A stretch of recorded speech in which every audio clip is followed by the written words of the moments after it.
Welcome, Pewter Report readers, listeners, and viewers to the Celsius Pewter Report Tailgate Show presented by Age Rejuvenation. We're live at Walk-Ons in Wesley Chapel. I'm Scott Reynolds, and along with me is Pewter Report's J.C. Allen. We've got a big show for you today, and we're going to be joined by former Bucs tight end John Gilmore, who's going to be providing his in-game analysis with all of his experience playing in the NFL and for the Buccaneers all season long on the Pewter Report Tailgate Show. So we're live here at Walk-Ons. Great food. Oh, yeah.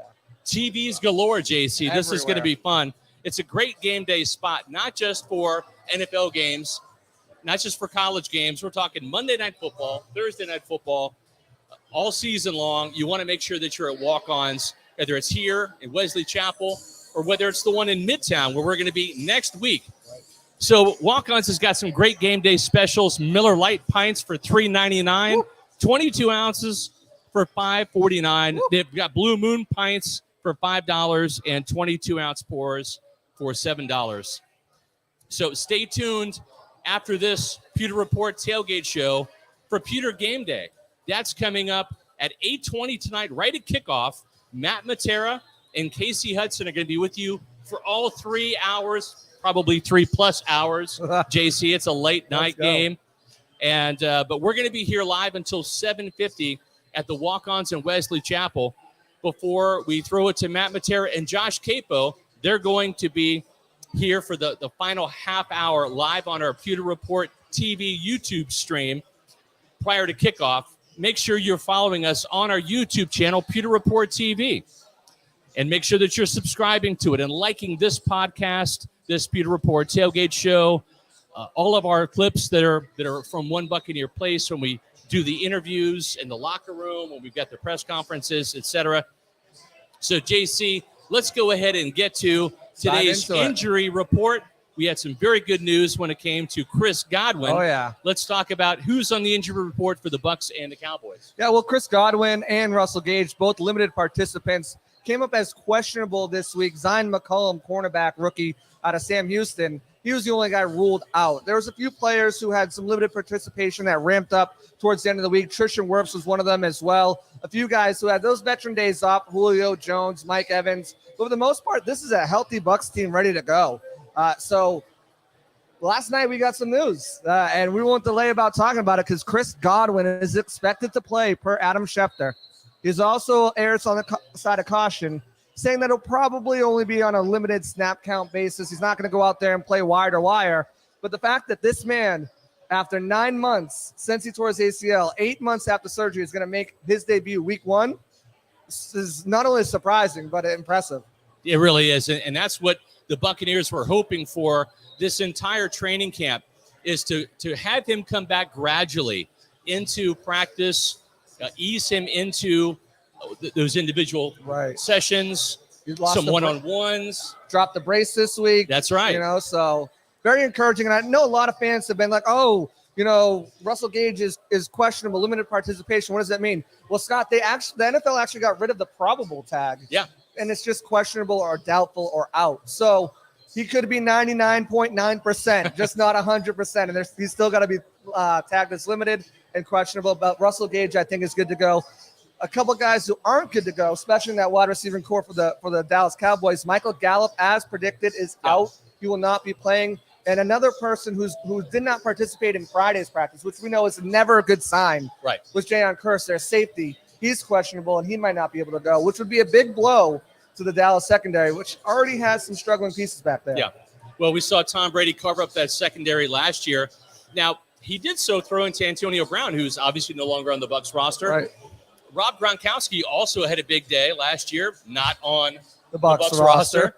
Chris Godwin, who's going to be on a pitch count, according to early reports prior to the game, also was that big guy. The one guy that kind of was contained was Mike Evans. Right. But they might need a big game from him tonight with Godwin possibly being on a pitch count. And, of course, we're going to see Russell Gage and Julio Jones in there, too. Yeah, Mike Evans, 3 catches, 24 yards. They did a good job of not only Trevon Diggs, but also Malik Hooker shading over the top and keeping him contained. But you're right. It opened up things for everybody else. Rob Gronkowski, 8 catches for 90 yards, 2 tutties. 2 tutties, Scott? Yep. Chris Godwin, over 9 catches, over 120 yards and a touchdown. Antonio Brown, 5 catches, over 100 yards and a touchdown. There's a lot of possibilities for the rest of these guys. Julio Jones, who, we've seen him, but the national media doesn't know. Yeah. Ian Rappaport came out with a tweet today saying that he was tagged as the fastest, not just receiver, but player so far with those, what are the little bras they're wearing? What are those things called? Yeah, it's the, what is the term for the catapult? Yeah, the catapult. System. So they tracked him as having the fastest time of anyone on the team. So, there's opportunities for them. There's also an opportunity for Genard Avery, the linebacker that the Bucs brought in the day before their final preseason game, brought him back on the practice squad, and they elevated him, and he figures to play a role on special teams, Scott. Yeah, that's right. The special teams is going to be big. We're going to kind of address special teams right now because, JC, we're here with John Gilmore, former Buccaneer tight end, and we're going to be diving into the offense and the defense for the Buccaneers. But we would really be remiss if we didn't talk about special teams. Cavante Turpin in the preseason had a 98-yard kickoff return for a touchdown and an 86-yard punt return for a touchdown in the same game in the preseason. So we know that the Buccaneers special teams struggled in terms of punt coverage especially. That was kind of by design. At least that's what we were told by Todd Bowles. He wanted to see which players could run down and be a gunner. And so he told Jake Camarda, the rookie punter, to go down there and boot the hell out of the ball to outkick the coverage so they could run down, see who could get down there and cover kicks. They wanted Zion McCollum, the rookie from Sam Houston, to be one of those gunners. But a hamstring injury at Tennessee against the Titans in those joint practices knocked him out of the preseason, the last 2 games. So he's not going to be playing tonight. And you know what? Todd Bowles said we didn't really get any answers from that approach. But they're going to have to find some gunners. Genard Avery's not going to be a gunner, JC. No. But what he is going to be is probably someone that if he's elevated tonight, and we'll get the inactives at 6:50 tonight. That's where we're going to be expecting those. So, Matt, if you can put those in the group chat, we'll look for that at 6:50. But it'll be interesting to see if Avery, who was elevated from the practice squad, if he is going to be active tonight, running down there covering kicks and punts. I think he will be. Yeah, I think so too. And he's got experience. Last year, he had 98 total special teams snaps, which was good for 24% of all special teams snaps for the Eagles. Mostly playing on kick coverage, which this is quite an embarrassing spot for the Bucs this preseason. They definitely need some help there, but also a good part on field goal block as well. So Genard Avery, over his career, he had the most special team snaps in 2019 with 145. But he's got special teams experience, and we graded out last season at a 65 overall rating. So special teams is somewhere where he's going to be able to help contribute and hopefully help contain the vaunted special teams. That's right. Of Turpin. Exactly. Well, folks, again, we're here live at the Wesley Chapel Walk-Ons location. Make sure you join us next week for the Saints game. That's going to be at the Midtown, the new Midtown location for Walk-Ons. But, folks, this is the Celsius Pewter Report Tailgate Show. And as always, Celsius sponsors all of our podcasts, including today's show. And, JC, I had 2 Celsius today. That's probably why I'm going to be up till 1 or 2 in the morning tonight. And, JC, Celsius is the official energy drink of Pewter Report, providing that essential energy that you need to get through your day. 7 vitamins. It's a fantastic energy drink. And what makes it so fantastic? The flavors. The new Arctic Vibe is one of the top-notch flavors. They've also got a collection of vibes, Peach Vibe, as well as Tropical Vibe. The 2 flavors I had today were Arctic Vibe, and I had the orange back-to-back just to get me going. Oh, yeah. And I love it.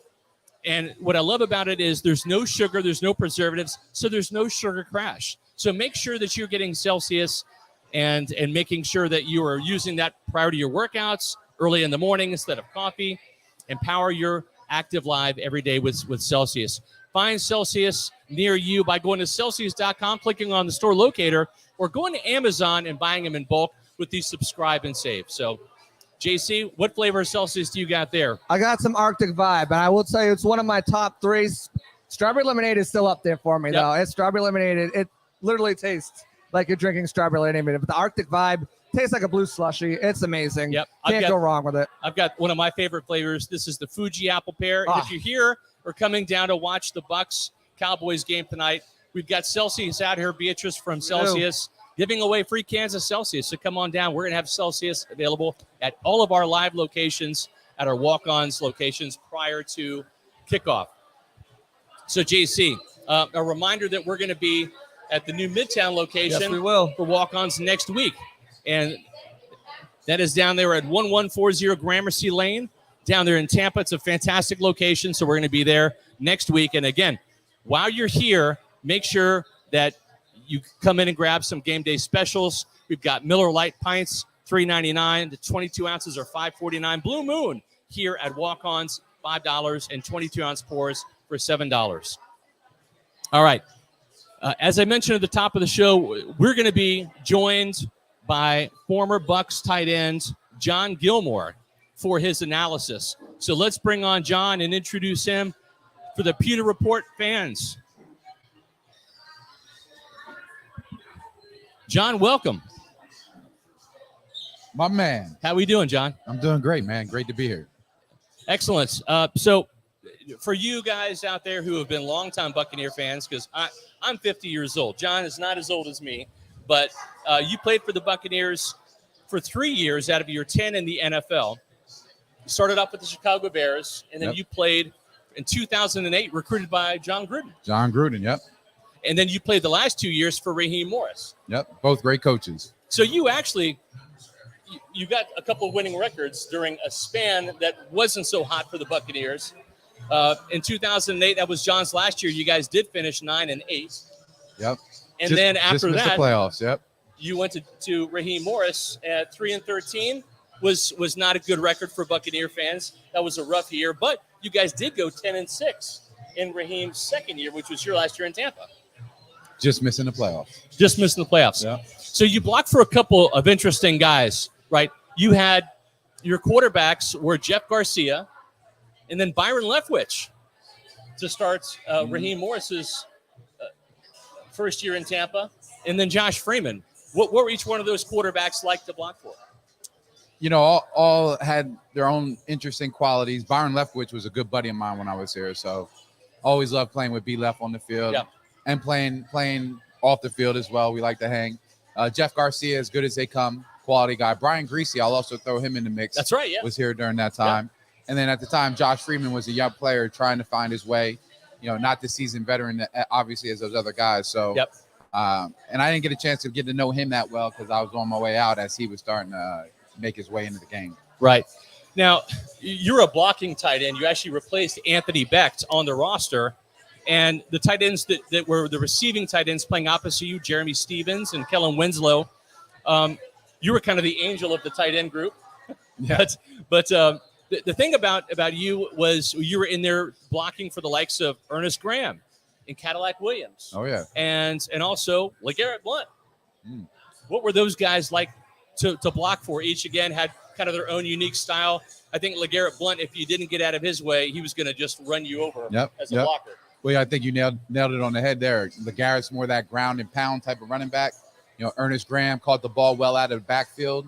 And, you know, Cadillac, as you know, man, he did everything well. You could run the ball. You could put him in there on third down and count on him. So each one had interesting qualities of their own. I enjoy playing with all of them. But, you know, when they put LeGarrette Blount in the game, we knew we were running 16 power. That's right. And that's what I like to do. You like those power plays, John.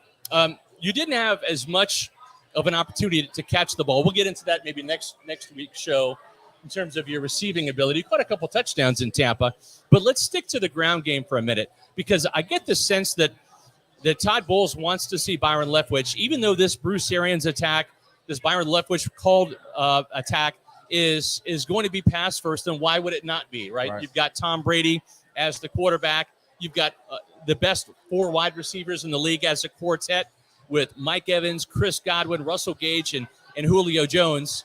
So why wouldn't you throw the ball? But, John, if you go back and look last year, the playoff loss to the Rams, even in week 3, the Bucs couldn't run the ball well against the Rams. They've struggled to run the ball against the Saints as well. That's contributed to the Bucs being 0-7 against New Orleans. So I think Todd Bowles wants to be a little bit more balanced, and that's got to be music to your ears, especially as a blocking tight end. When the Bucs have re-signed Leonard Fournette to $7 million a year, they're going to use it, right? Right. Do you want to see this Bucs offense be a little bit more balanced? Not 50-50, but maybe 60-40 rather than 75-25. Well, I've been looking for a balanced attack for the past couple of years, Scott. So, yes. Am I going to call for more running all day long? But when you have Tom Brady at the helm, we are a pass-first type of team. We have to establish ourselves in the pass game. That will open up the run game for the Bucs. I think with the young players that they have playing there in the interior line due to injury this week, you got to establish something in the run just to settle these guys down. I expect a lot of pressure internally early in this game, and the best way to get them out of that is to hit them and gash them on a couple runs, make them sit back a little bit and play. I agree with you. Now, unfortunately, I'm going to throw up your opening day record. You were 2-8 on opening day in your 10 years in the league. One of those wins came in 2010 with the Buccaneers against the Browns. That was the catalyst for you guys going 10-6. What do you remember? Let's start back in your rookie season for the Bears, your very first NFL game. What do you remember about that first start with Chicago? Because the Buccaneers have got Robert Hainsey getting his first start at center, and Luke Gedeke, as well as other guys like Cade Otton at tight end, they're going to be playing their first game. Rachaad White as well in offense. Logan Hall, his first game at defensive tackle. What do you remember about your first opening day game in the NFL? Well, I'll talk to you about when you asked me about my first start, my first playing time. When you talk about these young players getting playing time, mine came in a lot like Luke Gedeke. He's playing because of an injured player. Mm-hmm. I was a rookie. Probably week 10 of the season, I was the only tight end on the roster in Chicago. And it was a Monday night game in Miami in the middle of a monsoon. Oh, man. And when I say I was the only tight end, in the meeting room, I was the only tight end as a rookie. And I was still learning the playbook because I had spent some time with New Orleans in the preseason. So, the lights were big. I made my mistakes. I had Jason Taylor on top of my head. So it was a humbling experience. Wow. But it was that experience, Scott. And these young guys will learn this. It was that opportunity that really cemented my place in the NFL. I the last 5-6 games of the season, I was the starter. Yeah. And it was that experience and that time that the opportunity to put the plays on tape. We talk about putting the plays on tape. Exactly. To show everybody around the league that I am capable of doing it. Yeah. So was that first game, was that just a hang on and survive type mentality that you had? Or did you go out there with a little bit of swagger and confidence? How did you approach that first game in the NFL, or going up against the likes of a guy like Jason Taylor? No, I felt confident. Jason Taylor, he's a tough defensive end to deal with because he's quick. He's quick off the edge. I typically would lean towards wanting to block the bigger body guys just because I was a bigger body tight end, strong at the point of attack. But when you start dealing with these guys that have a little bit of speed, they'll give you some fits. You don't know whether they're going to hit that C gap, hit you off the edge in the D gap. So your footwork has to be superb. Your hands, everything has to be perfect when you start playing with speed. That's right. Well, now we're going to bring in J.C. Allen. And when the Bucs have the ball, let's find out what John and J.C. think about Tampa Bay's offensive attack. They've got some new starters up front of that offensive line that Tom Brady is going to be having block for him. Yeah, of course, the Brady with the offensive line, new starters there. Ryan Jensen going down on the second day of practice. Ali Marpet retiring early, and he looks great. You look at some of these offensive linemen after they retire, and he's buff. He's rocking around with the shirt off, but he's not coming back anytime soon, that's for sure. So the Bucs are now rolling with Luke Gedeke and Robert Hainsey, and there's going to be immense pressure on them to protect Brady at all costs.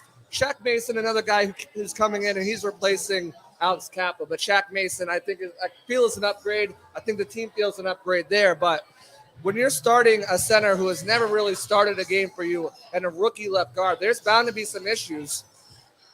What do you think the Bucs are going to do to try to cover those issues up to buy Tom Brady that extra bit of time? Well, I'm totally anticipating a lot of quick game early in this game. Right. Let these guys get settled in. They're playing Sunday night, opening weekend. The lights are going to be on, and their eyes are going to be big, JC. So I would settle them down, go to the quick game, max protection, maybe keep it back in for support, establish a presence in the run game early. Let these guys be run blockers first versus pass blockers, and really just build their confidence as the game goes on. Right. I think that's going to be so important. And Dallas doesn't have all-world defensive tackles. The bigger tests are going to come in week 2 against the Saints, week 3, and then following week 4 against the Green Bay Packers and the Chiefs. But they still, if there was a better game to roll them out in to get them tested, I think this one is really a good one. I was talking to Julian Edelman last week, and he mentioned a few different things that can help these young guys as well.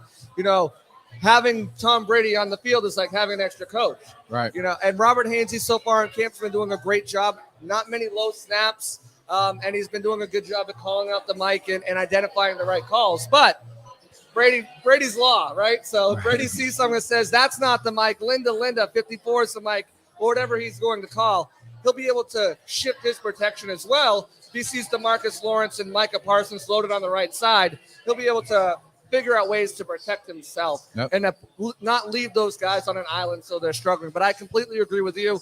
If you're the Bucs, you want to get that running game established, not so much for play action, because we know that's not necessarily how you do it, but it will definitely help, and to keep those guys in their strength to start off before they're putting in those pass sets and getting. But I mean, Brady's got one of the quickest releases in football, so we saw what happened in that Colts game. He was just getting rid of it, even though there was pressure coming in his lap.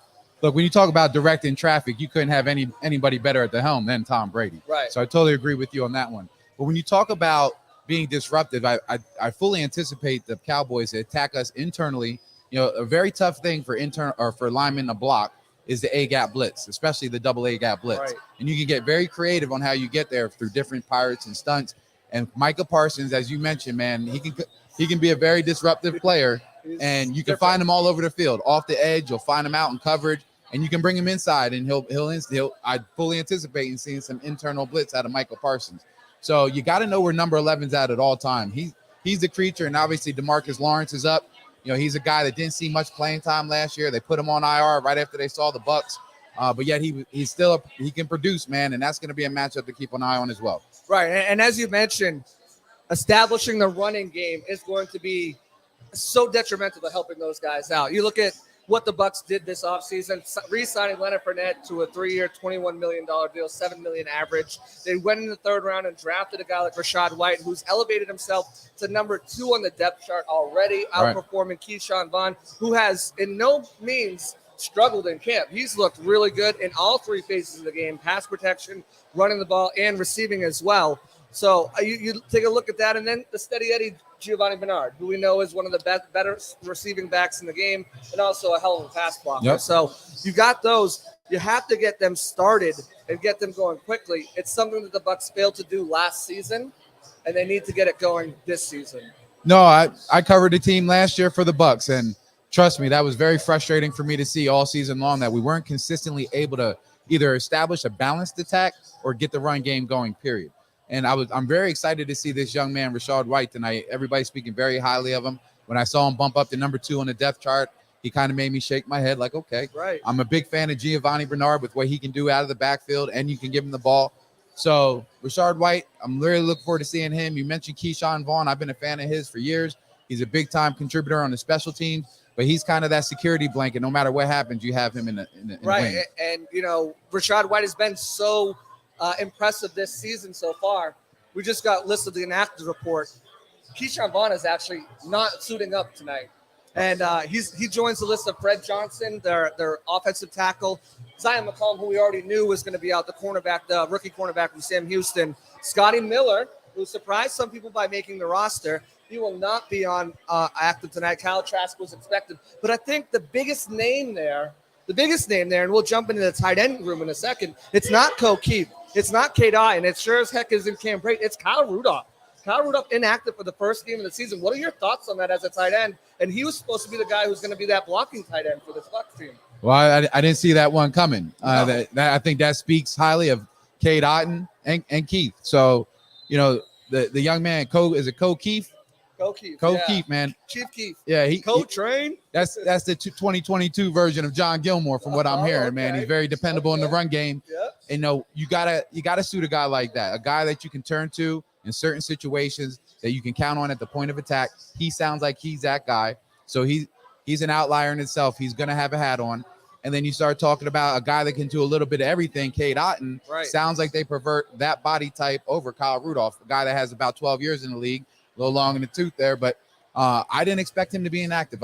I didn't see that one coming, JC. No, that's very surprising to me. And, obviously Brady's been asked about Gronk again. What's life after Gronk? And he took time to praise these guys, Cam Brate is more that receiving option, but, he definitely has improved slightly as the blocker over the years. But, Cade Otton has really came in and impressed coaches with his ability to not only be a contributor as a run blocker, a pass blocker, tripping guys before he goes out for his house, but as a receiver as well. They drafted him in the 4th round. They felt like he would have went a lot higher if he didn't get injured his senior season at Washington. And now you're seeing that. Keith was the guy that traded 2 7th-round picks to get back up in the 6th round. They've utilized him in a handful of ways. Right. H-back, fullback, tight end, as a receiver as a tight end, almost as say goodbye to Josh Wells as that jumbo 6 lineman. They've been using him in that role as well. So, yeah, I mean, if you look at the matchups that they have there, it appears that that's the way they want to go, is with the younger guys, with the youth movement, and it's going to take a village to replace Gronk's numbers. Well, I don't think you can replace a Gronk, right? He was a special type of player, a guy that you didn't have to take off the field. He was dominant in the run game. A lot of people didn't give him as much credit as he deserves, but you put the tape on. He was very dominant at the point of attack, a matchup problem downfield. He had that synergy with Tom Brady. That's his all-time receiver right there in Gronk.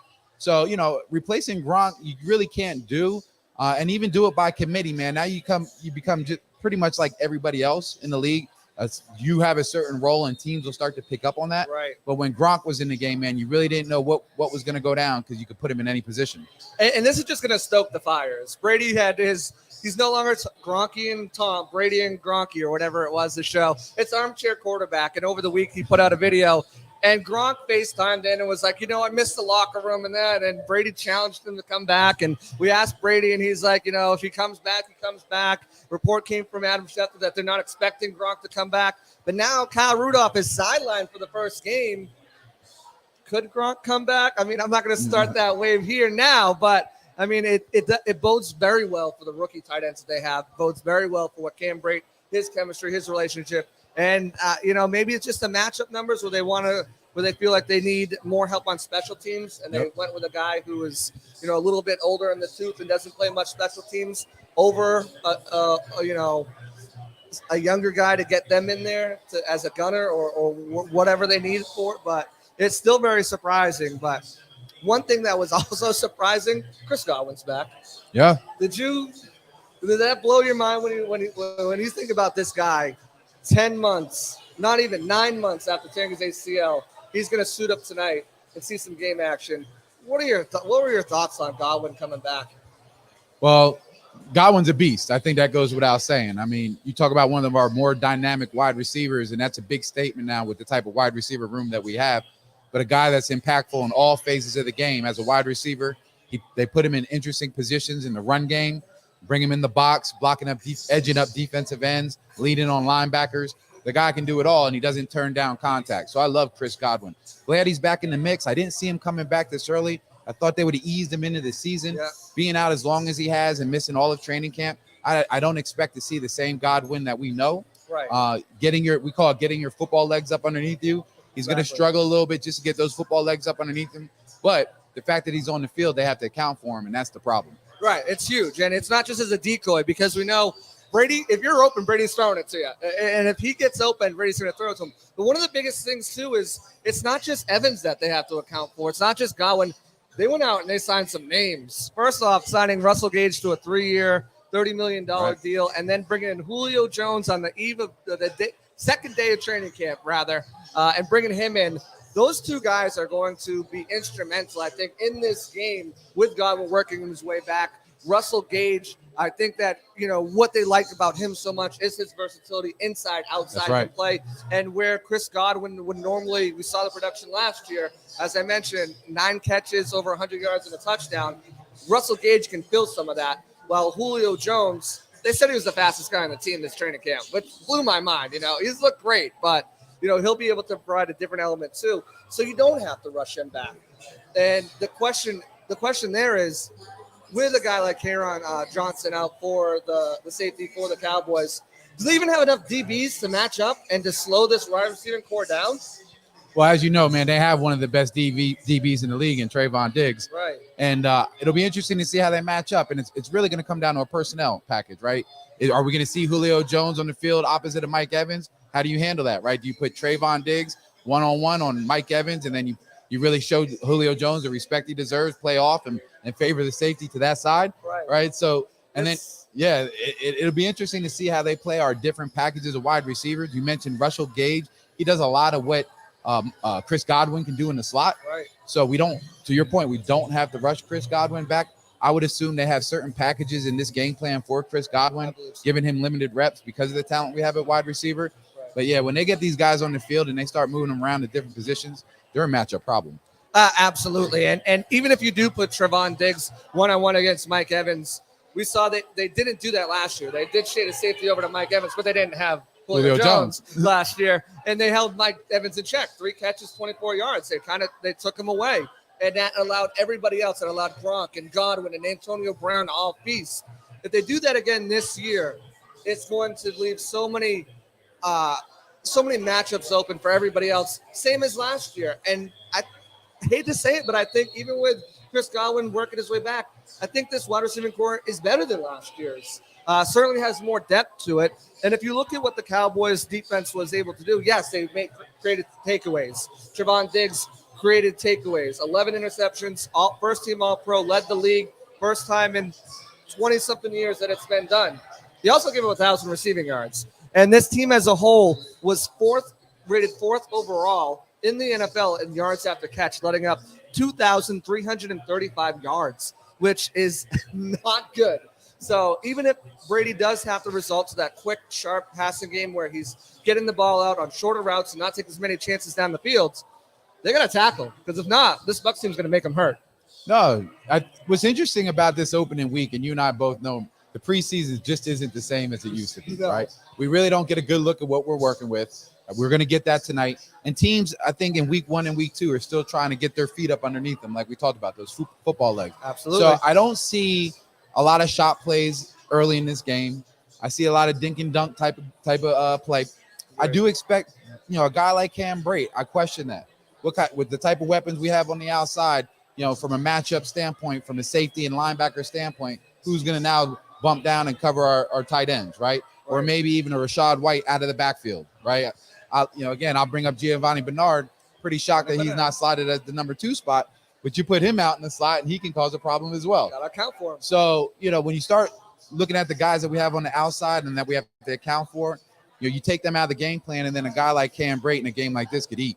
I completely agree. I put out my fantasy rankings, and I had him as a sleeper because of what Gronk did. Now, I'm not saying he's going to go Gronk and, 9 catches, 90 yards and 2 scores, right. But, and a big play just happened in the bar here at Walkouts. You can hear the crowd behind us. If you're not here, there's still plenty of time to get down here and catch the rest of the show, have some great drink specials, and always remember there's another opportunity next week. But I think he's got a real opportunity to take advantage of this situation, this matchup. And if it is the short, now the Bucs are going to take some shots down the field. We know that. Oh, yeah. And with a guy like Mike Evans and Julio Jones, it looks like they've got the upper hand in that matchup, but they're still going to be able to attack in multiple ways at different levels. And Brady's going to get the ball out quick and find the open man. And it's going to be difficult for this Cowboys secondary to match up correctly to lock down coverage, I think. Yeah, all I know is if I'm Byron Leftwich, I'm not putting my guys in a situation early in the game where Tom Brady's taking a bunch of 5-step drops. Right. I'm not going to do that to Hainsey and Gedeke. It's just not fair. Right. Exactly. You got to build them up a little bit. But I just want to shout out the presenting sponsor again, Celsius, the Pewter Report Tailgate Show, our good friends, Age Rejuvenation. We thank them so much for their ability to to sponsor this show, to get us out here at Walk-Ons and, be able to bring this live to you every week.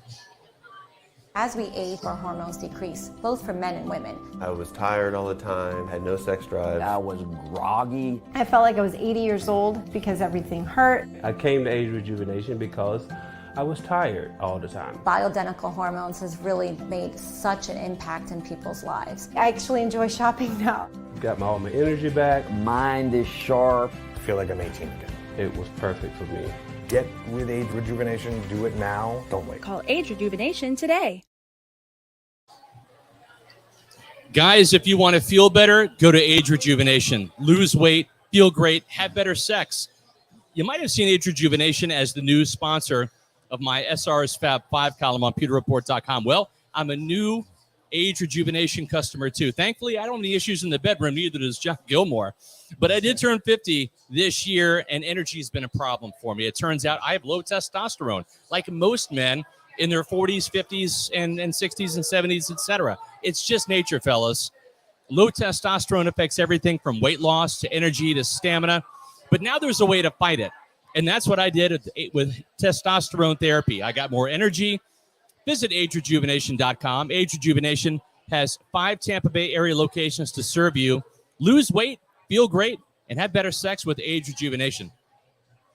So I'm back here, Scott Reynolds alongside John Gilmore. And John, we've got something in common outside of me covering you for every minute of your Buccaneer career and us talking Bucs Cowboys tonight. You were an Age Rejuvenation customer before I was. I'm only in my first month of the testosterone therapy treatment. I'm going to let you talk about what Age Rejuvenation has done for you. How long have you been on it? And what type of results have you been getting? Well, I love the group over there at Age Rejuvenation. I've been going to Age Rejuvenation now for almost a year. And Scott, when I say game changer, I know. Game changer. Yeah. I think when people hear hormone replacement or testosterone therapy, they automatically think sex drive. And you just mentioned that. Yeah. And for me, I didn't know exactly what was going on. From the energy was a big issue for me. Right. 2 o'clock, I was hitting a wall like clockwork. Yeah. I remember sitting at a red light one day and I started dozing off. And I looked at the clock and it was 2 o'clock. Yep. So I got checked out and I was hormone deficient. Yep. And I did a lot of homework on it, and a lot of shots to the head probably played a role in that over my career. Right. That impacts your pituitary gland, which regulates your hormones. Right. So I was hormone deficient. They fixed it. And let me tell you something, my brother. Yeah. It was like coming out of the cloud. I didn't even know. know I was in this fog. Yep. And now I'm on point professionally in the business world, very witty. The thoughts come very clear. Yep. I'm not crashing at 2 o'clock in the morning or 2 o'clock in the afternoon anymore. And really, all in all, my health just feels ultimately better. And I was always in good shape, right? But the energy levels are through the roof. And John, too, you're also the new Sun Lake head football coach. So you're adding that to your already busy schedule.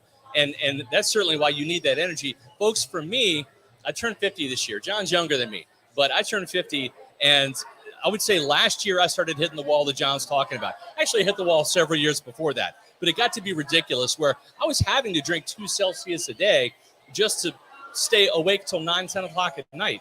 So for me, it was the low energy. Again, didn't have any problems in the bedroom, but I wasn't sleeping well. I have not been sleeping well for the past couple of years. And so I got the testosterone replacement therapy. The one thing I noticed right off the bat, about 2 weeks into it, because it said it takes about a month for it to kick in. 2 weeks ago, I started getting great sleep at night. Didn't have to use melatonin. It just was great. Then I noticed the sex drive was really kicking in overdrive. And then the energy level. So I'm only 1 month into it. I already feel the results. That's about typical for that testosterone therapy to kick in.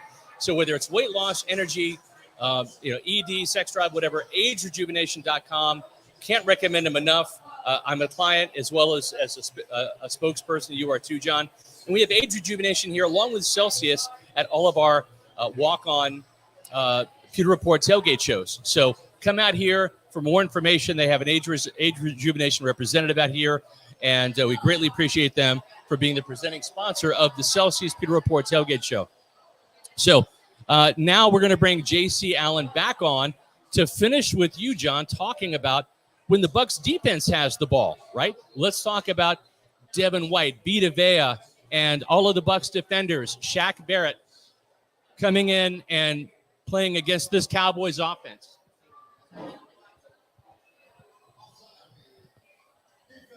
Yeah, and when you look at this Cowboys offense, there's some problems there. I mean, if you're looking at the running backs, the Bucs run defense shut them down last year. Yeah. Zeke had 33 yards combined. The running backs had less than 50, and Dak Prescott helped boost that up a little bit. But the Bucs run defense has been one of the top 3 in the league for the last 4 years now. And yeah, sure, they lost to Ndamukong Suh, who's a big part of that. But boy, did they gain someone else in Akeem Hicks. Yep. And I don't see it slipping at all. Neither do I. Yeah. And I liked Ndamukong Suh, especially the way he was playing at the level that he was playing at his age. I was very impressed with Ndamukong Suh breaking down the tape last year. I was upset to see him go. But to your point, man, getting Akeem Hicks was a big one. Yeah, no pun intended. Let me say, when I first met him in the locker room the other day, I shook his hand and it engulfed my entire hand. I was like, I'm trying to give him a proper shake. I just can't. It's just the guy is massive. And with him and Vita Vea there, they're going to shut those guys down. And not only that, they've got great guys who can set the edge as well. With the Joe Tryon-Shrink, with the Shaq Barrett, Will Golston when he's out there. If the Cowboys, and if you're Jason Garrett, you want them to establish the run and do it quick. I don't know if that's the best strategy for the Cowboys, but they don't really have options at wide receiver right now. CeeDee Lamb is one of the only guys healthy. Obviously, They have Dalton Schultz as well, but they're down to their third and not even their fourth and fifth wide receivers right now. So if Dak can't find the open man at the receiving position, they're going to have to utilize the running back some way or the other. No, you hit the nail on the head. They're going to have to get creative in how they're going to get the ball out of his hands. And that's getting the ball to the running back out of the backfield. Ezekiel Elliott, he's one of the best to do it. He can catch the ball well out of the backfield. Right. Angle routes, screens, just different ways of getting him the ball. Obviously, Amari Cooper beat us up pretty good last year, and he has now moved on to Cleveland. So we don't have to worry about that threat. CeeDee Lamb, he's a player. He made the Pro Bowl last year. He's definitely somebody we have to account for. Our secondary, JC, that's kind of the group on the defense that for me, it's a love-hate relationship over the years, if I'm being completely honest. Right. Jamel Dean, Carlton Davis, Sean Murphy Bunting, the usual suspects. You never know what you're going to get any given game. They always have me on pins and needles. So it'll be interesting. And then you mentioned Dalton Schultz. He's a guy that can give us some issues on inside. But, I think the matchup there, I feel good about a Levante David or even a Mike Edwards walking down and having to team up and match up with him. Right, and not to mention that this Bucs team is going to bring the heat. We know they're going to bring the heat. The Cowboys are down to their rookie left tackle, Tyler Smith, Terrence Steele, who's going to be at right tackle, who struggled. The rest of the interior of the offensive line, besides Zach Martin, there's some question marks with McGovern. The Bucs are going to blitz. They're going to blitz, and they're going to blitz often. It's Todd Bowles' MO. We saw it last year. As much as we hated it, you blitz the number one quarterback in the league in that Rams game against the blitz, and he made you pay for it. So Bowles is going to blitz. He's going to do it. The problem is this isn't the Rams team. This is the Cowboys team that's got serious issues on that offensive line. No, I firmly believe it's going to be the defense that's really going to pull this off for us today. I think the offense is going to have some struggles, if I'm being perfectly honest, just based on the issues we're dealing with along our offensive line.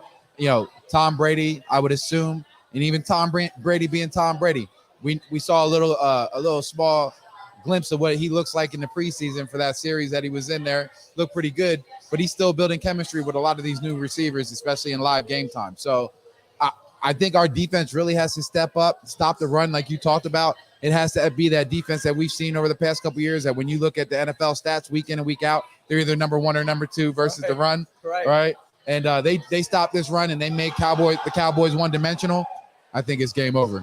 Right, and the thing is, too, with those guys on the outside, they're going to have to do some coverage, too, because Tony Pollard can beat you in a variety of ways, especially as a runner. He's not going to give you much as a pass blocker, but as a guy out of the backfield, he can beat you. So they're going to have to take care of not only just setting the edge against the running backs, but also being able to drop in coverage and be fluid that way, too, because they've got some weapons out that backfield that can beat you. Well, and what's interesting about those outside linebackers, Joe Tryon-Shoyinka or Shaq Barrett, those guys are comfortable dropping out into that curl flat area, and they can defend that, right? They're athletic outside linebackers that can rush the passer and drop out in coverage when need be. And Todd Bowles is one of the most sophisticated defensive callers in the game. You know, I'm sure he has some interesting packages dialed up for this one. Right, exactly. And, you know, when you look at it, as we're talking about that pass rush and those outside linebackers getting to him, the question comes to mind there is, how do they combat that? How do they combat Shaq Barrett and JTS bringing the pressure from the outside? We know Zach Martin lined up against Akeem Hicks and Vita Vea. We'll get into that matchup a little bit later on, but we know that could be somewhat of a stalemate back and forth. But as far as those rookie tackles lining up against and young tackle lining up against those guys, do they have to keep Dalton Schultz in, do you think? Is he going to be a factor in pass blocking, more so as a receiver?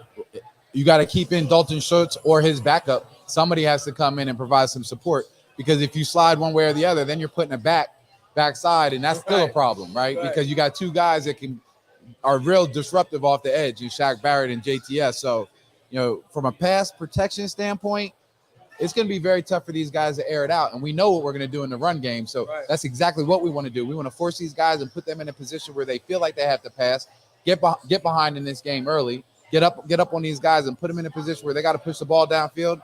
And, man, then you let Todd Bowles just dial it up, and it's going to be fun to watch. Right. And I think Jake Ferguson, their fourth-round rookie tight end from this year, is going to be that guy. I expect to see a lot of 12 personnel from this Dallas Cowboys, because I don't think they have any choice. Looking at them, and with the pass rush that's going to be coming after them, the Cowboys got to play discipline. Last year, they led the league in penalties, 127 accepted penalties, 62 on offense, and a majority of those were holding penalties, which is not a good stat you want to have when you've got young guys at the tackle positions and hungry professional edge rushers. So, you know, that's something that the Bucs are going to have to get after them, contain the run, get after the quarterback, and also put them in the third and long situations, because, you know, looking at last year on 95 third and long situations, 6 yards out or more, they only converted 17 of those.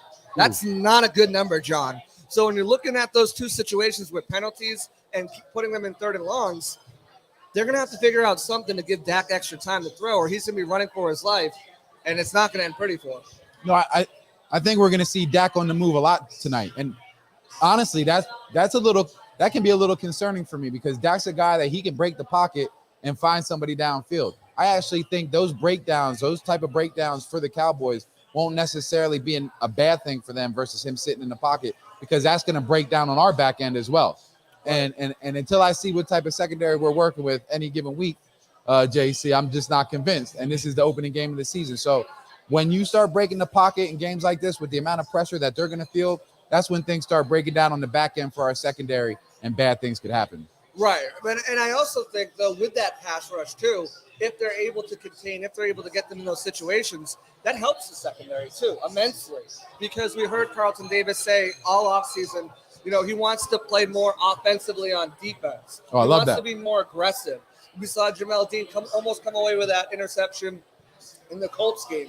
You know, Carlton Davis has been one of the best players in the league at breaking passes up. Well, I think it goes without question. Carlton Davis is definitely our best DB, period, end of sentence. That's not even arguable. And I think it's just a support system. I love our safety position. It's just that I feel like we've been strong one side or the other. Jamel Dean, for me, he's been up and down, you know, throughout his career, just not knowing what I was going to get on a consistent basis. Right. And I think he's kind of turned that around a little bit recently. You know, last year, PFF graded him out as the best cornerback against press man coverage. We'll see what type of system they're going to be running tonight, but, you know, he's improved on not biting for those double teams. He's improved on, with using play recognition and using his speed to get there. And speaking of not biting on double teams, you know, we're about to double team these boom boom shrimp right here and these poison balls. I think those Devil's Horseback or something like that. Those are the real deal. You guys can see these, but the appetizers, the food here at Walk-Ons. Everything here is fresh. Phenomenal. It's fresh. It's made with love. Devin White owns the place too, so that's how, you know, sometimes he pops in here. You never know. You got fans leaving him stuff. I heard that they prep 24 hours a day. They got chefs back there prepping 24 hours a day. Always someone here. And their Gator Bites, best Gator Bites that I've had in Tampa Bay since I've been here. Absolutely amazing. But going back to that pass coverage, you know, last season the Cowboys threw the ball and they had good success with it because they couldn't run the ball.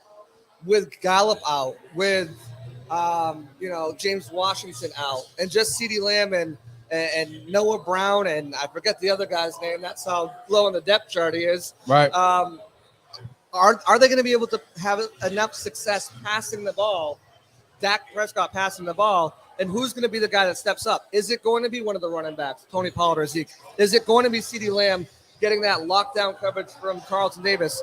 Or could it be Dalton Schultz going up against Levante David and Devin White? Yeah, no, I like Dalton Schultz. I think that's probably their best matchup possibility. But I like Mike Edwards. If he's going to walk down over top of him, I'll take that matchup any day of the week.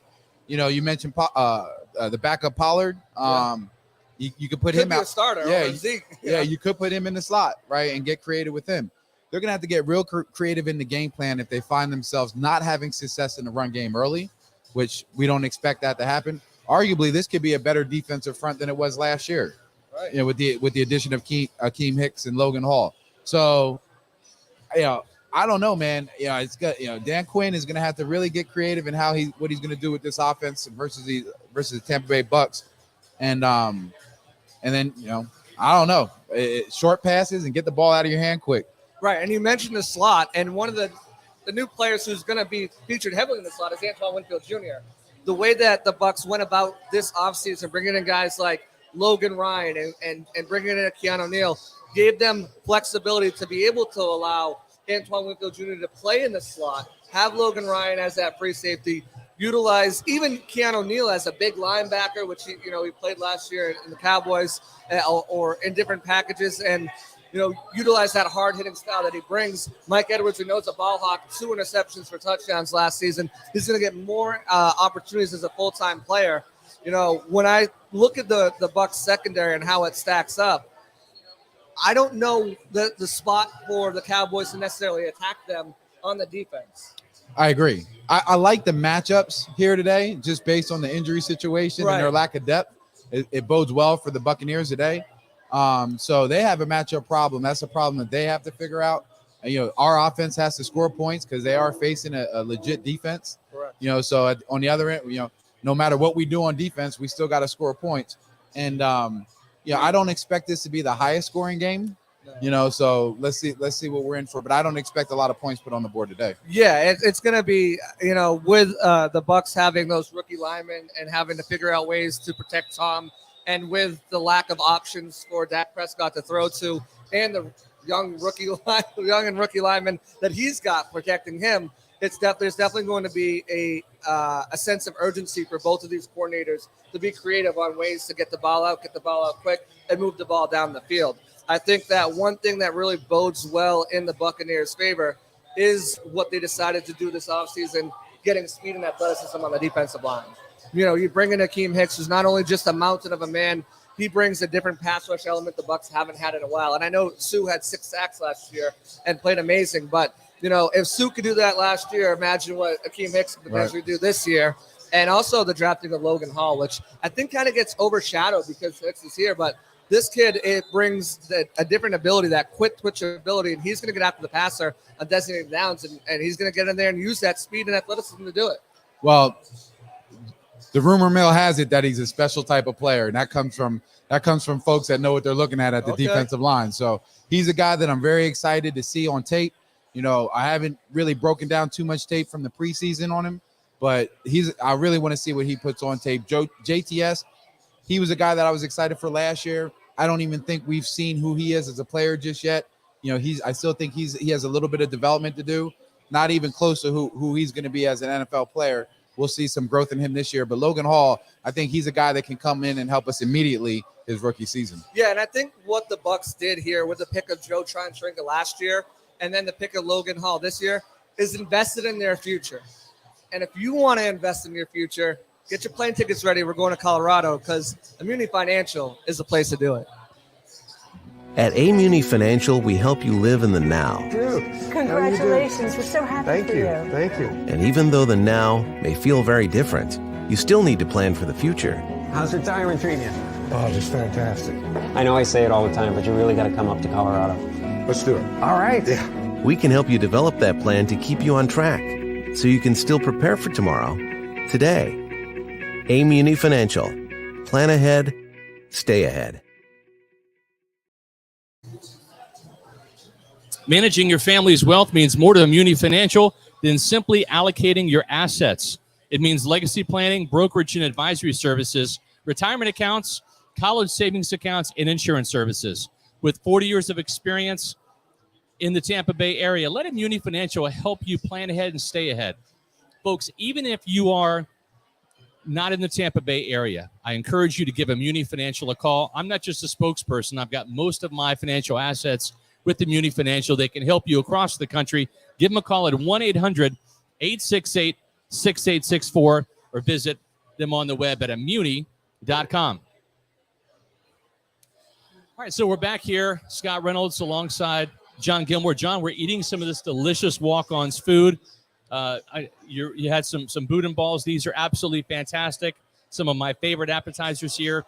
It's a great, I think it's like sausage and beef and rice, kind of deep fried. This is absolutely awesome. You had one of those amazing shrimp here at the Walk-Ons in Wesley Chapel. What'd you think about that?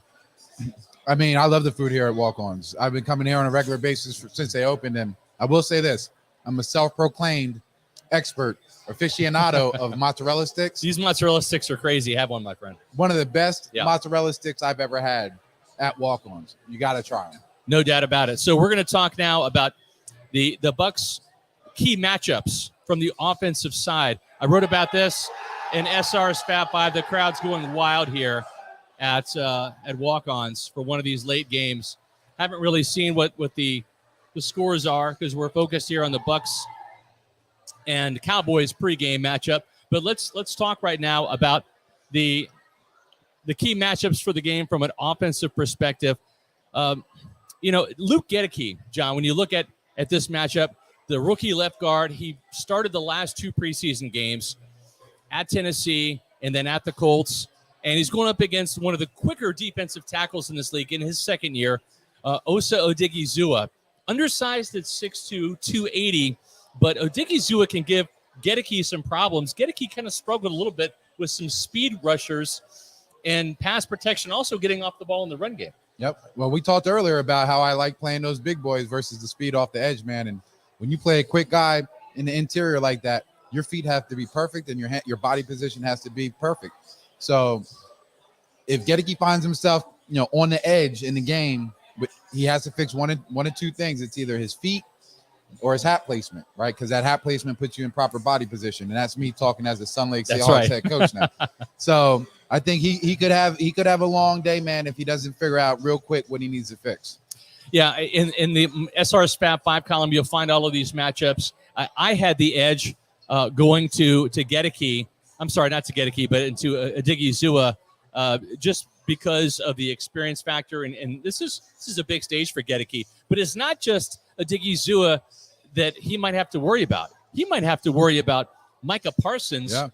Dan Quinn might put, if I'm Dan Quinn, and let's put it this way, using my South Pasco Predators Pop Warner defensive coordinator cap on for a minute, I'm putting my best pass rusher, which is not Demarcus Lawrence. It's actually Micah Parsons as a blitzer, but not coming off the edge. I'm putting him right in that A or B gap and either pressuring and stressing Goedeke and Robert Hainsey in the A gap, or just going one-on-one, singling him up with Goedeke in the B gap. Yep. What are your thoughts on that matchup there? It seems like that's an even bigger mismatch than it is Odighizuwa versus Goedeke. Yeah, JC and I were talking earlier. One of the hardest things to stop for interior linemen is that double A gap pressure. And if I'm going to bring A gap pressure versus a young offensive line like Hainsey and Goedeke, I'm going to show them an A gap blitz from a linebacker, and then I'm going to bring a stunt that they don't see coming into that A gap. And that could cause some fits for them all day. Yep. And then looking at the next matchup, Tristan Worfs versus Demarcus Lawrence. This is really a good-on-good type matchup. Worfs actually did not play his best game as a Buccaneer against Lawrence. Lawrence actually was the highest-rated Cowboys defensive player back in Week 1 last year with an over 90 grade according to Pro Football Focus. And Lawrence had 5 tackles in that game, also 5 quarterback pressures. You've got Tristan Wirfs coming off of an oblique injury, didn't play at all in the preseason. What do you like about this matchup here? I thought this was a push. I thought this was kind of an equal matchup here with Wirfs coming in. maybe a not 100% versus Lawrence, who had his way with them a little bit last year. Yeah, I think we're going to anticipate some struggles interior, but I think this is the matchup to watch. Demarcus Lawrence, big, strong, fast guy coming off the edge. Yeah. Long arm guy. This guy can get after it. He actually went on IR after he played us last year and didn't come back to December and still got 3 sacks on the board. Yeah. So this is a guy that you have to account for. He's been in the game for a little bit. 8-year guy, 9-year guy. He knows what he's doing. Tristan Worfs, one of the best right tackles in the game. I don't think anybody's going to argue that. So from a matchup standpoint, along that offensive line, that is definitely the primetime matchup of the week. Robert Hainsey has had the, I would say maybe good fortune or bad fortune, however you want to look at it, of going up against Vita Vea, Pro Bowl nose tackle, 6'5", 350+ pounds. And when it's not him, it's Akeem Hicks stunting inside. He's a big boy too. 6'4", 6'5", 350 pounds a piece for him as well. But what that's done for Hainsey is that's gotten him ready for the guy he's going to face tonight. And that's 6'4", 360-pound nose tackle, Quinton Bohanna. And that's something Dan Quinn has really introduced as a bigger guy up front for his 4-3 defense. I'm not sure that Hainsey's going to have the advantage in this matchup, but he's certainly going to be ready for facing a juggernaut like Bohanna, who is just a massive guy up front. Yeah, when you practice against the best every day, you would think that you would be prepared for something that's less than the best. And Vita Vea is, that's a house. That's a Mack truck. That's a big human being. So going up against him, a good, powerful nose tackle in him, obviously probably has Hainsey a little bit more prepared than most would be prepared going into a situation like this. He's a second-year guy. He's been around the block a little bit, but there's a lot of expectations put on him, especially when you're a center, and you got Tom Brady lining up behind you. Those are big shoes to fill for, when it comes to filling Ryan Jensen's shoes. Exactly. And speaking about big matchups, you got a big cornerback going up against a big wide receiver, Mike Evans, the Pro Bowler, going up against the likes of Trayvon Diggs, who, when you look back at what he did last year as a Pro Bowl cornerback, was kind of a feast and famine guy, right? He did make some splash plays, had 11 interceptions to lead the league, but he was also a player that gave up his fair share of big plays. So the interceptions are great, but he also gave up some catches as well. Mike Evans was the one player last year that didn't really make a big splash in that week 1 game. We talked about it earlier, right? It was Antonio Brown with the touchdown, Chris Godwin. Rob Gronkowski had 2. But we're going to see Godwin on limited pitch count tonight. There's no Gronkowski. There's no AB. This might be a game where Mike Evans has to step up and get 100 yards. It'd be interesting to see, how would you play it if you were Dan Quinn? Would you have Trayvon Diggs cover Mike Evans wherever he went and shadow him? Or would you just have him play his side of the field and catch Mike Evans whenever the matchup occurs? It all comes down to personnel and who's on the field with Mike Evans, right? So if I find that package where Julio Jones on the field, I'm probably going to give him the respect he deserves, and I'm going to play off, favor a safety to that side, match up Mike Evans' backside with Trayvon Diggs. I feel good about that matchup, but I don't know. If Chris Godwin's on the field, I might want to bump him over and mix it up. So, again, I think to your point, there's going to be limited snap counts when it comes to Chris Godwin. We'll probably see him in a slot more often than not. But, I don't know. When I see Julio Jones on the field, he's a guy you got to give respect. Yeah. And then I'm going to probably match up opposite that with Trayvon Diggs. The last matchup we have, and I gave that matchup too, by the way, in my SR Fab 5 as a push. I think that if Diggs is going to cover Mike Evans across the field, that's going to open things up for Julio Jones and Chris Godwin and Russell Gage, because Tom Brady throws to the open guy, right? That's what this offense is predicated on. It's not just feeding Mike Evans, forcing him the ball. It's finding the open guy. And if Trayvon Diggs is doing a good job on Mike Evans, Tom Brady's going to go elsewhere with the ball. But one of those guys that I think is going to get some play tonight, especially against the nickel cornerback, Jordan Lewis, is going to be Chris Godwin, because Chris Godwin's playing tonight. And if Chris Godwin plays, I think he's going to get his. He and Russell Gage, I could see platoon at that slot cornerback position. But I like this matchup with Chris Godwin. Jordan Lewis missed the entire preseason with a hamstring injury. He's healthy and ready to go, but he didn't fare too well last year against Godwin in the slot in week 1. Yep. I think you're spot on that matchup. I really want to see that one play out. Chris Godwin can be very dominant in that slot position. There's the multitude of things that you can do with him when he's in that spot. It keeps defenses on their toes. They're not sure whether they need to play the run, play the pass. I like Chris Godwin in the slot. He had 100 yards on him last year. Could have another big game for us this year. You mentioned Gronk. He had 90 on him last year. Yeah. But that's a guy now from a matchup standpoint, it's not in the mix. That's right. So it takes a little bit of the pressure off the Cowboys. But when you put Chris in the slot, there's just so many different things that you can do. That's right. Listen, folks, I'm going to tell you right now, I lost big time on my bookie yesterday. It was not a good Saturday for me. A lot of upsets, a lot of things I didn't see coming. But one thing is for sure, when it comes to betting, you want to do it at MyBookie. MyBookie's been the official online gaming partner of Pewter Report for the last 4 or 5 years now, and I've been a MyBookie customer for 4 or 5 years as well. It's the place I go, not just to see point spreads and money lines, but also the prop bets too. The thing with MyBookie is they've got this special now too, where you can double your first deposit. That's right. You saw during the training camp period, MyBookie was offering a 50% deposit bonus. Now it's all the way up to 100%. So make no mistake about it. Now is the best time to sign up for MyBookie. Football season is in gear, whether it's the NFL, whether it's college football. Now is the time to sign up for MyBookie using the promo code Pewter. You're going to double your deposit when you sign up at MyBookie. There's still plenty of time to get in for tonight's game, Bucs versus Cowboys. Let's take a look at the point spread now. The MyBookie point spread, Tampa Bay -2.5. I like it. I got in early on it, JC, when it was 1.5. I put a bet on there, and I doubled up with this 2.5 point spread. I think a field goal or 4 points might win this game. We'll get to our predictions to end the show in just a minute.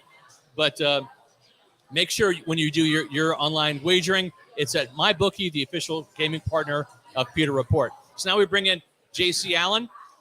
John was talking offense because that's his area of expertise. I'm more of a defensive guy. JC, you're not really partial. You like offense and defense. I'm everything. So let's continue on with our matchups of the game, the key matchups. I had these in my SR's Fab 5 column. Let's go to when the Bucs have the ball on the defensive side going up against the Cowboys offense. The first matchup we're going to talk about is, I think, the marquee matchup. I think Shaq Barrett's going to agree. It's him versus rookie left tackle out of Tulsa, Tyler Smith, who's replacing Tyron Smith, the Pro Bowl left tackle.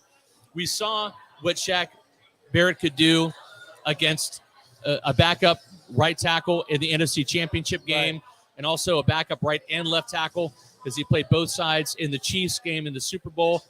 He feasted, right? I think he's going to do that again, and when it's not Shaq Barrett, it's going to be Joe Tryon-Shoyinka. Right, and I think, as we mentioned, playing on that right side, going up against that left tackle is when Shaq Barrett became Sack Barrett and had that 19.5 sacks those years ago in 2019. So I think if you're looking for a matchup, now don't get me wrong, Tyler Smith shows some promise. He's a violent attacker. When he gets his hands on you, it's hard to shake him off. But his size, his ability, his learning curve, I had him as the 6th best tackle in the league, and I had him moving into guard as the best. In the draft. In the draft. Okay, yeah. Moving over into guard to start his career would be the best possible spot for him. And that's where the Cowboys had him originally. Right. But this emergency situation has turned out such that they have to play him at left tackle tonight. Jason Peters, who just signed the practice squad, he's not going to be ready. So they're going to give him some lifeline and hope that he doesn't hang himself tonight.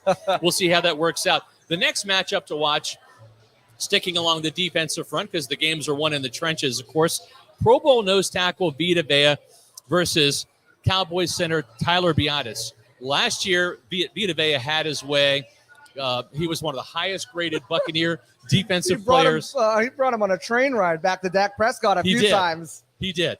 He got some quarterback hits, some pressures against Biadasz. It was a bit of a bloodbath up front, especially in the second half of the game. Vita Vea just kind of took over and was hard to get out of the way for the run game as well. The Cowboys could not really run the ball. They had some success throwing the ball. But, JC, I like this matchup. I have it right now, 2-0 Bucs defense versus Bucs offense. How do you view this matchup? Yeah, same thing. I think Shaq Barrett becomes I know he wants to earn that nickname, Sack Barrett. Yeah. But I think there's a strong possibility he gets that early tonight. And Vita Vea, I mean, we've seen it already in one game and in practice. It's going to take more than just say his last name. Biadasz to block him. Yeah. He's going to see some looks against Connor McGovern as well, trying to get after him. But you know what? I still like that matchup. I still like the speed, the strength, the power, the athleticism of Vita Vea against both of those guys. And I think I'm right there with you. 2-0 Bucs so far. It's interesting because Biadasz, again, kind of like what we were talking about Robert Hainsey, having to go up against Vita Vea, Akeem Hicks in practice, two monsters. At least Biadasz has had the opportunity to go up against Quinton Bohannon, a big 6'4", 360 pounds. So seeing Vita Vea is not going to be a stage fright moment.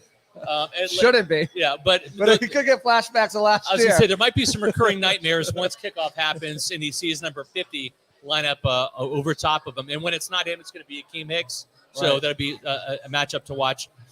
So JC and I have a 2-0 Buccaneers right now. Go ahead. Speaking of Akeem Hicks, he's the next matchup to watch. And he's got the tougher one out of anybody on this Bucs defense, I feel like, going up against 7-time Pro Bowler Zach Martin, who actually has more Pro Bowlers than he does holding penalties in his career. That's crazy, right? Zach Martin, he is the mainstay up front for the Cowboys. They've had a lot of changes and injuries over the past years, but he's been the constant up there, and he's been constantly great. Right. This is going to be interesting because it's really good on good. What you're going to see is Akeem Hicks is not going to be playing left and right. He primarily likes to play on the left side, is what Todd Bowles said. So that's his comfort zone. They're going to play him at the left defensive tackle spot, whether that's an over tackle or under tackle, depends on the formation. But it's mostly going to be very much like Tristan Worfs versus Demarcus Lawrence. It's going to be good on good in this matchup.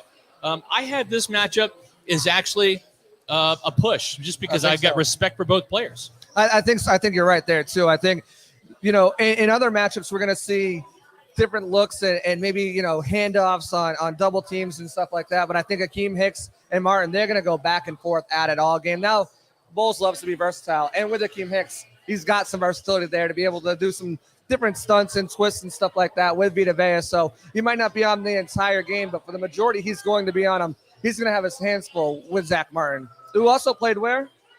Notre Dame. That's Notre right. Dame. So anyone who's got any worries about Hainsey, Yeah. Zach Martin, Quentin Nelson, could Hainsey be the next Notre Dame great? Yeah. We'll find out tonight. Zach Martin and Robert Hainsey might be really pissed off tonight with Notre Dame starting off 0-2. Oh, my goodness. So we might see some good play out of those former Fighting Irish players. This is like the flip side of the Mike Evans, Trayvon Diggs matchup that John and I just talked about, because it's Carlton Davis, the Bucs' premier cover corner, who got handsomely paid this offseason, well-deserved, versus the big play guy for the Cowboys offense, perhaps the only big play guy, which is CeeDee Lamb. And it'll be interesting. How would you play this matchup? It'll be interesting to see what Todd Bowles says and what he does. Is he going to have Carlton Davis travel with CeeDee Lamb or just play that left cornerback spot? And if CeeDee goes in the slot, he'll be against Antoine Winfield. If CeeDee plays the left side of the formation, which is the right side of the Bucs defense, we're going up against Jamel Dean. How would you play this matchup, and who would you like? I happen to like both players in this, but I had the edge going to Carlton Davis when they're matched up. Yeah, I think if Carlton Davis is matched up primarily on CeeDee Lamb, which I expect, I don't expect him to follow him in the slot. I think Antoine Winfield do that, but I can see him shadowing him on the other cross of the side of the field. Listen, Carlton Davis, I've named them all. I'll name them again. DeAndre Hopkins, Devontae Adams, Julio Jones of the Falcons. This guy shut everybody down. CeeDee Lamb was a Pro Bowler last year and is a very good wide receiver, but I still think Carlton Davis, with those lockdown skills, Carlton Davis would be named as one of the top corners in the league. That's right. If he turned some of those 40-some-odd pass deflections, league leading since 2019 pass deflections into interceptions. He hasn't been able to do it. Can he do it tonight? We'll see. But he's still one of the best top cover corners who doesn't get recognition in the league, and I think he can do a good job with CeeDee Lamb. Not to say CeeDee Lamb won't get some of his. That's right. But I think for the majority of the game, it goes to Carlton Davis as well. You have Carlton Davis winning this matchup as well? I do. Okay. Let's see if we can go 5 for 5 with JC and Scott picking these matchups here. All right, the last one, Devin White versus Tony Pollard, the Bucs inside linebacker against the Cowboys running back. They're going to use him a lot, not just on third downs, but he'll probably be that third down back. Right. Devin White in coverage was not very good last year. but he's really spent some time on that. And where it really showed was the joint practices, JC. You saw it here against the Dolphins in those joint practices. Devin White was covering running backs out of the backfield, tight ends in the flat and down the seam.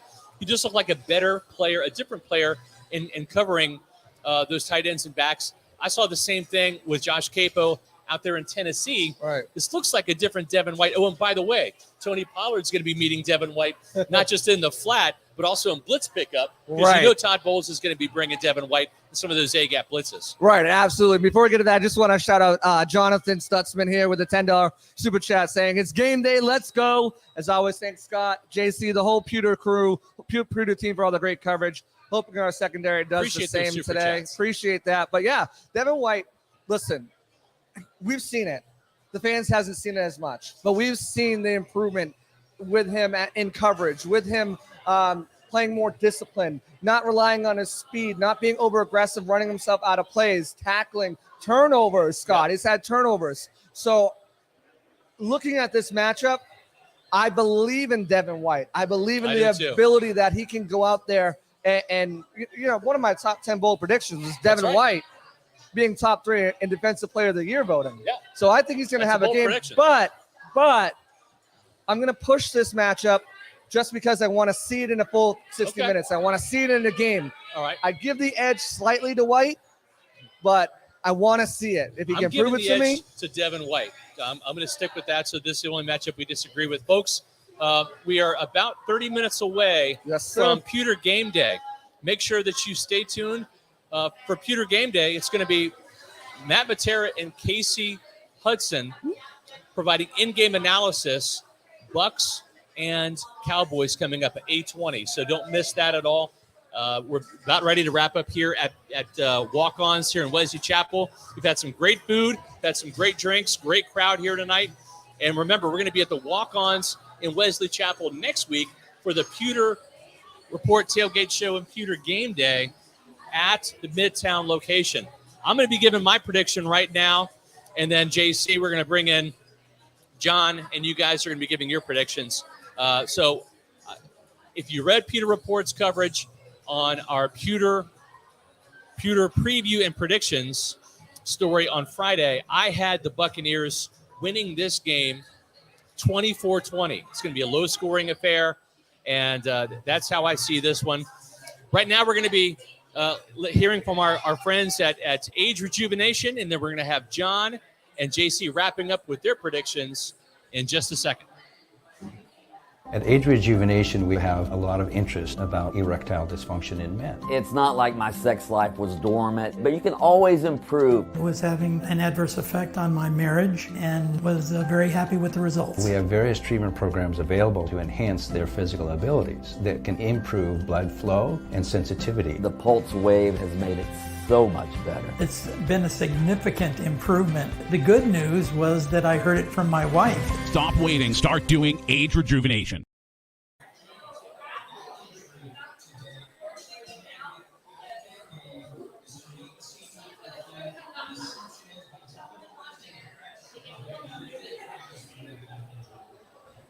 Welcome back, guys. It's that time. We're about to wrap up this show, but the show is not over. We're going to be going to our Pewter GameDay side, Pewter pregame first, and then Pewter GameDay. But right now, it's time to put our money where our mouth is. It's time to get down to brass tacks. Yeah. John, what is your final prediction? What is your score prediction? Who's winning this matchup tonight? Well, you know, traditionally, I think the Bucs over the past couple of years since Tom Brady has been here, they've gotten off to slow starts in the game.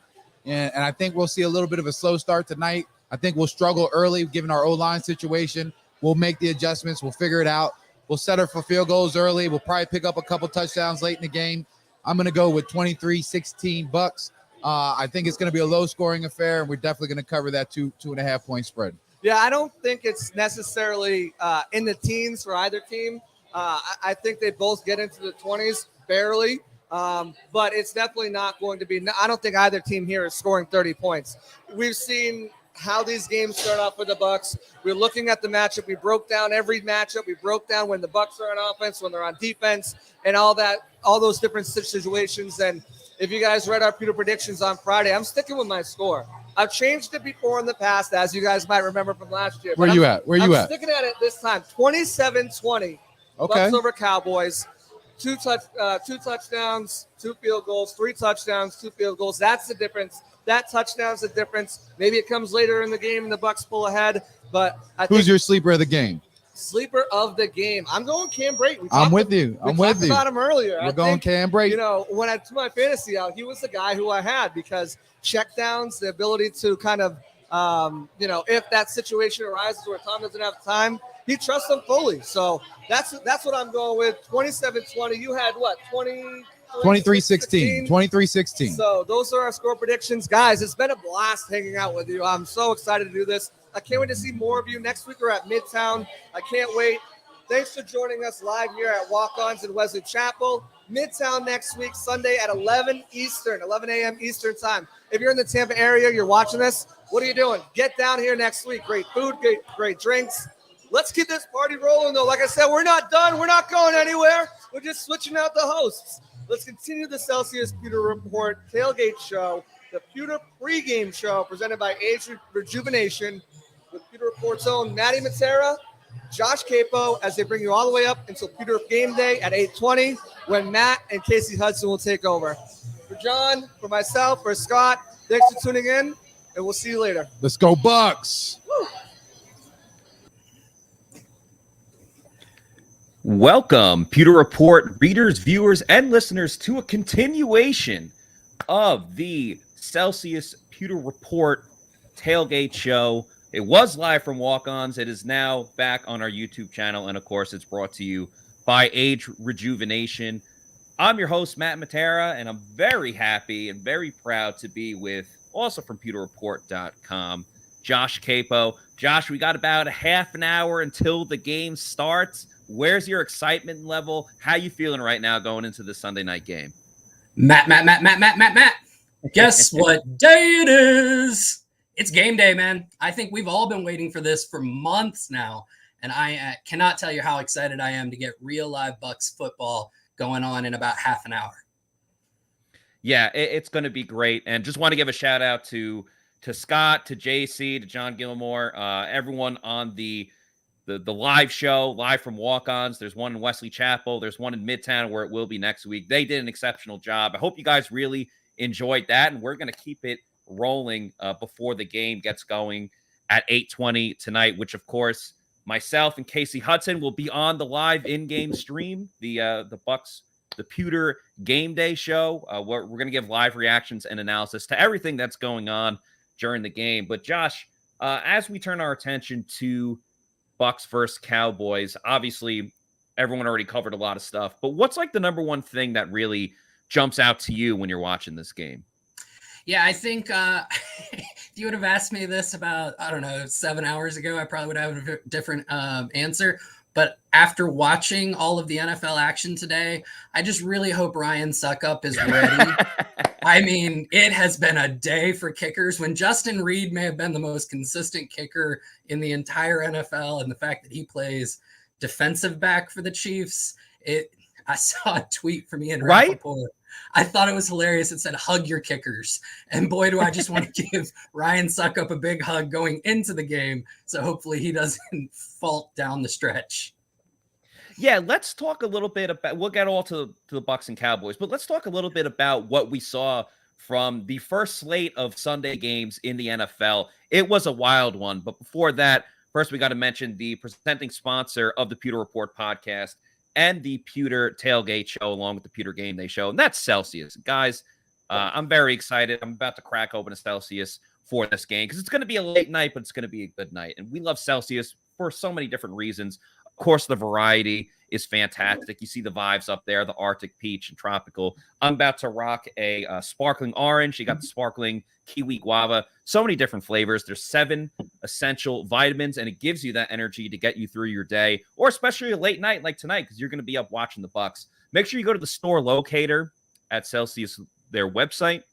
Find out where there's a Celsius near you because they're starting to be all over the place. So there's going to be a Celsius energy drink in your area. You could also buy them in bulk off of Amazon. I would recommend that.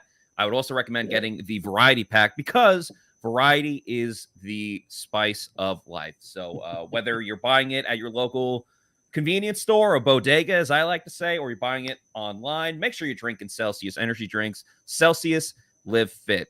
We're talking about the bodega. 1 o'clock You games, are so Josh. New York. What's up? I said bodega. You are so New York. Yeah. Hey, well, you lived there for a little bit, so you've definitely heard that before. Yeah, I've got the peach vibe myself. So we're awesome. all Very Celsius. nice. We know how late we're going to be up tonight, and it gets us through. Oh, yeah. I love it. I love it. When we look at the 1 o'clock games, I think there's two that really stick out to me. And one of them, of course, is because of all of the kicker stuff. That was Steelers-Bengals. I mean, the way that the Bengals were able to claw back into that game only to get their hearts ripped out at the end. And we'll get to that one in a moment. But I think the more crucial one, especially for the Bucs, in my opinion, the biggest game, most entertaining, or maybe most annoying for Bucs fans, was Saints-Falcons. I mean, it looked like the Falcons were coasting in that game, Josh. But then in a typical Atlanta move, they blow the lead. Doesn't matter who their quarterback is, I guess. They blow the lead. They were on cruise control. And then Jameis started looking like Florida State Jameis when they won the national championship, moving the ball down the field against Auburn. All of a sudden, just lit it up in the fourth quarter. Great catch by number 5, Jarvis Landry. Made some great plays. Olave looked pretty good. Michael Thomas had 2 touchdowns. So, don't want to get too ahead of ourselves, but it's going to be a fun game next week. But it kind of felt like, damn, would have been nice if the Saints were 0-1 to start the season, just the way that game was going. Yeah, I kind of see it a different way. I'm hoping that they had to put so much into coming back, clawing back, and pulling that one out. Maybe there's a bit of a letdown against the Bucs next week. And then living in Atlanta, it's always fun watching Falcons fans suffer. So for me, it was great. I was a big fan. So, but yeah, I mean, that was another one. I counted 5 games throughout the 1 and 4 o'clock slates that were decided by less than a touchdown. I mean, it was down to the wire in so many, and that one included. If you're a football fan, it keeps you engaged. That's for sure. Yeah, it really does. And we had a tie. The Colts and the Texans had a tie, which, again, another game where the Texans were cruising. Honestly, a lot of Xbox had a pretty good day. O.J. Howard had 2 touchdowns. The New York Jets were abysmal, but defensively, Jordan Whitehead played very well. He had one of those patented Jordan Whitehead hits that knocked the ball out loose for an incompletion on 3rd down, which was big. Quan Alexander also playing for the Jets, who their main problem was the offense. I won't talk about them too much. But Quan Alexander made some nice hits. So a lot of Xbox, Jameis including, really showed out. What game, was there any game in particular you were watching, or were you bouncing?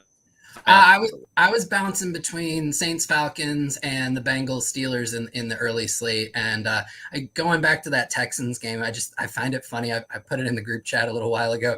Your AFC South standings currently have a tie at the top of the standings with the 2 teams that tied each other. So the AFC South through week 1 as a division does not have a win. And I just think that's so AFC South of them.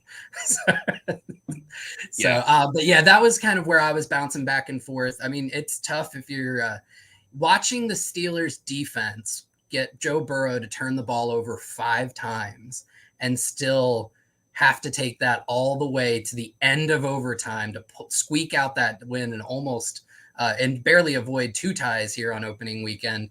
If you're a Steelers fan, and we all know one, we all love one, that's got to be heartbreaking. You know what's funny is I had the Steelers defense in fantasy football. So I was like, yo, this is great. Like, started off pick 6. And then it got to overtime. I'm like, all right, like let's end this. Because, a lot of times in fantasy defense, you're really only going to lose points the more the game goes on, because it gives teams an opportunity to score. But then they got like another sack, forced fumble in overtime. So I was like, all right, like they got me a nice 30-point day for a defense. Like, that doesn't really come along too much. And obviously the Steelers are another opponent that the Bucs will face a little bit later in the season. And they had a huge blow as well later in that game. Like, obviously they went on to win, so good for them. But it looked like TJ Watt tore a pec, which obviously is a very serious injury. And, he's not just their best pass rusher on their team. He's one of the best pass rushers in football, period. Yeah, he's a guy who literally can take over a game. We've seen him do it. And that's going to be a huge blow for that defense. Not saying that the defense is going to be bad now, but there are very few of those players in the NFL, especially on the defensive side of the ball, where just sometimes like him, Max Crosby, Khalil Mack, these guys, Myles Garrett, Aaron Donald, you see these guys and they just become one-man wrecking crews, right? And they literally, it'll be 3 plays in a row where they just dominate and they create a defensive stop almost single-handedly. I don't know if the Steelers really have anybody else on their team. Cam Hayward's great.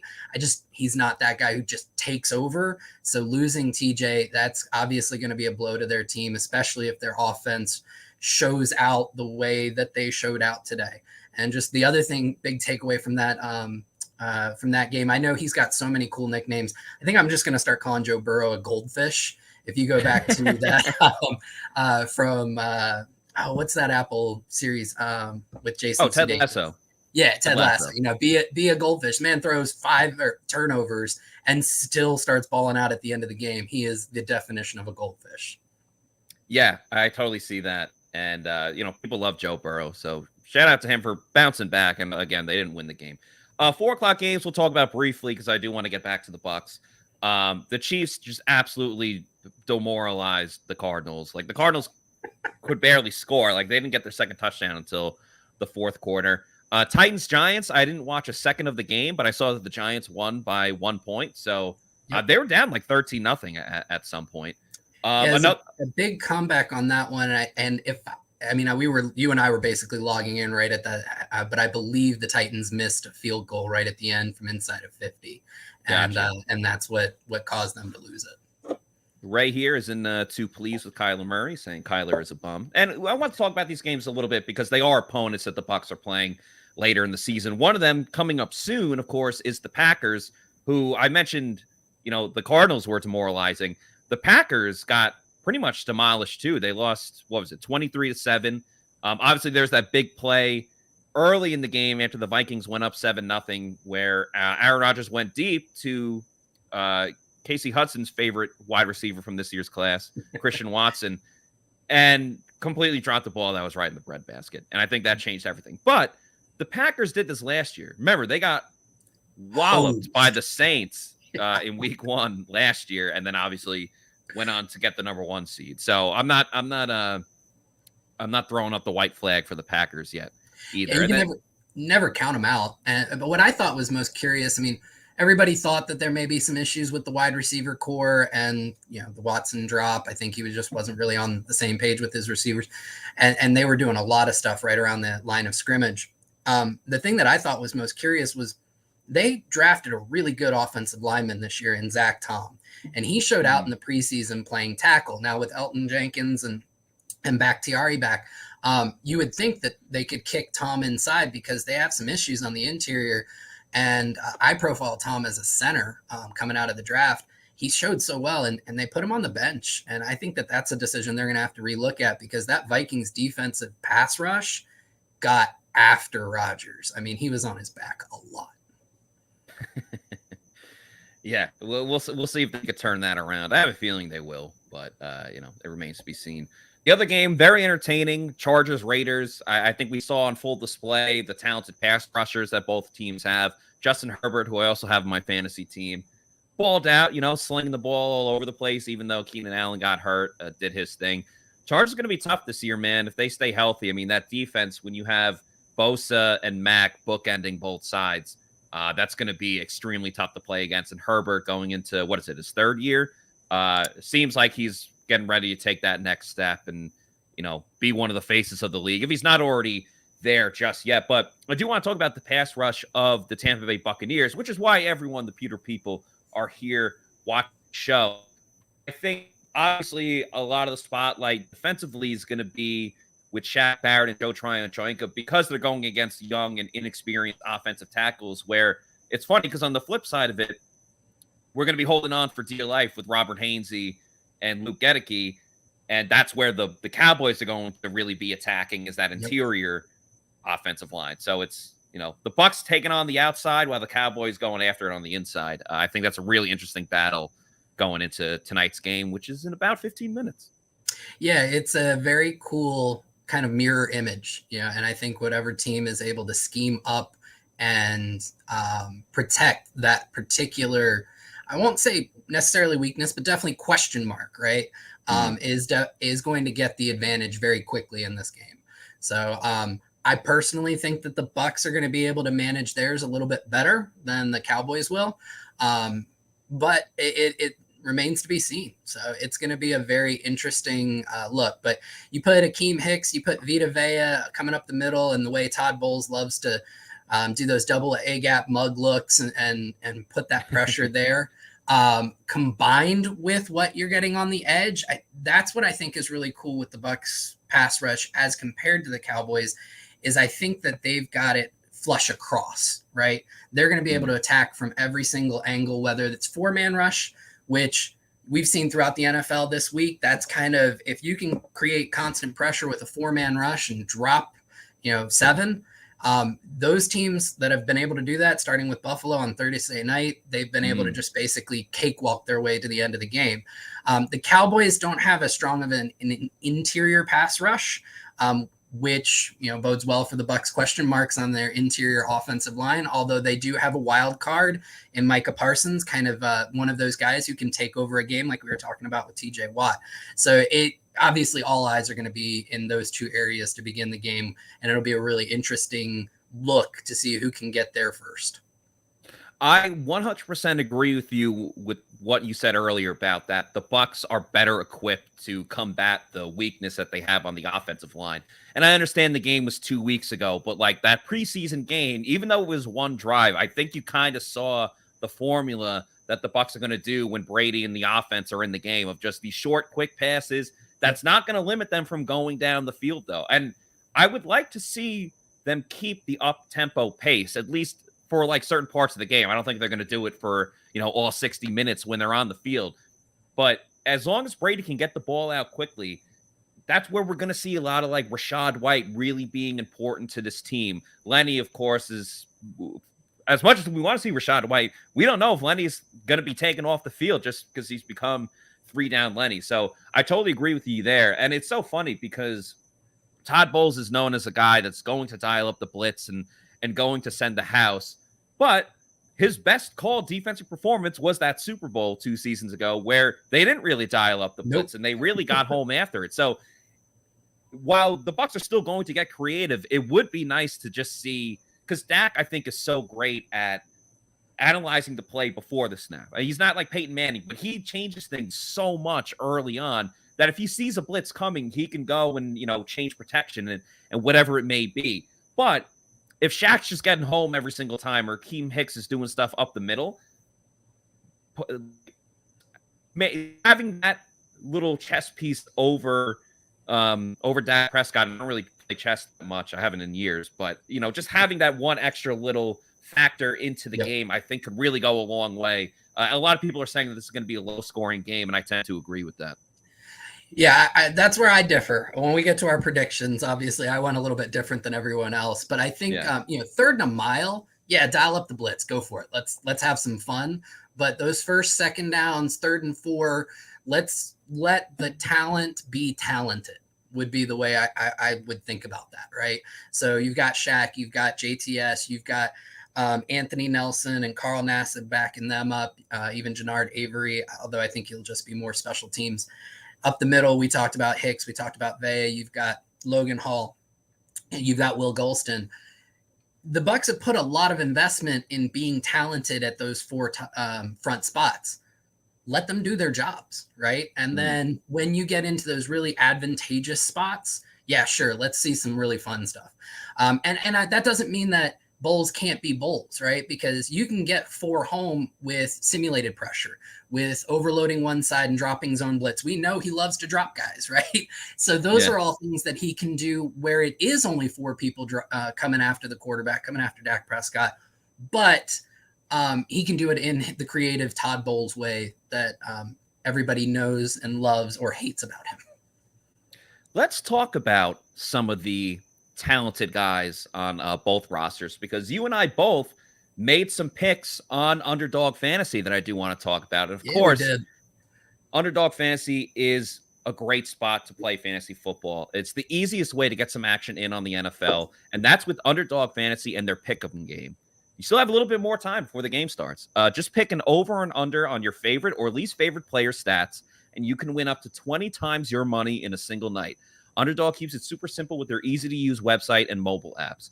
Pick between 2 and 5 players to fill out your pick'em slip, get every pick right, and take home some cold, hard cash. Use the promo code Pewter. Get your first deposit matched up to $100 by Underdog Fantasy. You can also do, I know like Best Ball Mania 3 and those type of things are finished, but they do have week by week. You can draft a team for 1 week and do different pools, whether it's $3, $5, whatever it is. So you still get that week to week fantasy aspect of creating a team, investing in someone that you think is going to have a good week, whatever the matchup might be. So you can do that. You'd also do your pick'ems and over-unders, which are a lot of fun. I did a 3-player pick'em, but Josh, first tell me, what did you go with these? So I did a 3-player pick'em as well. Nice. I went with Tom Brady. I went under on his passing attempts, which was set at 38.5. I went over on Leonard Fournette, 56.5 rushing yards. And I went over on Dalton Schultz, 51.5 receiving yards, which now looking at my fantasy matchup, I really hope I lose this because it means that if I win that on the Dalton Schultz, I'm losing my fantasy matchup because we're in a super flex league and I was up against Josh Allen and Justin Herbert. So yeah, pray for your boy. Yikes. So we have one thing that is different from each other. So I took the over in the Tom Brady passing attempts of 38.5. I also did the under in total yards for Dak Prescott, which is at 290.5. So hopefully it doesn't scramble that much. I think the Bucs passing wise keep him under 300 yards or 290.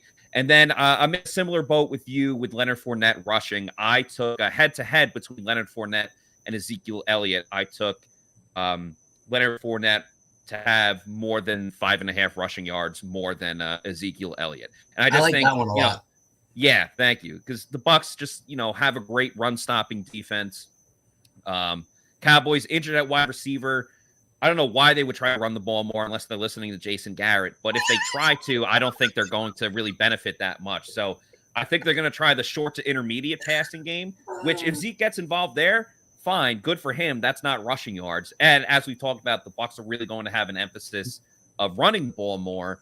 So that's where I think Lenny excels there. But I don't think they'll just completely scrap the passing game to the point where Tom Brady isn't throwing the ball a lot. I mean, last year he threw it a ton against the Cowboys in that opener. He only had, I think I looked it up earlier, like 3 or 4 games the whole season where he had under 40 passing attempts. So I just think that's going to be the case, especially if we're talking like a low-scoring game. The Bucs are having trouble moving the ball. They're not going to stick with the run game. They're going to try to air it out a little bit more. So that's why I went with the over with Tom Brady there. It makes sense. My thoughts on it are, I do think that Dallas is going to have some busted coverages. Sure, they have, Diggs, who had, 11, 12 interceptions last year. He also, he busted a lot of coverages. And I think that that's going. Thank you. I think that the Bucs are going to exploit that and exploit a little bit of the back end of the Cowboys secondary for some big gains. Even if they aren't deep shots, there will be a lot of yak opportunities that'll keep Brady's passing attempts down, even though I still think it's going to be a high-scoring game. Yeah, so let's get into that, because you did say that from the beginning that you really think it's going to be high-scoring when many people think it's going to be low-scoring. What with like the Cowboys offense with all the injuries and everything really makes you believe that they're going to put some points up against the Bucs defense? So I think it's going to be high scoring on the Bucs side. I actually think that the Cowboys aren't. I think I may have gone under everybody else on the Cowboys side. If you go back to their matchup last year, the Cowboys ended up with, I think it was 29 points, 28 points, somewhere around there. But a lot of that came off of a couple of the Bucs turnovers, right? Godwin fumbled. Brady threw 2 picks, although one of them was a Hail Mary right at the end of the first. Yeah, half. it was the other one was BS too, not to cut you off, but Leonard dropped the ball. Yeah, right it popped right off his shoulder, and that was Diggs' first interception of the year. Yeah. Right? So you had a couple of fluky interceptions for Brady, although the one at the end of the first half actually almost got returned for a touchdown. It was a little scary there for a second. Right. And then you had a couple of fumbles, right? So Rojo fumbled, which doesn't surprise many Bucs fans. And then Chris Godwin fumbled, almost scoring a touchdown, right, inside the 5. So you look at all of that, and Dallas turned that into 16 points, right? So you wipe that out because I think the Bucs are going to be more disciplined this year. I don't think you're going to see as many of those types of turnovers, especially the nature. None of them were really earned turnovers, if you will, really fluky. So you combine that with the fact that they do have their issues at tackle, and, they've got one really good wide receiver, and then they've got a lot of question marks at wide receiver, right? I don't see the Cowboys scoring much on this, in what should be an improved Bucs defense. On the other side, I do think that the Bucs defense creates some turnovers, which creates some opportunities for points for the Bucs offense. And I do think outside of that question mark at left guard, because I think Hainsey's going to play at least average, that offense is stacked. And so I see the Bucs scoring quite a bit, and this not being as close as a lot of those games we talked about earlier, right? Where they were within 5 points of each other. I see this being pretty convincing win. That's what many people thought last season, in the opener. I think people thought that they were going to steamroll the Cowboys, and then they were up until the turnover started happening, as you mentioned, the fumble. But so much time has gone on since then. So I don't know. You had a great article about what we can learn from that game last year, and I will recommend everyone to check that out on pewterreport.com. What you can learn from that game that can help with this game. Another thing that's really going to help the Bucs, of course, is Chris Godwin being back, and we have 4 minutes until kickoff. So you talked a lot about the game, and we'll get you scoring in a moment, but just talk about the impact that Chris Godwin can have just by being there and available in the lineup. And do you think he'll play a lot? Do you think it'll be kind of a pitch count situation? What's your thoughts there? I definitely think it'll be a pitch count situation. He never actually played in any preseason games, and he's been non-contact jersey all throughout practice. So if he has gotten that hit, right, to make sure that everything's okay, it hasn't been in any type of setting where the media has been available to it. As far as we know, he still hasn't actually taken that hit, right? So I definitely think it's going to be a pitch count, but I think you can see him in there in some very crucial situations, say red zone, say really important third down situations. I think Godwin's impact, if I'm his teammate, and I see how quickly he's returned from such a catastrophic knee injury and all the things that he's been able to do, you combine that with week 1. I mean, I'm pumped.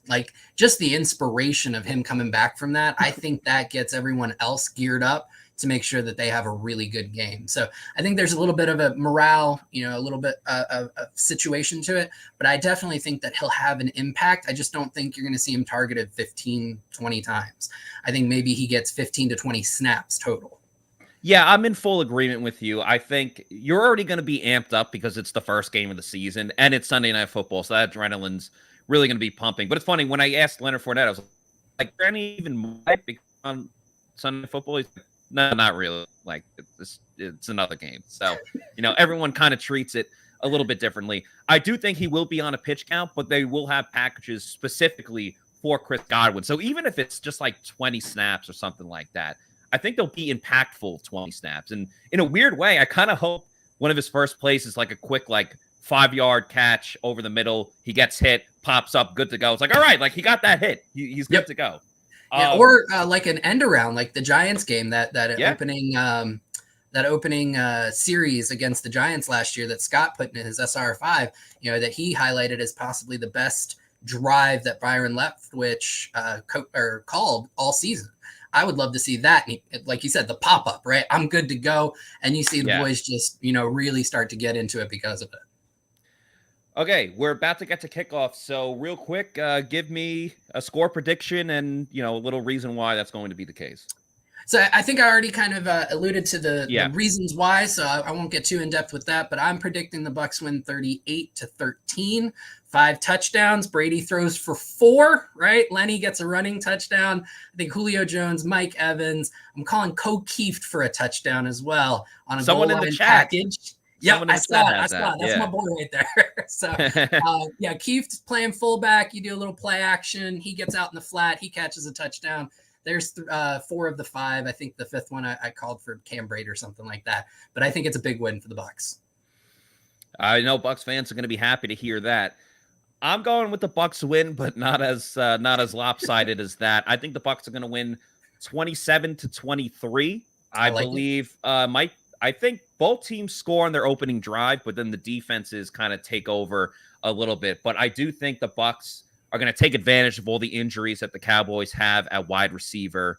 So if they try to take CD Lamb out of the game, I think the Bucs are going to blitz. Even though we want them to get home just with 4, I think by blitzing, that forces Zeke and Tony Pollard to really stay along the offensive line and have to protect, which is a win for the Bucs, because that means they're not getting out into the flats and being a factor in the receiving game, which I think the Cowboys are really going to want. And Tom Brady, unless it's the Saints, if you give him enough time, he'll figure out your defense. So, he'll get the ball out quick. I think they'll try to establish the run game, because that's another great way to neutralize a really good pass rush. And by that, I just mean Micah Parsons doing, whatever it is that Micah Parsons does to have a huge impact on the game. So I do think Brady throws for at least 2 touchdowns. Mike Evans is always the easy bet for him to score a touchdown. I think Chris Godwin has a signature play that really amps everyone up and fires them up. And one of the newcomers is going to have a key play, whether it's Cade Otton, whether it's Rashad White, Julio. I don't know which one just yet, but I think someone is really going to, step up and get everyone excited for this game. So, Josh, really appreciate you coming on to the show today. Make sure you follow him on Twitter. What's your social media? At Josh_Queipo. So cool. Queipo, because, I'm weird. No, you're not. You're just an avid football fan, just like the rest of us. But yeah, a lot of great work from Josh right there. Josh, thank you so much for joining us. Thank you, everyone, for watching the Pewter Tailgate show. But we're still going to be live right now with the Pewter GameDay show as Kasey Hudson, sorry, I've been talking too much, is about so right here for the Pewter Report GameDay show presented by Celsius.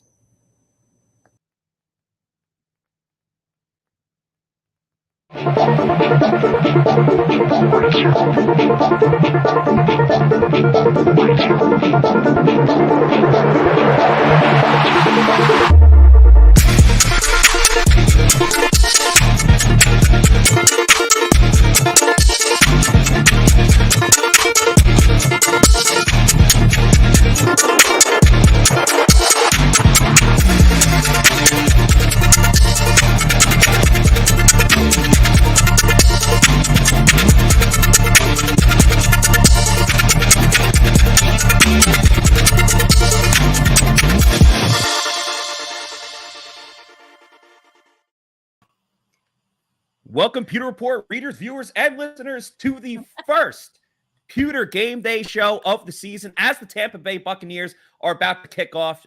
Jake Camarda kicks it off to the Cowboys. Kasey Hudson is on the live stream with me. Kasey, how are you doing as the Cowboys return it, not even to the 15, a great tackle by KJ Britt. We were really worried about Bucs special teams, and they make a statement with that first play. How are we feeling, Kasey? Oh my gosh, I'm feeling so good because half of my bets of the day actually panned out. So I think that the dices are going to keep rolling. I think we're off to a good start, and I feel good. KJ Britt, special teams, bringing the hit. He's got to redeem himself a little bit. He's probably feeling some type of way that they brought in another linebacker, even though he did pretty well in camp and stuff. So let's do this. Game 1, week 1 in Dallas. I heard all of the great predictions. Yeah. We're here. All panned out. Cowboys first play. Dak Prescott completes a pass to Dalton Schultz. Mike Edwards was very, very close to intercepting that one, but Schultz makes the catch for about like a 6 or 7 yard gain.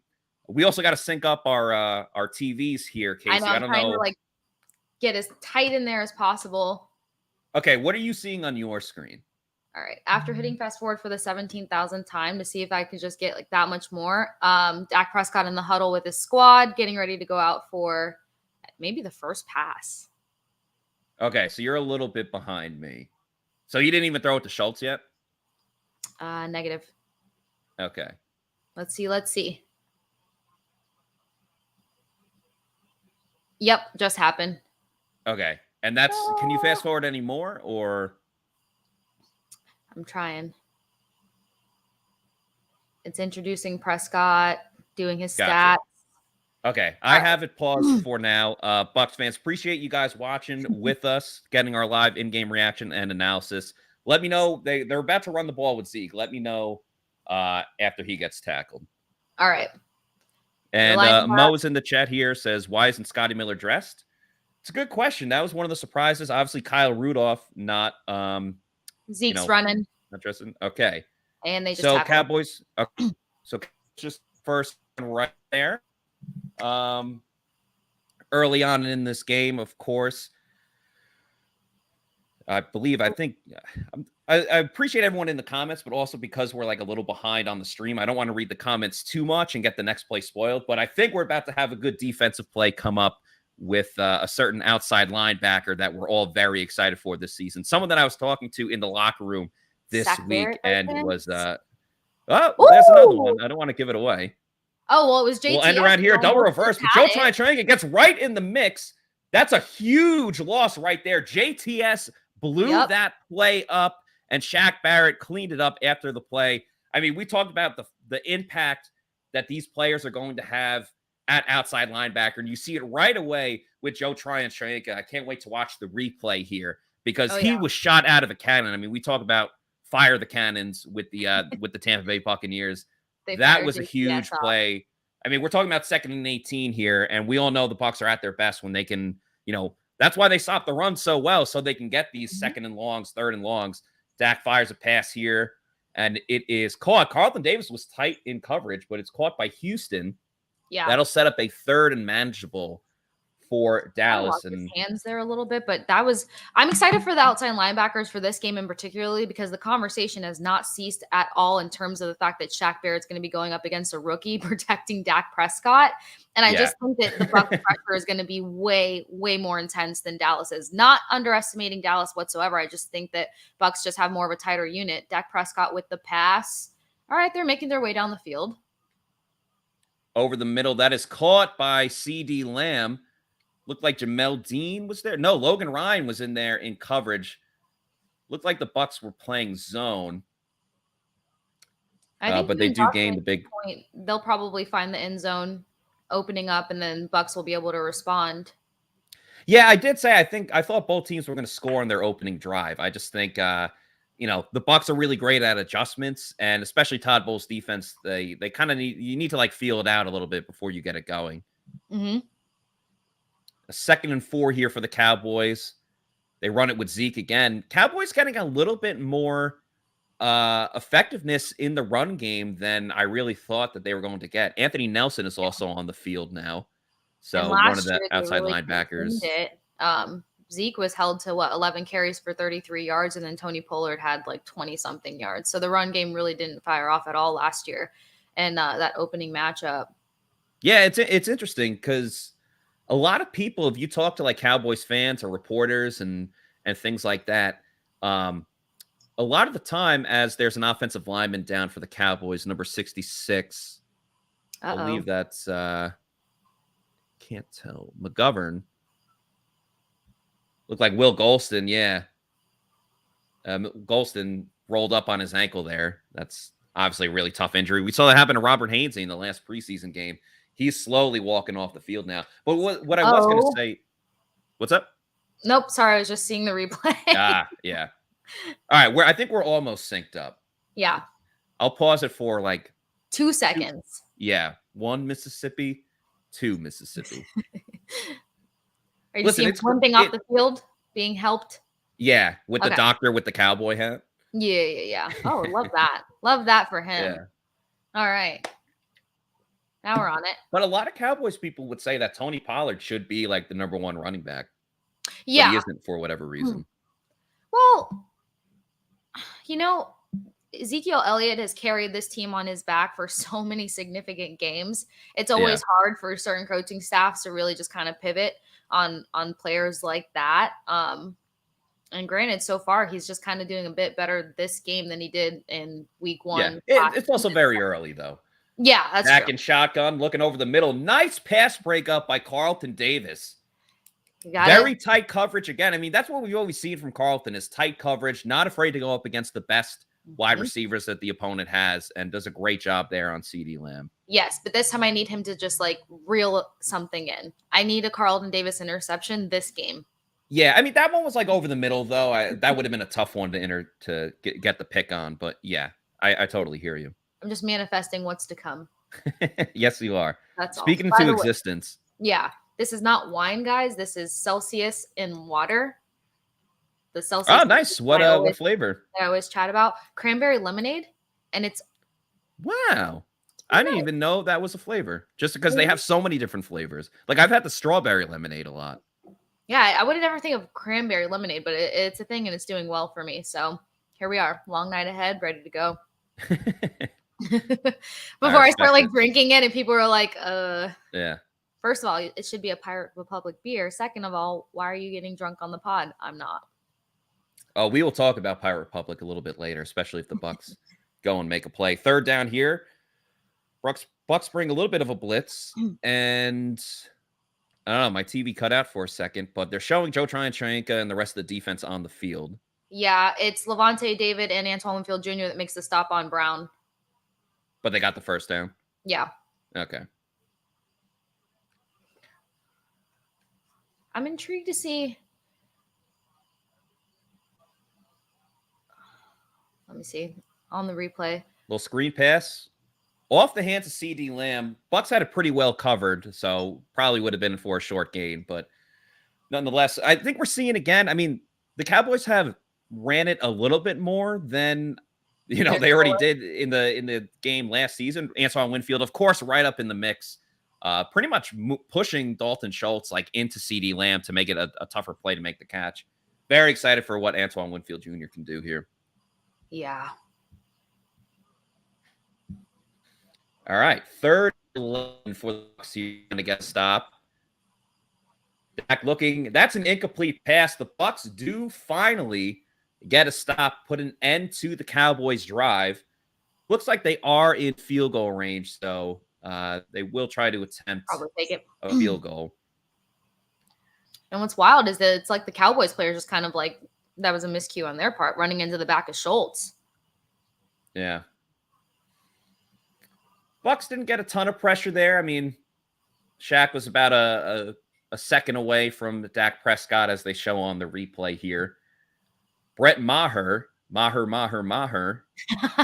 will go out and attempt a 51-yard field goal. Kick is up, and it's right down the middle. So with 9:02 remaining in the first quarter, Cowboys jump out to a 3-0 lead. But I do think, listen, in today's NFL, Kasey, the way it works, it's really hard to shut out any opponent unless you're playing the New York Jets with Joe Flacco as your quarterback. They did score 9 points today, though. But in today's NFL, I mean, I still think if you hold a team to a field goal, it's a win. It's just not, it's all about just not allowing those touchdowns, because you can let up. I mean, this rarely happens, but if you allow 7 field goals in a game, that's still only 21 points. And that never happened. So if you just play, and I saw someone in the chat say, bend but don't break. When it comes to that, I mean, especially Dak being a great quarterback in this league, I chalk this as a win. Unfortunately, I think I might have to have you pause for like 3 more seconds. That's fine. No problem there, because that gives me an opportunity to tell everyone about our favorite energy drink, Celsius, which of course is the providing sponsor of the Pewter GameDay show. 7 essential vitamins, that essential energy to get you through your day, whether you're working, whether you're watching a late night football game, or maybe you're going to stay up after the game and go pump some iron and work out. It's great. You don't need pre-workout. Just have a Celsius and you're good to go there. You, of course, can also buy Celsius on Amazon. I would recommend getting the variety pack. Variety is the spice of life. have it sent to your house or apartment every 2 weeks, 3 weeks, whatever it may be, or go in the store locator, find out where there's a Celsius near you. But there's so many different flavors. The vibes are always very high when it comes to Celsius energy drinks. And, of course, you got to talk about the Arctic Vibe, which tastes like a slushy. It absolutely does. So I would recommend getting that one. The orange is my original favorite, which I'm drinking on the show right now. But Arctic Vibe is a number 2 that sooner rather than later might be the number 1. So make sure you go to the Celsius store locator or buy it on Amazon. Celsius Live Fit, again, the providing sponsor of the Pewter Report podcast and the Pewter GameDay show. We are. While we are on this quick little commercial break, because I saw a comment in the chat. Tom, sir, I saw that Christian Watson dropped that pass. I was not okay with it. I was very distraught. In the same sense, I think Aaron Rodgers just kind of had way too high of an expectation of his rookie wide receivers today, as well as the fact of he set Watson up to fail. That would have never happened in a Tampa Bay Buccaneers jersey. So, yeah, it happened. In the same sense, I had the Vikings upsetting the Packers today, and that worked out in my favor. So we're good. Oh, good call. Packers were actually a 1.5 point underdog in that game, but they got shellacked. It was never competitive. Yeah, they went past that 2 point little cushion there. But the biggest reason I had a feeling about it was because of their defense. I felt like they just had more of a compiled defense or pieced together defense than the Packers did. Packers had more of that line, defensive line strength versus a full package from the line to the secondary. So I used to watch a lot of Vikings football, guys. It's weird. It's very odd to explain, but interesting. All right, Kasey, where you at now on the stream? Kickoff. Did they just kicked it off? Yeah. Let me know when you see when they're showing the player names. Let me know when they show Robert Hainsey and his graphic, because I have it paused right there. You say when, and I'll play it. Okay, I'm literally gonna say when. When. Perfect. All right, we are all synced up. This is a fun game. Okay.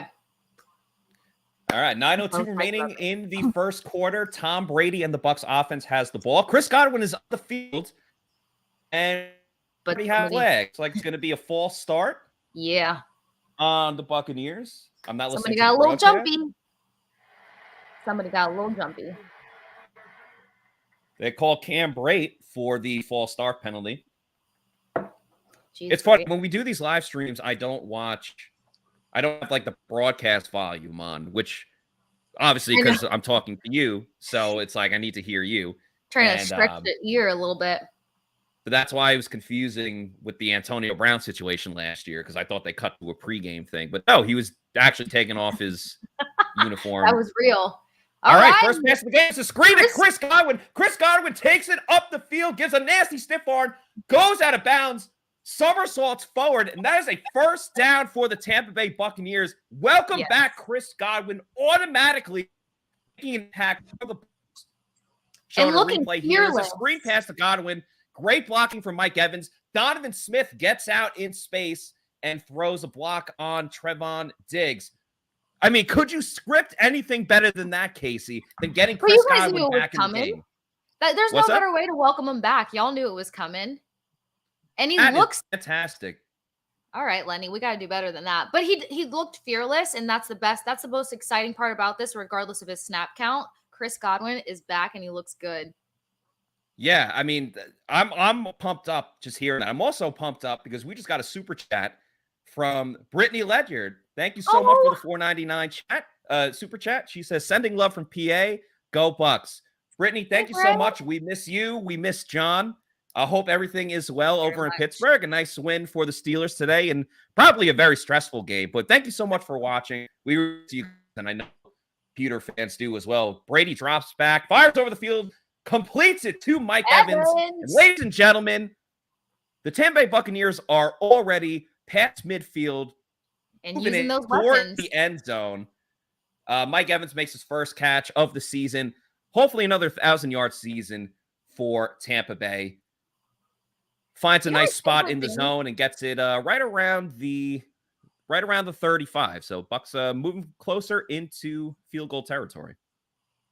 I love watching Mike Evans run, especially when he really wants to let up on really gain those yards. His stride is just stupid. It's deceptive because it doesn't look fast, but it is fast. Great run here from Leonard Fournette.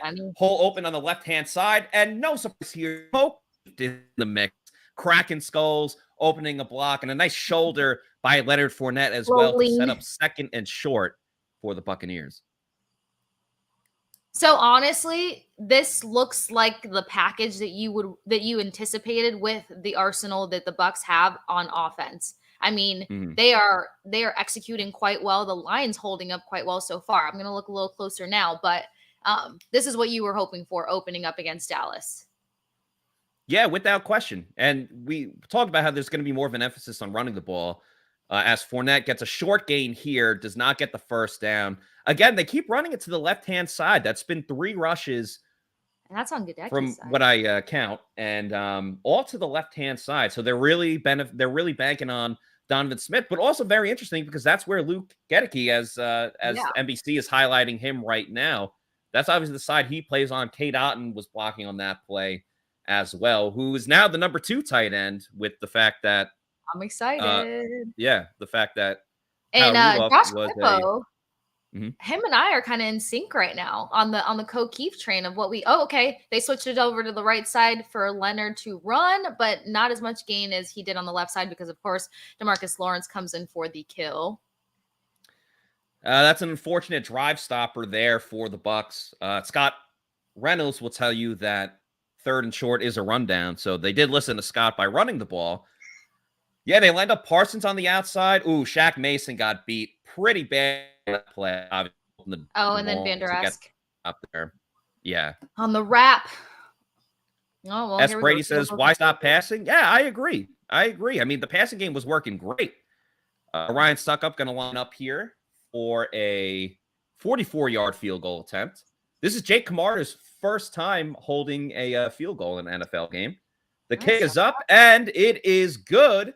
Bucs score their first points of the season. That's good from 55 yards. Now I'm a little bit confused, but nonetheless, we are tied up at 3-3 with 5:05 to go in the first quarter. Kasey, that first drive, overall, obviously unhappy with the 3rd down call, but passing-wise, moved the ball down the field great. Chris Godwin, again, the tempo setter for this team. 1st and 15 backed up. They go, all right, Chris, your time to shine. Welcome back to the NFL. And obviously did a great thing there. So what's your big takeaway from Well, a couple things, because for one, as you said, Chris Godwin opening things up, I think that helped in so many ways because everyone's been anticipating the return. You had Cyril Grayson on the Pewter podcast this summer mention the fact that Godwin was going to be ready for week 1.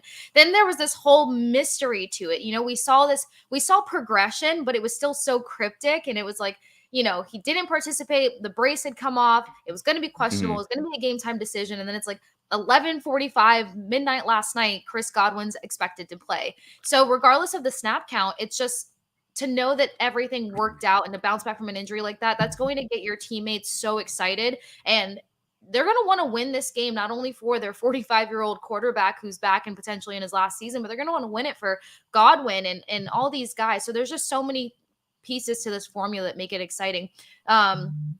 Run game obviously still needs a little bit of work, but you're working behind a line that's had some issues. Robert Hainsey, you got Luke Gedeke, who's, still getting his feet underneath him. But for all the question marks heading into this game behind this offensive line, I'm not as concerned as I was with the assumptions that I was making beforehand. Now that I'm seeing it, I can breathe a little easier. And at the end of the day, you've got Tom Brady back there and he's doing what he does best. He's conducting, he's moving. And I really like how this offense moved, aside from some parts of the run game, down the field. I think it's one of their cleanest opens in the last couple of games that we've seen. Couple comments here. RR says, not a good end to the drive, but passing game and protection looks good. Michael was not happy with the play calling. He says, why stop passing? A couple others here. Scott Psycho, I'm not going to say his full name, but Leftwich is such a tunnel vision play caller. Kim, very excited. Godwin to start with first reception. Sweet, with an exclamation point. King Cook says Godwin hit him with the mean stiff arm at the end of the run 2 and with the 100 emoji. Joel not happy with Shaq Mason. He seemed to be the culprit on that one for the poor running play. Shaq Mason got worked on that third. So, yeah, very interesting first couple of minutes here as Jake Camarda kicks the ball off after the Bucs got that field goal. It will go for a touchback. So we will see the second drive for the Tampa Bay Buccaneers defense, see if they can stop Dak Prescott. Again, both teams got the ball, moved the ball down, but not all the way to the end zone. Let's see the unit they got there. I saw Jamel Dean on the field. Of course, he's there. He won the CB2 battle in during training camp. JTS lining up on the left side. Hicks and Vea in the middle. Will Golson in there as well, and Shaq Barrett on the right-hand side. You got Davis, Edwards, Jamel Dean in there as well. Hand off to Zeke. Stopped by Joe Tryon-Shoyinka, but that's after like 6 yards down the field. Yeah, a little subpar play by the Bucs run defense. Very, very surprising. That's usually the DNA of the Bucs is stopping the run, but that hasn't been the case so far. Yeah, and I was expecting it to kind of step up a little bit with Akeem Hicks in there and whatnot, but we'll see.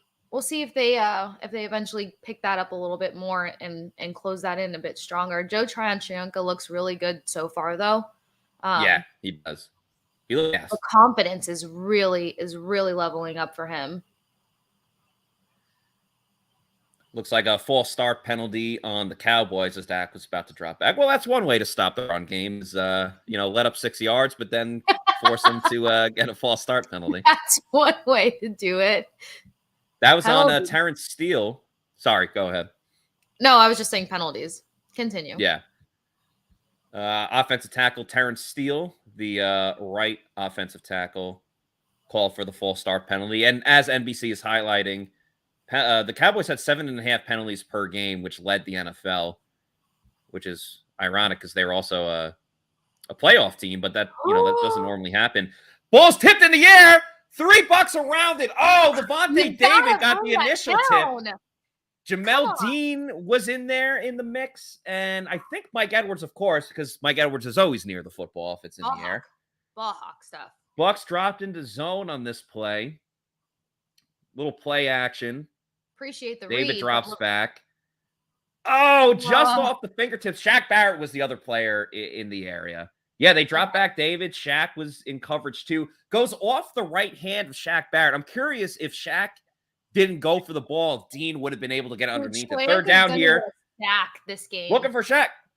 Hit by Akeem Hicks. Was that a fumble? No, they're calling it an incomplete pass. Great pass rush by Akeem Hicks, getting to Dak Prescott and forcing the incompletion there. Ball get line pyramid. Nice job by the Tampa Bay Buccaneers. They only allow. Actually, they did not allow a first down because you had the false start penalty, which set up everything else. So nice job by the Bucs defense bouncing back. I'm telling you, this pressure, they're going to bring better pressure than the Cowboys. Well, Kasey, another great thing, like Akeem Hicks made the play, but Joe Tryon-Shoyinka did great getting to the outside, and that forced Dak Prescott to move up in the pocket. While you were giving the proper breakdown of who did what, I'm over here screaming JTS. So, we're watching the game. We're giving our reactions too. Like exactly. We're gonna watch this game and have fun. Like if you were watching with your friends on your couch. I mean, I'm literally on my couch watching this. So. But you are my friend. This is not. Yeah, we are friends. We're not just colleagues. We're friends. You're like as well. If you were watching with your friends, and I'm like, but we're friends. Jalen Dart on the return here takes up to the 30-yard line. Pretty good return considering it's Jalen Dart and did not slip. No roller skates there, and actually moved the ball up the field. So now the Bucs will start on the 30-yard line as we go to commercial break. A lot of highlights on Tom Brady, but why not? You know, he's the one that everyone's talking about. Of course. What's new? As if there's nothing more to talk about than Tom Brady, but appreciate the fact that defense looks good. And I feel like when they have series like this, they do well building upon it most of the time. Yeah, JTS is flying. He looks so much more confident. His athleticism is really starting to shine through right now. And the containment of, CeeDee Lamb. We saw that they really relied on him to stretch the field last game, the last matchup week 1 last year. Yeah. And that kind of snuck up on this defense a few times. So it looks like they're more prepared for that. And I hate how everyone is like comparing CeeDee Lamb and Mike Evans. While there are many comparisons between the pair of them, you're talking about, a guy who found the end zone 6 times and averaged 85 yards a game versus Mike Evans, who found the end zone 14 times. And that was with them kind of like forcing it towards the end of the season. So I'm really psyched to see what Evans' stats kind of materialize to not only this game, but this season. Yeah, I like CeeDee Lamb as a receiver, but, he's only been in the league for a little bit of time. Like, you have to prove it consistently. And, that goes for some of the great wide receivers right now, whether it's Justin Jefferson or, any of those young wide receivers, like obviously in Cincinnati as well, that receiver, his name is blanking me for the moment, but obviously he had a huge game. What team? The Bengals. He's number. I watched like all of the game. I can tell you right now, Jamar Chase. I don't know why I had a brain freeze there, but yeah, Jamar Chase. Again, like very talented receiver. They both balled out today. Like Chase had over 100 yards and had the game tying touchdown at the end of that game. Jefferson had 2 touchdowns against the Packers. Good comment here from Gary. He said, haven't seen Julio. That's true, but they've also only had 1 drive. So we'll see. We'll see if that's the case. RR said, LMAO, Giselle just sent out a Bucs hype tweet. So obviously, I'm not going to get into it, but there's a lot of off the field, the conversation about Tom Brady's personal life, which of course people like to talk about. Getting back to the game now, showing an outline of the city of Dallas. We got 3:53 remaining in the first quarter. Yes. Game's tied at 3, and the offense gets their second drive of the game, starting at the 30-yard line. So a lot of threes going around. All right, here we go. Tom Brady. Brady. Play action here. I was hoping for that. Brady going to the left side, caught by who else but Mike Evans on Diggs. That was a matchup we were talking about. Diggs, for all the interceptions that he gets, he also has a tendency to get cooked down the field. So I really think Mike Evans can take advantage of that, especially if they want to line up one-on-one. Tom Brady is 3 of 3 for 63 yards as the Bucs get the ball to midfield. Right at that star. Shotgun pass to Julio Jones. Now Julio's there he goes. He gets the ball up to the for about a 7-yard game, but over midfield. Kasey, I like how the Bucs, obviously Julio new to this team, Chris Godwin coming back from that injury. I like how they're getting their new guys or returning guys in it early by just throwing a screen pass, like making sure they make the catch and then, taking a hit to, obviously with Julio, it's all staying healthy, but good way to get the new guys involved for sure. And there's no need to exhaust any option here because you have so many. Oh my gosh, here we go. Finally, to the left side, they pull Jack Mason. Lenny, again, getting into the red zone territory. A very nice run by the Buccaneers there. Did not mean to cut you off, Kasey, but that was one thing I really talked about during the week is the Bucs run the ball in between the tackles so much. As you see, Keith and Kate Otten and Cam Braid, all 3 tight ends lined up to the left, and they pulled the right guard, Shaq Mason. The Bucs run the ball in between the tackles so much. I want them to run the ball to the outside more. I think you got to get more creative with that. So nice start for the offensive line, bouncing back from that 3rd and short on the last drive. Lombardi and Lenny getting the Bucs inside the 30. They're at the 25 as Tom Brady lines up in shotgun. Okay. Looking over the middle, that's his first incompletion. He was looking for Mike Evans, tried to split it between the corner and the safety there, goes incomplete. But the Bucs are pushing the ball, Kasey. There's no doubt about that. And they're doing well. And I like that you mentioned them kind of working out on the outside a bit more. I think that's a great idea just because they can kind of rely on their tight ends to assist a lot more and alleviate the centerpiece of this offensive line. And I'm just loving hearing Keith's name out there. Keith. This kid. And so is Josh Queipo. So I'm glad with Yeah. some of the predictions that he had. I think we kind of had some similarities in our predictions for this game. And if I see Keith go in the end zone, my whole setup here might get flipped, guys. Yeah. So let's be prepared. I don't know what I'm gonna do. I might have to like throw a can, like in celebration, not in anger, but I don't know. I'll have to do something. No, we should be smashing glass to honor anything that Coach does. You know what's funny? I was at a wedding this on Friday, and my buddy is Jewish. I got married, so he smashed the glass, and it was fun. It was like right out of Wedding Crashers when you're like Mazel Tov. Oh, great! I got the one of the best movies ever. Yeah. Oh, it was the best. And I lifted people up on the chair, did the Hava Nagila. It was awesome. You did? Yeah. I always wanted to do that. So I was like, dude, I know today's all about you, but like I fulfilled something that I always wanted Dream to come do. true for you. Brady across the middle, looking for Godwin, tipped away there on third down. So unfortunately, the Bucs are going to have to settle for another. Oh, sorry, he was looking for Julio Jones. My apologize. He was looking for Julio Jones there. So unfortunately, the Bucs will have to kick another field goal just out of the reach of Julio Jones. Yeah. But again, Bucs getting the ball out quick there. I haven't seen Brady.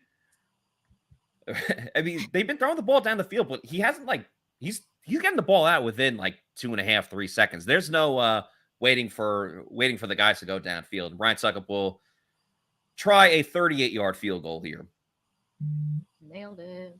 Kick is up, and it is good.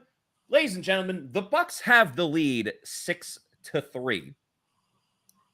And some positives, some negatives. It's nice that they're moving the ball down the field, but in the round is money, and that's where the Bucs have been so clutch and so precise in the Tom Brady era. But not so much tonight. Not that it's going to be a long, ongoing theme, but a little bit of a struggle there to start off this game. Yeah. And I mean, I think you actually just made a really good point in terms of mentioning how quick that Brady's releasing the ball and trying to find his receivers. He's got to kind of find that sweet spot in those big downs where he's not, I mean, yes, you want the quick release, but a lot of that is probably contingent upon the offensive line where they need to find that synchronization where it's like the perfect release to catch, because that could have gone to Julio Jones's right shoulder and been such a beautiful thing for the Buccaneers. But adjustments that they can still make. It's very early on in the game. And I'm just excited to continue to see the defense, even though you don't want them on the field too much, because we saw how that plays out for the Bucs. So I want to see the defense with like a 10-point lead where it's like, all right, you want to see them on the field, you want to see them do their thing. But worst case scenario, they still have the lead nonetheless. Right. Mark here says Brady doesn't fully trust his protection. I think there could be something to that. He's throwing the ball pretty quickly. Hasn't really had a lot of pressure in his face, but again, that's because he's throwing the ball very, very fast. Clark says need TDs. I agree, Clark. When you get into the red zone, that's gonna be the difference for this team without question. Mm-hmm. We got Yi Jinping from China saying Rudolph is just insurance in case the tight ends we drafted don't work out. I don't know if that exactly was the case when they first signed Kyle Rudolph. I thought he was going to contribute, but again, Cade Otton did not participate in rookie minicamp, regular minicamp, or OTAs. So more of a question mark going to training camp, but obviously impressed once he got healthy and got going. Yeah. Common Sensei said, I'm just wondering when they're going to get Gage involved. I was actually just thinking that too. And it's like, all right, first drive, they got Chris Godwin going. Second drive, they got Julio Jones going. So maybe this third drive is when Russell Gage gets involved. But to this point, we haven't really seen him at all. As King Cook also says, has Gage checked in yet? Yeah, not really. Yeah, not really. There's just too many options. They're going to try to play it out to the best of their ability and not make it so predictable, if you will. Another comment here. First half will be a feeler half. Could be. It's turning out that way. Mm-hmm. And Tom says they release Rudolph when Gronk comes back. Of course, JC is beating that drum. Turpin for the Cowboys going to return this. Tackled by Cade Otton. So Cade Otton doing a little bit of everything. Playing tight end, playing special teams. There is a flag on the play. I didn't totally see where Turpin got tackled at, but I think it was over the 25. We saw Cade Otton land a nice preseason tackle in special teams. Yeah. So he's laying a really great foundation to build upon for this Bucs offense. Holding penalty on Dallas. That'll move them back 10 yards. So Cowboys were the most penalized team in the league last year, and they're sticking to that formula this season after a solid return by Turpin. Yeah. Takes them back another 10. Longest tenured QBs. That's a fun conversation. Got a minute left here in the first quarter as the Bucs run it with Tony Pollard. That's the Bucs run defense that we know, Kasey. Yeah, they just needed to get warmed up a little bit. And there was the killer whale in on the mix. Akeem hit a big hug on somebody. Raheem Nunez-Roches, a.k.a. Nacho, also in on that play. You know when Nacho's in a play because you'll hear it after. Yes. His excitement for every play. I mean, he brings the same hype for every single play. This is probably the last play of the quarter. Cowboys in shotgun. Prescott drops back.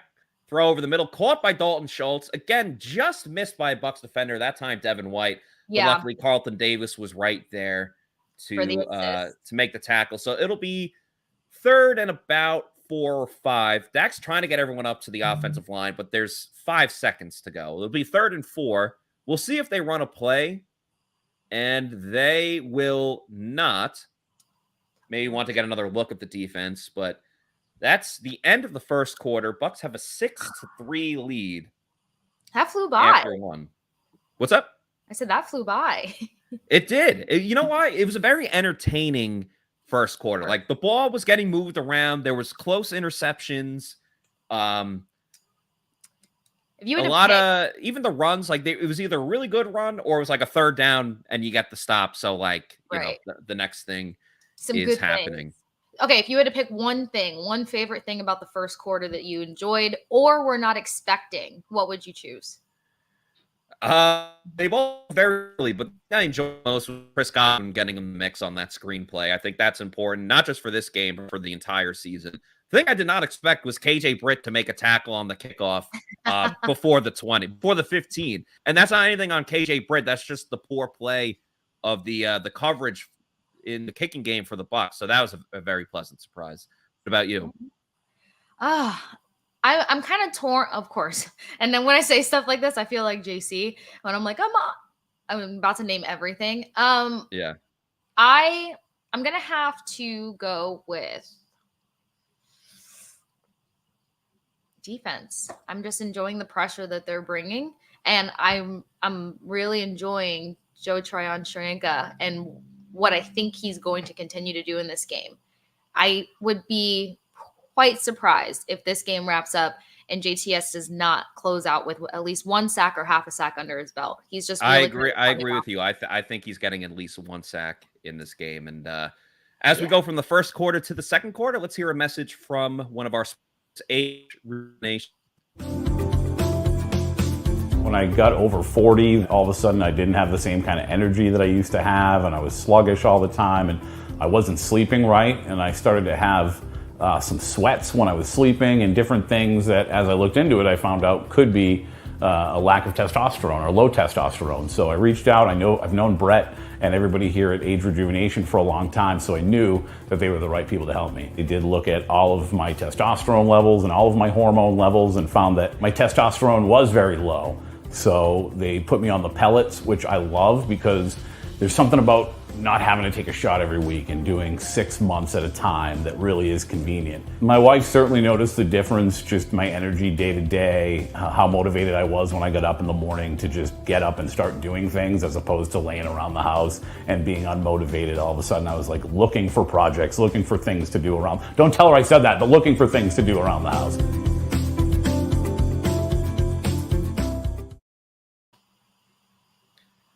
Shout out Pat Donovan from WDAE. Of course, you can watch the Pat and Aaron show midday. As we start the second quarter here, 3rd and 4. The ball is off the hands of CD Lamb, goes as an incompletion. So that's a win for the Bucs. Another stop. Almost had a sack. Oh. Yeah, very close. Very close. CD Lamb not having the best start. That's his second drop, or at least a ball that went off his hands. Did a little 5-yard slant there. Bucs were in zone, so Carlton had to run up on the play, but they do get the stop nonetheless. Oh.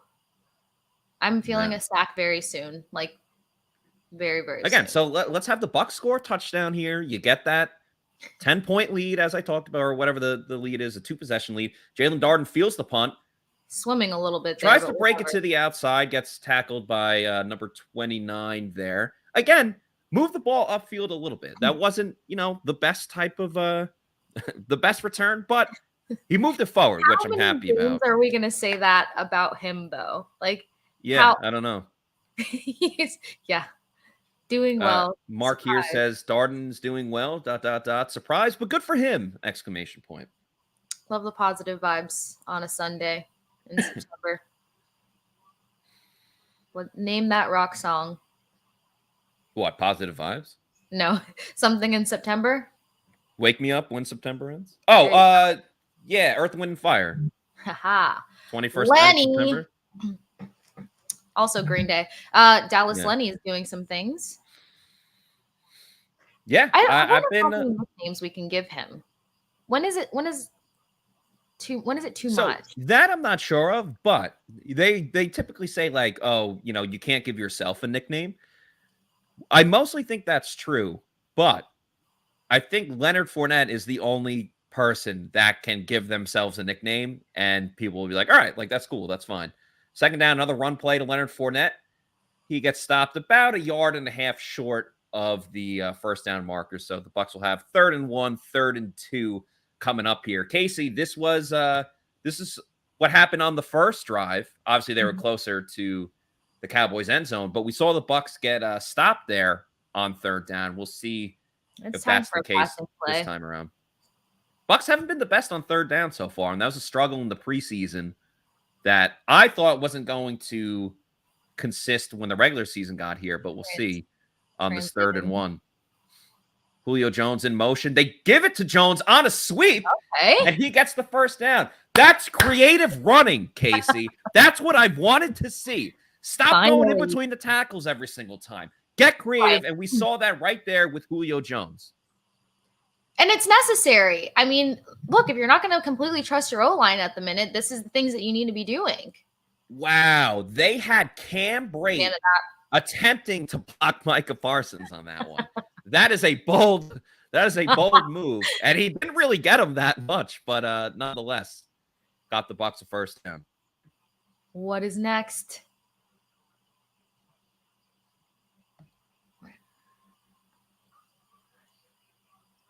Run for Lenny, goes up the middle, churns out about 3 or 4 yards. Back to Dally Lenny. Dally Lenny. He should go to the Dali Museum, then he'd be Dali Lenny. Dali Lenny. That sounds fancy. 2nd and 7 coming up for Tampa Bay. Just about a little over 12 minutes remaining here in the second quarter. Should remember, too, that the Bucs do get the ball at the end of the half, but we got a little bit more time before we get into that. Yeah. What I'm intrigued to see is when are we going to see Rachaad White?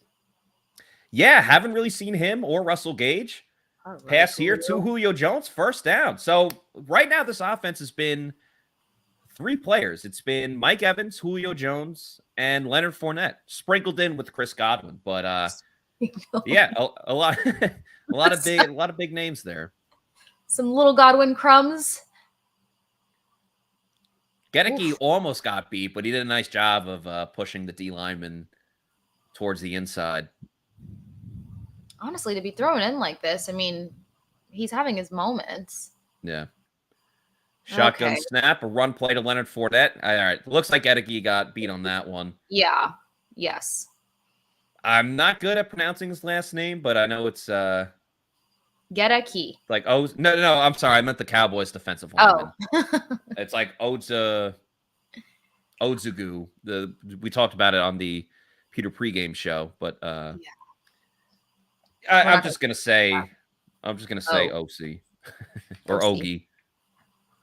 I'm with it. Nobody can ask me because I make everyone's name. Or sorry, it's Osa. My apologies. Oh, 2nd and 11 here for the Bucs. Brady in shotgun takes the snap, dumps it off to Leonard Fournette.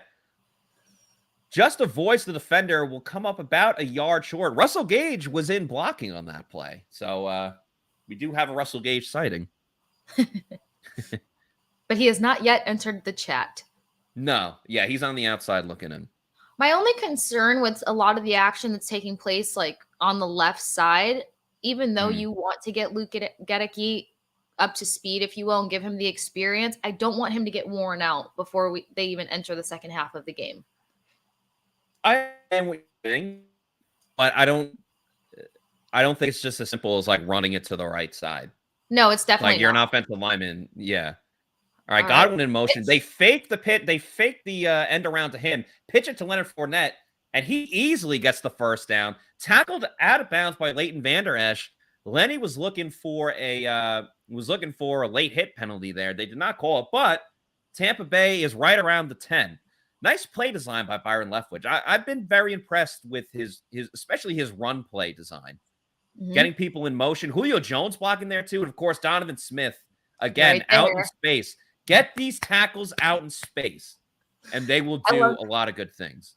I love that matchup of Smith on Diggs because it just looks like, when you see little brothers kind of playing at it, like little brother, big brother.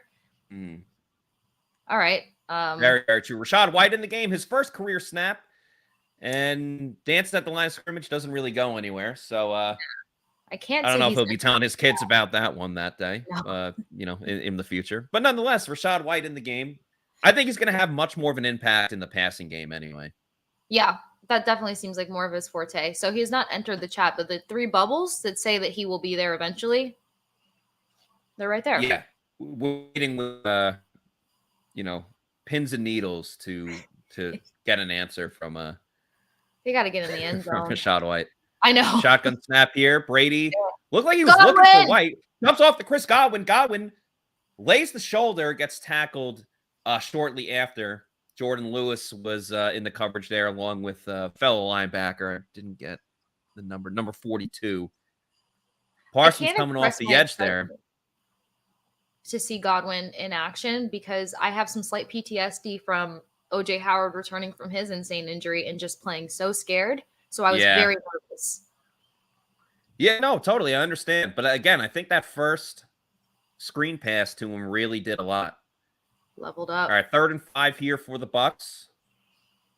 Down in the red zone inside the 10. Got 3 wide receivers and Cam Brayden there. Micah Parsons gets the sack on Tom Brady. Looked like Donovan Smith was down too. That would not be good for the Bucs. Okay, Brady was crashed over. They did tackle him like right at the ankle. Yeah, Parsons was on Smith the last play too. Looked like he cut to the inside. Spin move. Yeah, just beat Donovan Smith pretty badly on the play. But you know what? It's Micah Parsons. It's not easy. Yeah. And Sorry, go ahead. My apologies. Oh, no, I was going to say, it was kind of like assumed that Parsons would get a sack this game. I mean, he's insane. It looked like Smith was kind of grabbing his arm or his elbow after the play, but that would suck. I don't know. He's not on the ground. Oh, no, he is on the ground. Oh no. That is one of the last things that the Bucs can afford. Donovan Smith on the ground there as we go to commercial break. Oh, Kasey. I mean, last year we saw it in the playoffs with obviously it wasn't Donovan Smith when Tristan Worfs went out and you had Josh Wells in there. And I don't think Josh Wells is I think as a backup offensive tackle, he does good he's enough. Fine. He's capable. He's serviceable. But we're talking about playoff games where, he went up against Von Miller, one of the best pass rushers in the game, and obviously did great. Now we're talking about Josh Wells having to go up against Micah Parsons with Donovan Smith already struggling against him. And it's one thing, if you keep an edge rusher at bay for a while, maybe their head doesn't get in the game as much. Right. But when you start off the first half getting a sack, that just makes you you're foaming at the mouth at that point. You're almost going even crazier. So yeah, not going to be easy for the Bucs there. And we know that this is a kid with a motor on him, and he's trying to make that jump from year 1 to year 2 and really top the stats that he put up last season. So as for foaming at the mouth, once you get that first sack, and people love sacking Tom Brady, it's huge for them. And to be a young kid out there doing it, it's just going to be that much more of a motivator. So this O-line can't really afford to have anyone go down. They're going to have to take a big leap here. sacking Tom Brady or getting an interception on him, those are like milestone moments for literally any player. Yeah. So Tom here says they need to double whatever side Parsons is on. I agree with that, but they also, because he doesn't just line up at one position, you kind of can't. I mean, sure, you can move the tight end around or whatever it is, but Long Lost Glazer says, I'd honestly rather see Leverett than Josh Wells at left tackle. His play last year when Donovan was out was atrocious. Again, I think he means Donovan Smith, I think, did miss a game from the COVID list. That might have been the 2020 season. It all kind of goes together. I think he had a small little wonky injury for one of the games. He has usually been like the Iron Man for the Bucs on the offensive line. They're still looking at Donovan Smith as they show the replay of Parsons getting to Tom Brady. So, 3 drives for the Bucs, points on all of them, so positive there, but also not scoring touchdowns. And back to Ryan Suckup we go. Suckup attempting a 36-yard field goal. And based on the comments, people are not happy because Ryan Suckup missed from 36 effing yards. Indoors, Kasey. There's no wind. There's no grass. Nothing you have to deal with. You're inside. And this guy doesn't have a strong leg. I'm not saying cut Ryan Suckup because he missed this one kick. But right. But this is like you're here because you're accurate. You don't have the long 55-yard leg. That is just 36 honestly, yards? that's unacceptable. That's unacceptable. And they show the camera on Tom Brady right now, who just drops his head. Now his planted foot was turned out a bit too much, and obviously with the hip swing, that's typically where kickers screw up. But after some of the missed kicks last season that people wanted to hang him for, this is definitely going to go on the list. Yeah, well, Cowboys go play action here. Carl Nassib in coverage, but CeeDee Lamb is wide open down the field as Antoine Winfield Jr. makes there is a flag on play. I hope it's not roughing the passer on Carl Nassib. I think it potentially could be, unless holding play. Donovan Smith is walking to the locker room. Oh, a pass interference on the offense. So the Bucs catch a break there. Luckily, I think they're calling it on CeeDee Lamb. Yep. They're calling it on CeeDee Lamb. Let's see. As we look at the replay here. Oh, yeah. Yeah. I mean, he punched Antoine Winfield Jr. in the face. That wasn't a stiff arm or not today, Satan. That was a whole different thing. CeeDee Lamb that was a stiff fist. Yeah. Fist of fury. All right. First and 20 now for the Cowboys. They run it out of the shotgun. Ezekiel Elliott wrapped up there by Logan Ryan, and Devin White finishes the job.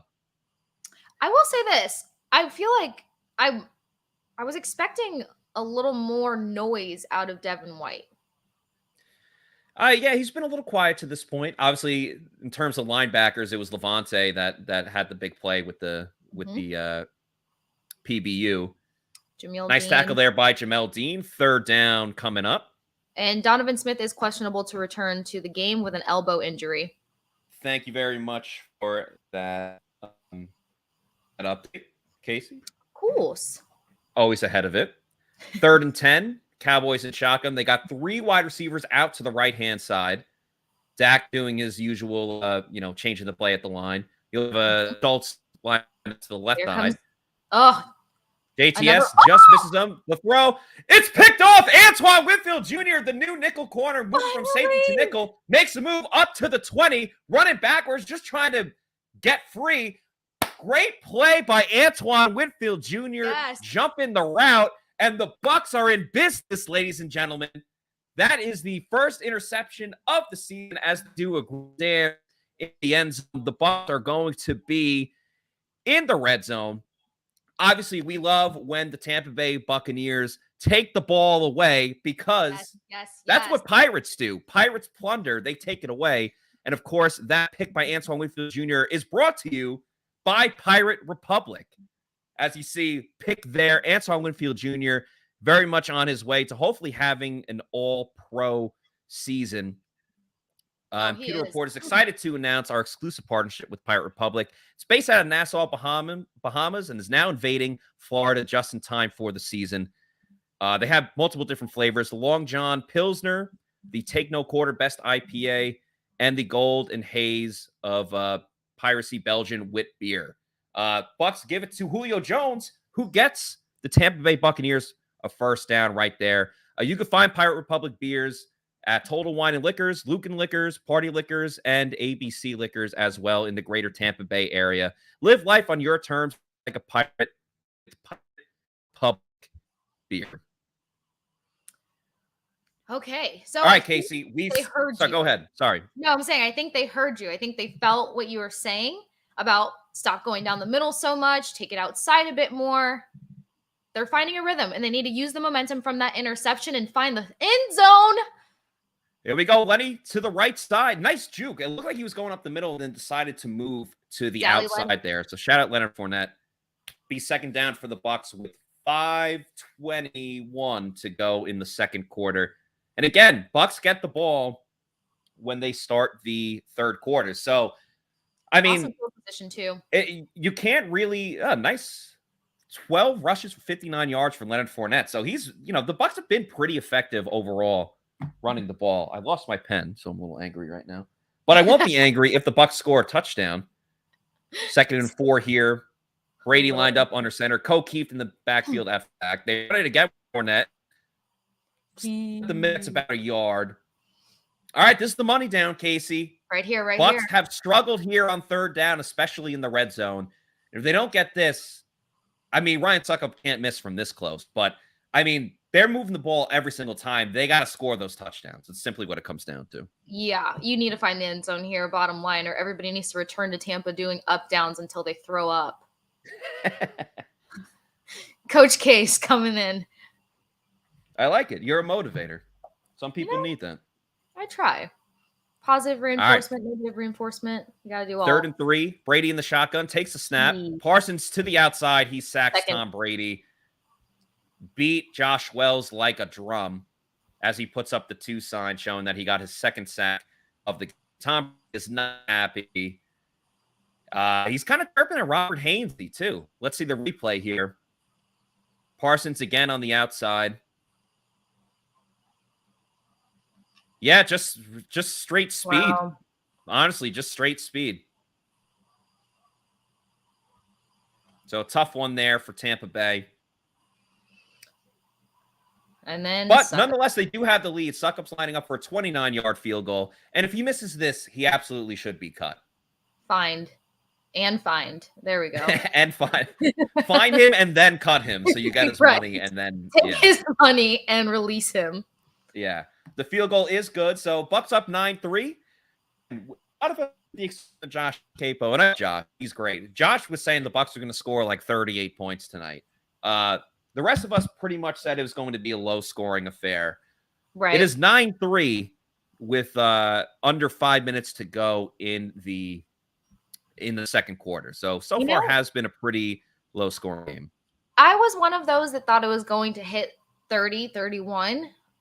Maybe, just maybe there's a fiery conversation at halftime and then they come out and do better in the red zone and end zone. Fingers crossed, right? But what's that? Do you recall the game either last season or the previous season? I really want to say it was 2020 where it was just field goal after field goal after field goal after field goal. I want to say it was against the Giants in 2020. I'm having some PTSD. That's what I was thinking. Yeah. Okay. Yeah. Yeah, because they played the Giants last year and they annihilated the Giants. But in 2020, yeah. 2020 was, yeah.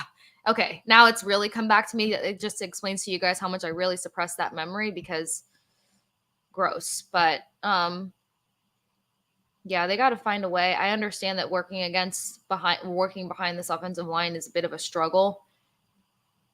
And that's where the run game is starting to come in for them. But there just has to be a better play within the red zone that can help them kind of find that execution because they're so close. And at this point, Kasey, yeah, they are so close. So they still been able to move the ball down the field.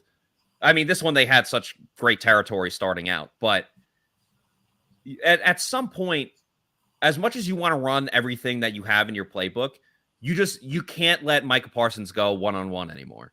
Right. It's already been an issue on the last 2 plays. You can't keep doing that on 3rd down. And now you're in a more vulnerable there, position. whatever it is. Yeah. Yeah. You're in a way more vulnerable position. So they've definitely have to switch that up. I'm not going to feel comfortable leaving that in the arms of Josh Wells to just take on over and over again. Right. And then slightly inside of Josh Wells, you've got somebody else who's kind of, got sea legs and trying to figure out how to be consistent. But I have high hopes for the second half. Not that we're that. Oh, yeah. I mean, it's not all negative. They're up 9-3. Yes, at least they're on the lead. Yeah, I mean, the defense has played great. Like, outside of the Bucs should be up by a lot more. Like, they've controlled this game. They controlled the time of possession.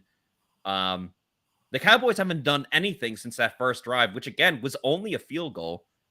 I don't know why they keep kicking it to Turpin. He takes it from the 5. Is that Cade Otton again with the special teams tackle? Shout out to him. That's his second special teams tackle right there. And that was right around the 25. So actually a nice job by the Bucs coverage team, because would have been more yards if he would have taken the touchback. Wow. He can block a little bit. He can catch some routes and he tackles. Shiny future for this kid. Yeah. All right. 1st and 10 from the 24. Prescott under center. The O-lineman moved, and Shaq Barrett sniffed it out right away. Bit the bait. That'll be a false start on Tyler Smith, who is in for Tyrants. Yeah. Isn't he a rookie? I believe so. Yeah. He was part of the 2023 plan, but they obviously had to elevate that. And he was a guard. They wanted to play him at guard, but they had to move him to tackle when, all this happened. Run here for Tony Pollard. Solid game for him, about 5 or 6 yards. I think it was Davis on the tackle. Yeah, Carlton Davis III. The third. What a regal man. CD3.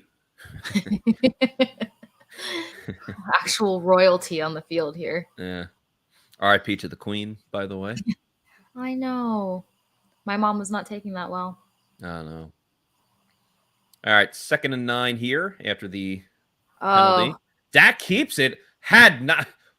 He had Nacho very, very confused. So lost. I mean, what's the read here? Nacho was in the complete opposite direction.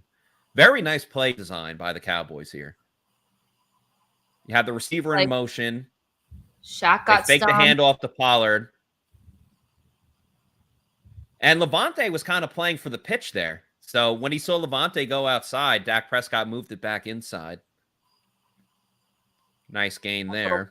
2:10 to go. This will probably be the last play before the 2-minute warning. Play action pass. Dak going deep. Will Golston going after him, and great coverage by Carlton Davis. This will not be the last play until the second quarter, because an incompletion, of course, stops the clock. And the Bucs are playing defense.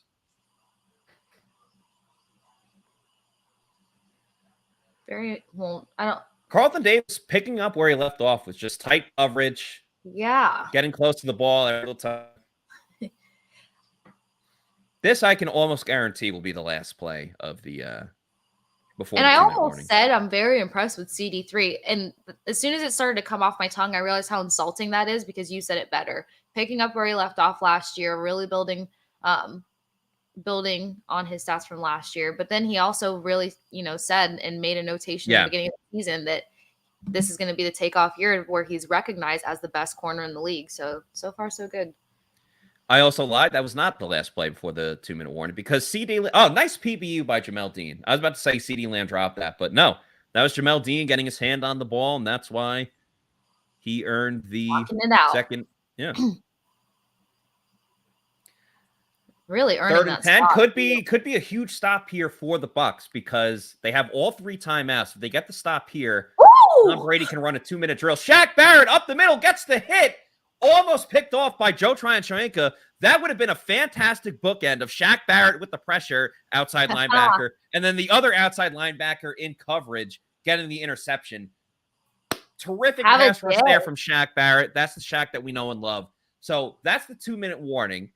When we come out of the break, the Cowboys will have to punt, and the Bucs will have 3 timeouts and 1:56 to try to get their first touchdown of the game. We'll see if they can do that. But since we're at the 2-minute warning, this is brought to you by Walk-Ons. This is a walk-on athlete. They push harder and put their heart into the game. This is the passion we're built on. It's why we put our heart into creating game day with a taste of Louisiana.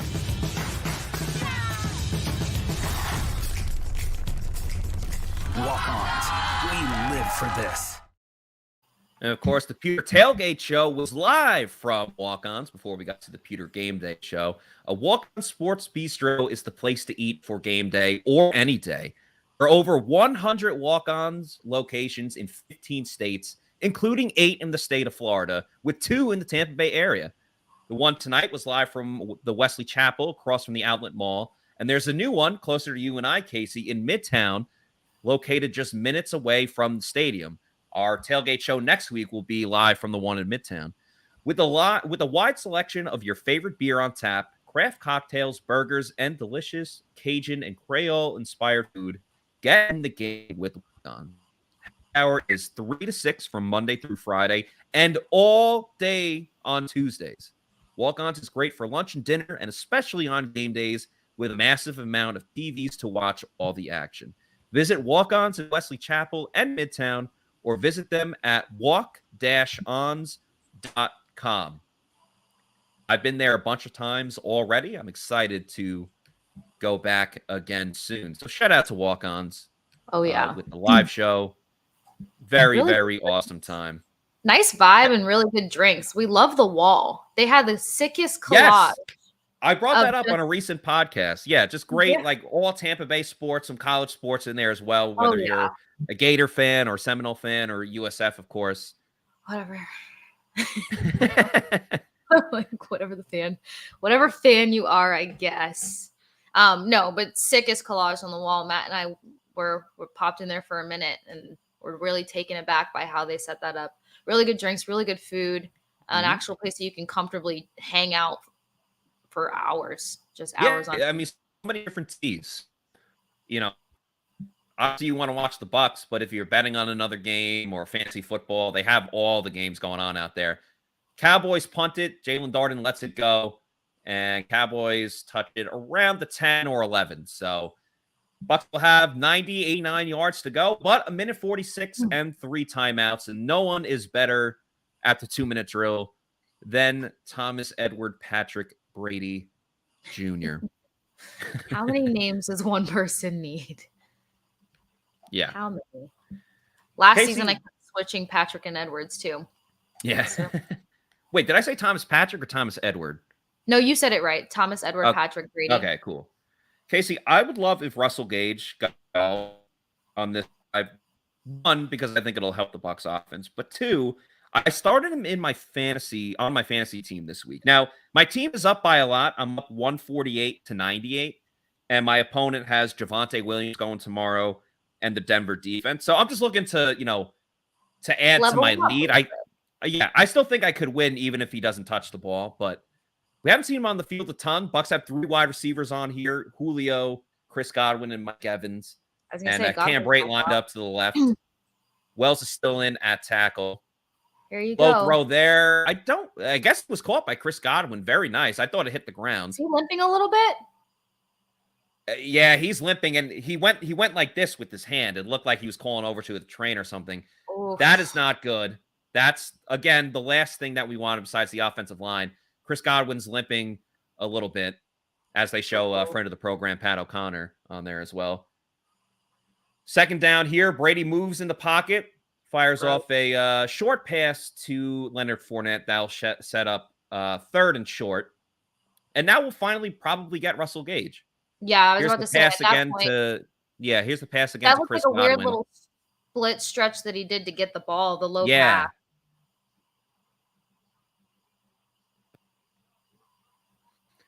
Throw over the middle, caught by Cam Brate. That's a first down for the Bucs with 1:10 moving. Bucs do not call a timeout, so they're going to get this drive going pretty quickly with a hurry-up offense. 3, 2. They have all 3 timeouts. I'm a little surprised they haven't moved it unless they're trying to kind of... What? Deep ball by Tom Brady. Julio Jones. It's caught by Jones inside the 30. A fantastic catch by Julio Jones, and he looks a little shaken up. I was about to say, a little slow to get up. That's a huge play for the Bucs. I don't know why Todd Bowles is not calling a timeout, but he lines up against Brown there. That's just a straight shot on the dang.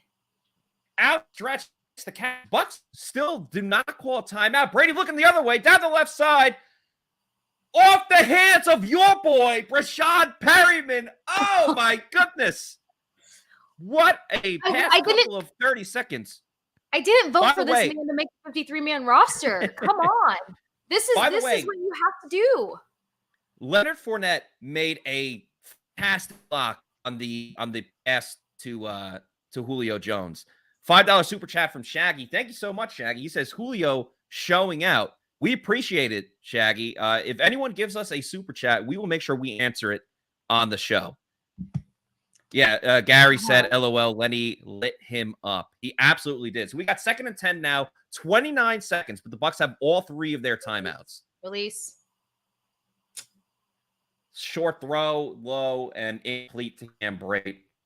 Brady's getting pissed behind the very not line. happy. He screams a 4-letter cuss word. But the Bucs will have 3rd and 10 coming up. And going back to Julio Jones, I would think so. It's either going to Jones or that. And if anything, hopefully they can get in enough range. Mm-hmm. If anything, they kick a field goal here. They'll be up, a 2-possession game and getting the ball. So as much as you want to see them get touchdowns, I think it's important to build that lead right here. Right. I mean, look, I'm sure everyone's just impressed. Snap to Brady. Cowboys blitz up the middle. Brady looking across, just outstretched the arms of Perryman again. Tom Brady is not happy. I mean, he's smiling, but it's one of those like, what do I do now type of smiles. I'm so pissed about this too, because to go to bat for Brashad Perriman last season, to honestly have question marks about him making this 53-man roster, and then to do this. Yeah. I mean, okay, so they're slight holding there, but still, I mean, you can't get shaken up with that. Not with your build and your speed. Yeah, it was a little high. Maybe Brady was complaining about no flag. I would almost think that just because there was some jersey grabbing. All right, 47-yard attempt by, Dallas calls a timeout with 19 seconds to go. So again, very, very important kick here for the Bucs because they hit this, they're up 12-3. Mm-hmm. That gives them a 9-point lead. So you're still in a situation where if the Cowboys score a touchdown, you're still going to have the lead. And I'm talking about in the 3rd quarter because there's not that much time left. Yeah, this is done. But sorry, I was grabbing a pen there. You found it. No, I did not. I was trying to grab an extra one. Oh. But I really like the pen that I do have. I don't know where it went. I'll have to find it at halftime. By the way, during halftime, for those that love Scott Reynolds, and we all do love Scott Reynolds, SR will be on during halftime to give his thoughts and analysis on the game, as will Josh Queipo. So be on the lookout for that when we get the halftime going, while I'll have a quick drink of water or Celsius. I know, I'm over here like searching for my water. Yeah. The kick is up by Suck Up, and it is good right down the middle. Whoop. Would love an update on Chris Godwin. Yeah, that would be very important. They're up 12-3.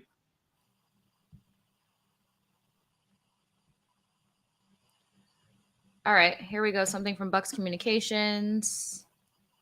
Okay, it's just about Ryan Suckup. No update on Chris Godwin just yet, which is probably good news, you know? Yeah. Shaggy says, good to see the defense special teams can carry the team.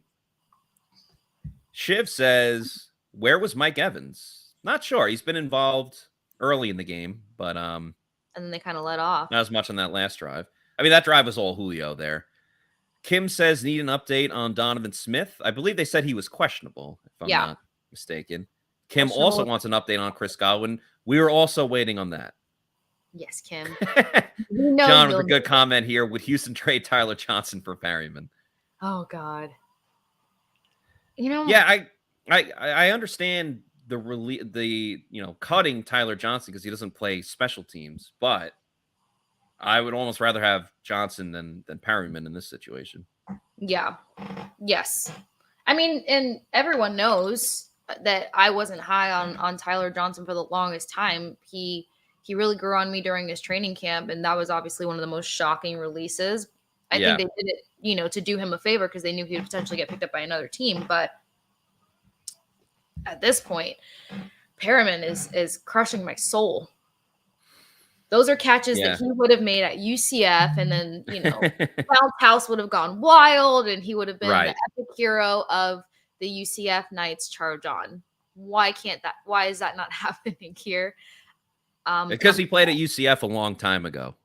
So don't make it sound like that, Matthew. Because also you saying that just makes me feel so old. But I don't know. I don't get it. I don't get the problem. Perriman, do better. Yeah, I'm just a little more surprised that Russell Gage hasn't really been involved at all. I would assume that they probably have him also on a snap count. Because I mean, I know he's coming back from that hamstring injury, but he seemed good to go like the last couple of weeks to a practice and everything like that. So I don't necessarily think that's the case. They just have him out there as a blocker, low key. Thomas says, "Go Tampa." Yeah, go Tampa. Where? Great comment here from Ramon. He said, on another note, Lenny bodying Parsons in midair was a thing of beauty. That was truly awesome. Camarda does the kickoff here, does kick it into the end zone. Turpin's going to return it. Almost tackled by D. Delaney, but once again, Cade Otten in on the tackle, as was one other player. I couldn't. Keanu Neal. 22 with the initial contact. Yeah, very nice job by the Bucs kickoff coverage. I've been pleasantly surprised with the job that they've done. A little bit better. Yeah. Circling back to fantasy football for a hot second, though, I have Logan Ryan, and I need him to do something. Oh, so you do the individual player type thing. Which is just such a pain. Honestly, fantasy football really hurts my brain cells, but here we are. All right, Dak Prescott takes a knee. And that'll do it for the first half of football for the Tampa Bay Buccaneers. They lead 12-3 in a game that they've pretty much had the advantage and really controlled the pace of play, but no one has scored a touchdown yet. It's been a field goal fiesta as multiple field goals have been kicked in this game, and even one missed because we're seeing a little bit of everything in this game. Yeah. The Tampa Bay Buccaneers will be getting the kickoff in the second half. So be on the lookout for that. As we get to halftime here, we will be bringing on Scott Reynolds and Josh Queipo momentarily. But before we bring them on, Kasey, just give me your overall thoughts of the first half. Overall thoughts of the first half. I mean, from a positive perspective, the Bucs are in the lead. Yes, it's all field goals. They really have to try to find a way to, convert better in the red zone. I think that's a conversation that'll go over well in the locker room because Tom Brady did not look happy towards the end of that second half or towards the end of that second quarter. So first impressions, defense is really keeping them in this game. They're containing Dallas well enough to where they can have the lead. But we know what this team looks like if they overly rely on the defense and expect them to just maintain that momentum the entire game, all four quarters. So offense has to really come out second half and light it up. But so far, it's been nice to see some progressions down the field. Some of those passes, Julio Jones is really impressive. I think he's answering a lot of questions in terms of what his role will be on this team and whether or not he's still capable of making big plays. That was a crucial big play between him and Tom Brady. And I wouldn't be surprised to see a couple more of those in the second half. So I will. I'll keep my analysis short and sweet. I've liked what they've done in the run game with Leonard Fournette. The defense has been great, and they got to do better on third down, especially in the red zone. So Kasey and myself are going to be taking a little bit of a break here, and we're going to bring on Scott Reynolds and Josh Queipo for the live stream together. How we doing? We're looking at a 12-3 score. Josh, we thought this would be a low-scoring affair. Certainly not the shootout it was last year, and I think that's what's kind of taken place so far. It's been a field goal fest so far, and it's been Ryan Suckup who's really been the point producer tonight. 4 out of 5 field goals. I know Buck fans are probably lamenting over the fact that he missed that 36-yarder, but he's made 4 so far, so he's really been the Buccaneers' weapon so far when it comes to the scoreboard. Yeah, the Bucs offense has been able to really move the ball. They just haven't been able to finish, and that's been the unfortunate thing that has created a game that's a lot closer than it really should be, because the Bucs defense has been, for the most part, pretty stellar. Yeah, we'll talk about these stats offensively here. The Buccaneers just bogging down in the red zone, and really it's been Micah Parsons who has come through with 2 big sacks on third downs that have caused Suckup to trot out there and get those field goals. And we saw Donovan Smith go out, hurt his right forearm. That's an injury that we're going to have to watch, as well as Chris Godwin, who unfortunately, after his last catch right before the end of the first half, came up limping. And that's not a good sign when the Buccaneers are in week 1, and already Donovan Smith looks like he's out with the right forearm injury. We'll see if he'll come back in the second half. Haven't heard anything official yet. But he went in for some x-rays, and now Chris Godwin, who had 3 catches, 35 yards, looks like he's banged up a little bit, Josh. Yeah, and if you ask Bucs fans before this game, what are the 2 things you're probably looking for the most? It's you hope for health on the offensive line, because they've already taken some hits there. Aaron Stinney out for the year. Ryan Jensen definitely out for some significant amount of time, although still no full reports on what his timetable for return is. So as a Bucs fan, you're hoping that the offensive line would be able to hold up and stay healthy. Unfortunately, with Donovan Smith going down, that's not the case. And then, everybody was very excited to hear that Chris Godwin, 9 months after sustaining that, catastrophic knee injury, would be able to play. And he got in and he made a couple plays, that screen pass where he moved up for his first catch. It was really exciting. And then obviously with a limp, that's a lower leg injury, and you hope it's not that knee. Exactly. Well, he hasn't been the only wide receiver in the mix. We've seen Mike Evans with a pair of catches so far, but really it's been Julio Jones, 3 catches, 69 yards, had a big-time play down the field to get the Bucs into field goal range. That last opportunity, 48-yard catch. That's the longest play of the game so far for either team.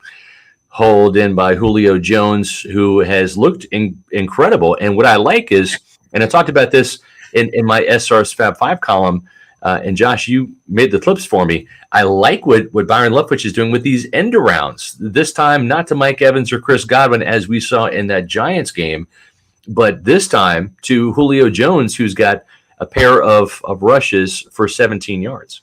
Yeah, just outside of, I would say, that first drive where it ended up bogging down with a few run plays right in a row to Leonard Fournette.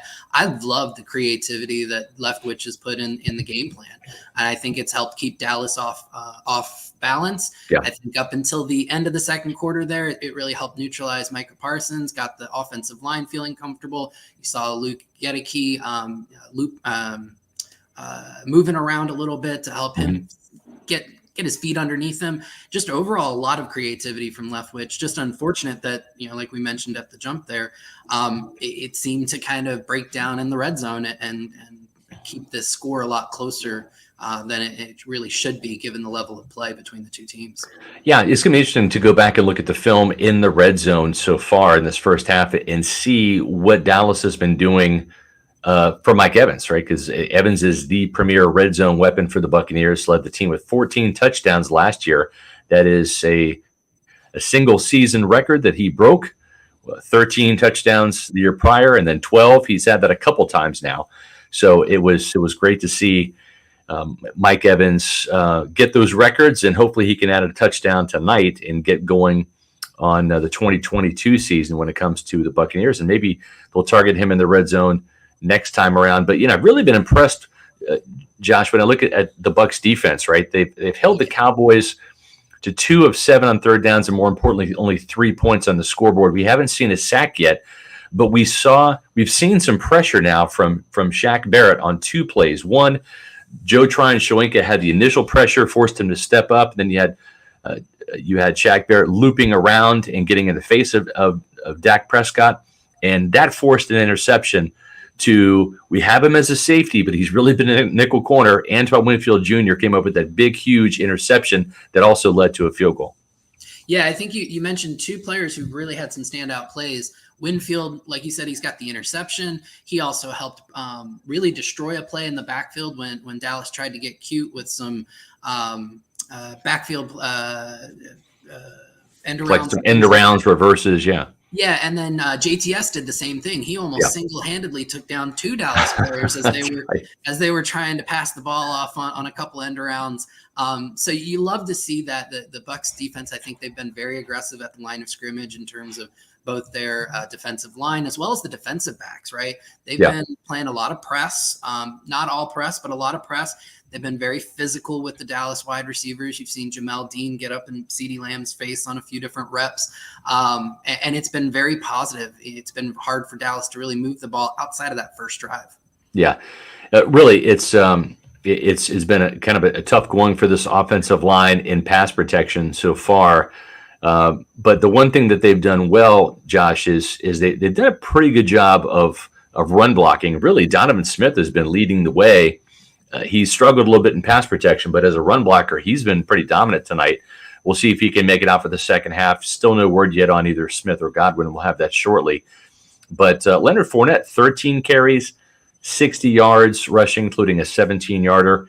He's had 1 catch, actually 2 catches now for 10 yards. So he's been involved a little bit more than maybe some would expect when you look at those 15 touches here in the first half.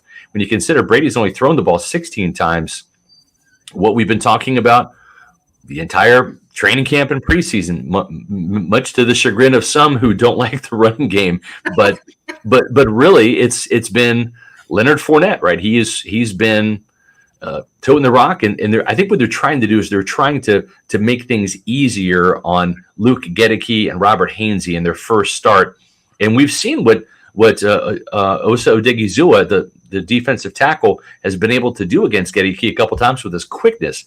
He beat him once in a run game play for, I think, a tackle for loss or for a no gain, and then also on the second Parsons sack, actually did not allow Tom Brady to step up. You saw Josh Wells get beat by Micah Parsons, but it was really Odigizua beating Gedeke up the middle that didn't allow Brady to step up into the pocket and make that throw, and resulted in the second sack of the game.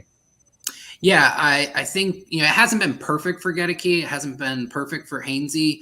But overall, they've done very well. As you mentioned, Donovan Smith was having a great night in the run game. He got out in front on a play and just absolutely wiped Trayvon Diggs completely out of the play. Yeah. So I think overall, if you're a Bucs fan, you got to feel pretty good about the offensive line. Is it perfect? No, it was never going to be perfect. But I think Jenna Lane of ESPN just tweeted out, Robert Hainsey has a pass block win rate in the first half of 89%. Gedeke is 80%. Yeah. Now, Digizua, you mentioned it, Scott, leading up to this game, he's quick and he's going to get some wins. Yeah. But he has not been able to establish dominance there. Right. Like you've seen some other interior defensive lines across this opening NFL week. The Bucs offensive line has held well, and that's allowed them to move downfield. I'll go back to Leftwich's creativity. He's kept the Dallas defense moving horizontally a lot with some of those end arounds. The runs with Lenny, they haven't been all duo, right up the middle. There's been some inside zone and outside zone stuff to really stretch the defense, and I think it's been working. They just got to finish. That's the big thing. Got to finish. Two of those drives end in touchdowns rather than field goals, and you're looking at 12, another 20-3 And this is going to be a runaway win. Yeah, exactly. But it's not. Instead it's a 9-point game because it's a field goal fest, and you've got the one missed by Suckup. The other thing too is, while we mentioned the Cowboys 2 of 7 on third downs, the Buccaneers 3 of 8 on third downs. So neither team really getting it done. The Buccaneers have had the more explosive plays, but Todd Bowles has got to like what's happening so far. Not only beating the Cowboys on the scoreboard, but also the total net yards, 219 to 94. Yards to win games. But when you can contain this Cowboys offense that really doesn't have a lot of weapons outside of CeeDee Lamb and Ezekiel Elliott, and I think they've had some blanket coverage on CeeDee Lamb so far. 1 catch for 16 yards. He's been targeted 7 times. Ouch. So good pressure by the Bucs defense to force some hurried throws. Even better coverage in the back end. They're blanketing CeeDee Lamb. So far, he has 1 catch, 16 yards, and then Houston has got 2 catches for 16 yards. 16-yard catch by Lamb is the most explosive play the Dallas offense has so far. So they've moved Lamb around, and you haven't seen anybody like trailing him, right? Carlton Davis hasn't been lined up on Lamb all night. Correct. So that has been a group effort. So when he's in the slot, it's Winfield.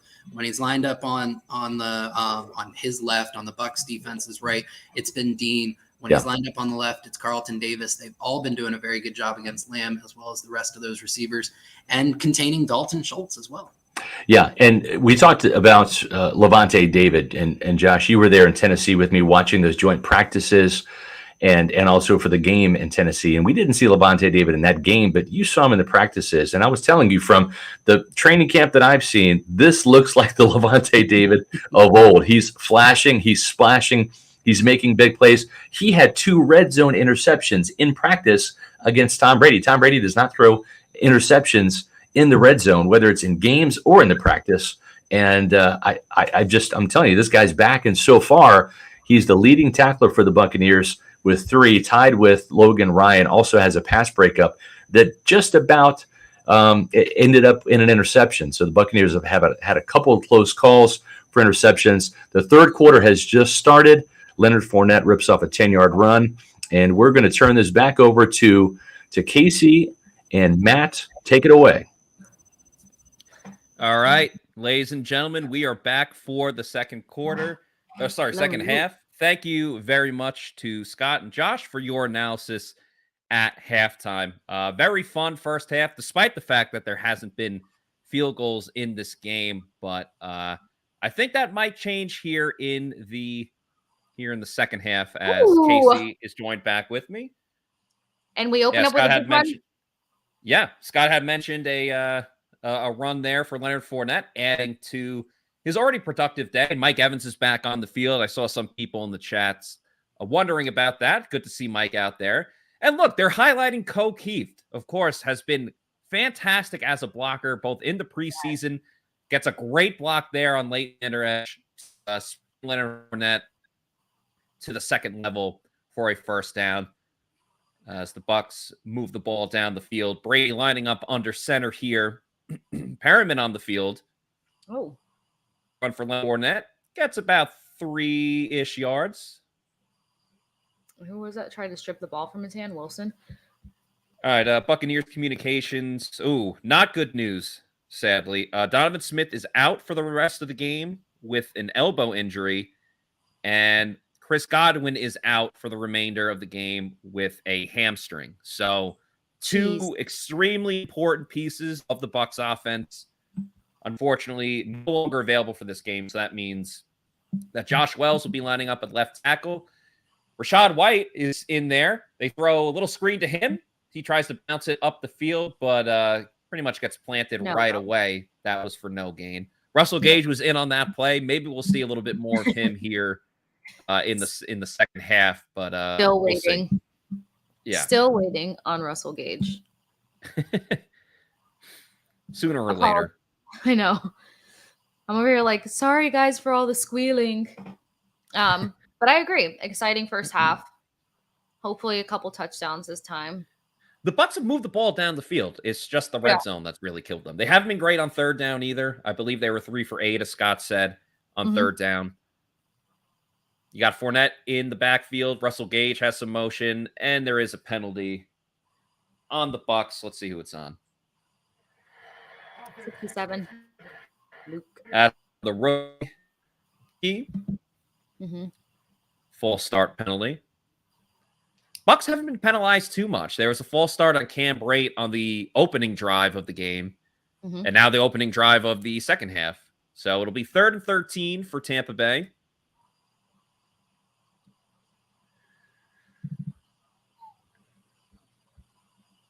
Let's see what happens here. Parsons obviously has been a huge issue. I like this lineup. No help with Wells on the left side. They does a pretty good job with Parsons. Brady going deep, looking for Perryman off of his hands again.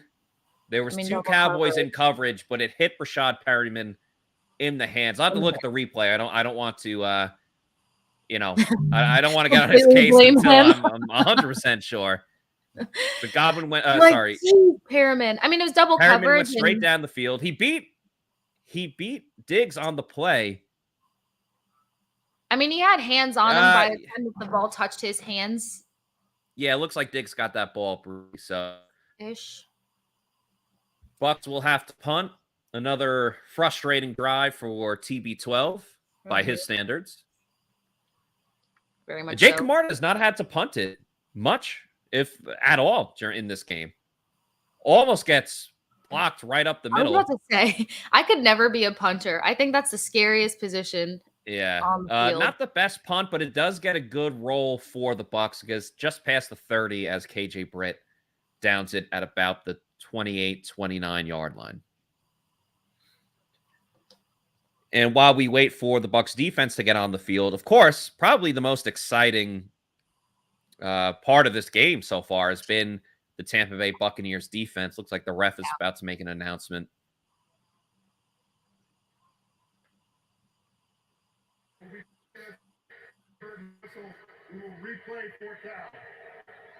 Oh. I missed the first part about the ref said. Yeah. Oh, it hit a string. Oh, it hit the Giants scoreboard. So it'll be a redo on the kick.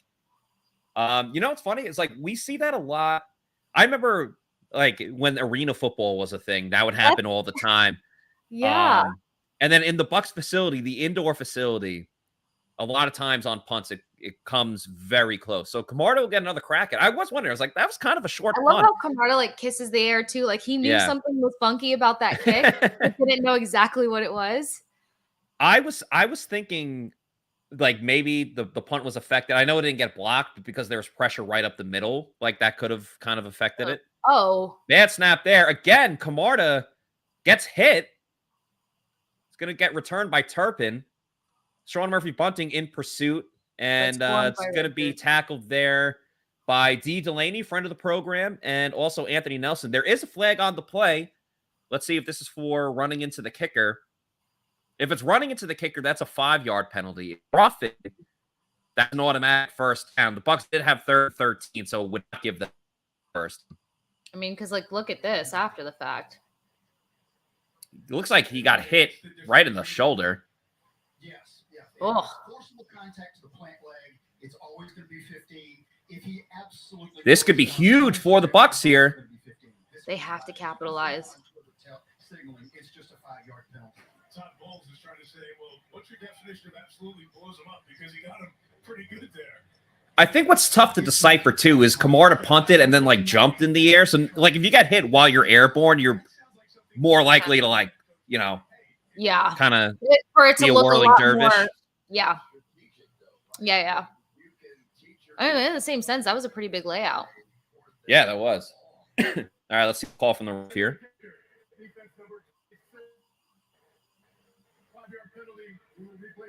Okay, so Jake Camarda, who's doing his first career punts, will now get his 3rd crack at it. It's a 5-yard penalty, but still 4th down for the Bucs. And they say 3rd time's the charm. So, what can come about? Gary says he's earning his pay today. Yeah, it's true. I mean, he does the kickoffs as well. So it's not like he's just been sitting on the sideline the whole time. Yeah. Becomes 4th and 8 for the Bucs here. We'll see I mean, to be what honest, the plan is now. Kamara's got to be tired at this point, Kasey. I mean, he's been going out nonstop. He got hit last time. Both times, there's been pretty good pressure by the Cowboys up front. Well, I was going to say, there are a few kicks away from this being a soccer game, so. Yeah. It really has with all the field goals. Yeah, we're about to see the Premier League versus Tampa versus Dallas, so. Which I'm big fans of both. Yeah. All right, let's see. 3 times the charm.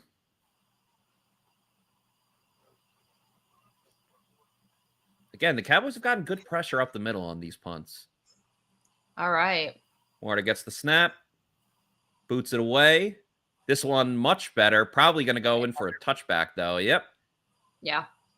All right. So, Third time in an was the odd... charm. And I almost like it would have been better... a better situation on the second one, if I'm not mistaken. But we are going to see the Bucs defense now, which has been the most exciting part. Hopefully they can get to Dak Prescott, because that would be, you get a little amped up, but pretty pumped up, I would say. Almost energize you, which is a good reminder that the Pewter GameDay show with all of our live in-game reaction and analysis is brought to you by Celsius Energy Drink, the providing sponsor of the Pewter Report podcast and the Game Day show. Look at all the flavors there. Tropical vibe, Arctic vibe, peach vibe.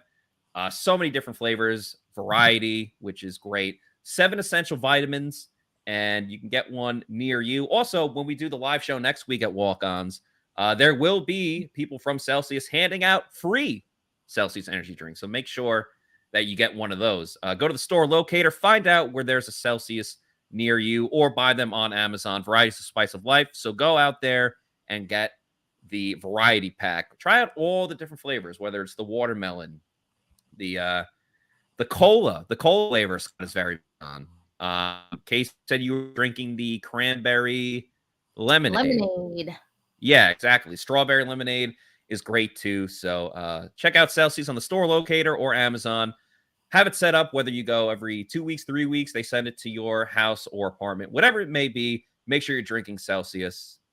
Hashtag Celsius Live Fit. And I like the package too, because after a certain time of the day, I just can't really, do the cans anymore. And it's funny because a couple people in the chat were like, Kasey kills 3 Celsiuses. I stopped that life, guys. I had to cease and desist on the 3 Celsius lifestyle. But the packets are just a bit smoother. You're getting hydrated while you're getting energized. So cranberry lemonade, it's my jam. Yeah, Celsius helped me out this weekend. Had one earlier and currently also during the show. So, I'm getting fueled by energy for this show. For the 4 hours, 5 hours of the night that we all still have ahead. Yeah. Naomi says we should throw it to Brait a little more. Interesting take. The tight ends have not been involved really at all. Not that much. So, and I'm glad she said that, because I figured between the loaded options at wide receiver and maybe not being able to execute the run game as much, I thought the tight ends were going to be a lot more involved and that we would be seeing a lot more tight end action. So good call, Naomi. Yeah, they've been on the field, but really in blocking situations. We haven't totally seen the, routes down the field or whatever it may be. And that's what I was excited to see with Cade Otton, but that just hasn't really been the case with him so far. Keith, obviously, we know he's in there as a blocker. And yeah, Brait. There's only like one throw towards his way. So not too much tight end production. Though I'm not sure how much we're really going to get this season anyways. Ezekiel Elliott rushes for a first down for the Cowboys. They get the ball out to the 33, 34-ish yard line. So we're seeing the Cowboys, who had some good running early on, but then kind of got away from it. And that's where the Bucs really started, moving the, momentum in their way. So it's weird. We went in saying, don't run the ball against the Bucs. You'd be crazy to. But Cowboys have had a little bit of success. I'm not going to say it's a total win for them, but Zeke has 8 rushes for 45 yards. So more productive than I think many expected. Antoine Winfield Jr. on the blitz. Dak dumps it off to Tony Pollard, who gets a couple yards before going out of bounds. Joe Tryon-Shoyinka was in pursuit of Pollard there. Look at BA. Yeah, rocking the Hawaiian shirt. Good for him. Enjoying the non-coaching life. Another penalty on the play here. You think he's sitting up there like thinking about the things that he would do differently? Or is he actually just enjoying the game? I mean, I think the coach in him is still going to, want to have his say in a couple things. Looks like the penalty is an ineligible receiver downfield on Dallas, so that will negate the gain for Pollard on that one. Helpful. So 1st and 15 now for Dallas at about the 28, I would say. They move CeeDee Lamb in motion. It's a handoff to Ezekiel Elliott, who cuts it to the outside, but not too much. Good stop there by the Bucs defenders. Antoine Winfield Jr., of course, involved in the play, doing a little bit of everything. Gets the interception, makes a tackle in the run game. Adding pressure to the line. Yeah. What can he not do? I don't want to find out. Pass block. Of course, you have an answer for that. Yeah. 2nd and 10 here for Dak Prescott. You got 3 receivers lined out to the right side. Zeke standing next to Dak. Schultz lined up on the left side. Pollard moves over into the backfield, then swings back out to the right side. He throws it to Pollard. Winfield, of course, makes a tackle. I think, Kasey, in my opinion, there's still a little ways to go, but best defensive players right now, JTS and Antoine Winfield Jr. Absolutely. I would definitely agree with that. JTS has just had probably the most motor I've seen on him. Granted, he didn't have that many reps last season, but still, it's great to see. Yeah, motor is the key. One thing the Bucs haven't done a ton here is they've gotten to Dak, but no sacks yet in this game. So obviously they could use one here on 3rd down. Devin White puts up the middle. So does Mike Edwards. And Devin White is going to be the one that gets to him. Ask and you shall receive. Devin White, who loved riding horses like a cowboy, riding it now like a rodeo in Dallas. That's the first sack of the game for the Bucs. Get live 45. Devin White with the pursuit. Mike Edwards with a great blitz as well. And then obviously Devin White cleans it up at the end. Oh, yeah. And that was for a 7-yard loss on Dak Prescott. So timely. Thank you, Devin White. Just as we mentioned that he's been a little silent, here he goes. Yeah. Here he goes. Crucial there for the Bucs. Keeps it a 9-point lead for Tampa Bay as they get the ball back. You got to be happy with how the defense has looked. I mean, a field goal on the opening drive, and that's it. Darden makes the catch, breaks a tackle to the sideline, picks up a couple of yards, and then heads out of bounds. So the Bucs will have their second drive of the second half coming up. We'll see if this one fares a little bit better than the previous one did. And while we're in commercial break, I mean, we saw Devin White knock over Dak Prescott pretty badly. Kind of like when you're bowling and your bowling ball knocks over a pin. So this is a great reminder for everyone to go out to Pin Chasers, a great place that isn't just a bowling alley. It's a great place to go to for a fun night out with friends and family. There's multiple different locations, including one that's pretty close to the Tampa Bay Bucs practice facility, the Advent Health Training Center. They have different deals literally all the time, whether it's all you can eat pizza, all you can bowl, dollar beers. They got brunch on the weekends. Go to pinchasers.net and find out where there's a deal for you, because there will be one. You could also book a birthday party for your kid. They obviously have many bowling lanes and an arcade area as well. So you can get a little bit of bowling, a little bit of video games going on too. The food's very underrated, whether it's the pizza, chicken tendies, the nachos. It's all great food there, and it's a fun night out with friends and family. And it's still very hot out in Tampa. So you're trying to get some AC, they have it blasting there at Pin Chasers. So again, great night out with friends and family. So many different deals. Go to to find out which deal works best for you, because they will have it. That's pinchasers.net. All right, second crack at it for the Bucs offense here in the second half. Still not a lot of Russell Gage. Chris Godwin obviously out. Rashad Perryman doing Typical Don't even Rashad say it. Perriman type of Don't even stuff. say it. Positives, though, the run game has been very, very solid. And I think that's something that we're just going to see them maintain for the rest of this game, because Yeah. I don't know how long Tom Brady can hold on to the ball for, especially with Wells in, and Parsons is going to line up there a lot. Yeah. Gedeke has been up and down, struggling a little bit. I think Hainsey has been kind of fine, so you got that going. Yeah, I would agree Really, with that. the only solid guy has been Tristan Worfs, because we haven't really talked about him at all, but that's normally because he's doing a great job. Worf's doing what Worfs does best, but I agree. If anything, I wouldn't be surprised if they kind of stuck more to the run game, because it's going to protect Tom Brady at the end of the day. You don't want to take too much of a risk week one to have him getting overly pressured or flustered by this defense. All right, Dally Lennon, big run. Shotgun handoff. They pulled Robert Hainsey on the play there. Very interesting. You don't see the center move around that much, Oh, for a second, I didn't recall what I was looking at. They're showing the Donovan Smith injury there. It looked like his elbow hit the knee of one of the defenders, like as he was falling. Excuse me. Obviously in some pain there, so hopefully it's not a long-term injury. He's obviously out for the rest of this game, but yeah. Another shotgun handoff. Lenny cuts it to the outside. A great 8-9 yard gain right there. Bucs obviously feel very comfortable as Lenny pushes Curse. Now you're going to see a whole different level Lenny when he starts actually having, a couple pissing matches with the. You know what? Lenny's been very feisty in this training camp. He got into a fight in both joint practice. One was just like a quick pushing thing in Miami, and then from what we heard, there was a fight in Tennessee. And he took on a line. Yeah, Kasey, I don't know if you recall, as the Bucs snapped the ball here on 2nd and 1, another run to Fournette, who goes up the middle, past the 50. Nice. Taken down by the Cowboys safety, but Bucs are open.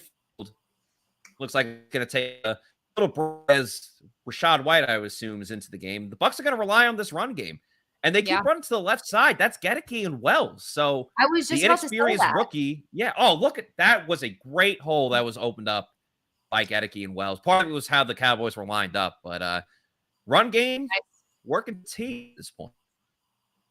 Well, I'm glad that you re-mentioned the left side thing, because in the beginning it seemed like that was a hard sell for them, and now they're starting to make some things go. Brady going deep. Looking for Julio. Oh, just a little low, and would have been tough to stay in bounds as well. Bucs looking for the big shot there. Didn't mean to cut you off, Kasey, but when a big play happens, we got to be there for the big play moment. It's more important. Brady avoided Parsons there. He rolled all the way to the outside. I can't tell. All right, Julio Jones is yelling. I'm not sure if he's hurt or if he's just angry that the play didn't work out. But Otten dove in front of Micah Parsons to veer him away from Tom Brady. Oh man, that would have been a heck of a play. And Julio's mad at himself. He should probably that's a tough one. It's so low, but he's mad at himself for not making the play. Bucs will have 2nd and 10 here. Brady up in shotgun with Rashad White lined up next to him. Going 4 wide receiver. Parsons almost gets to Brady, but he dumps it off to Rashad White, who makes the catch to set up a 3rd and manageable for Tampa Bay. I'm going to guess 3rd and 4. Crucial moment. Rashad White comes off the field. Looks like Fournette will probably be back on. We'll see in a moment. I mean, we've seen this team put a game on Leonard Fournette's back and him completely handle it. Yeah.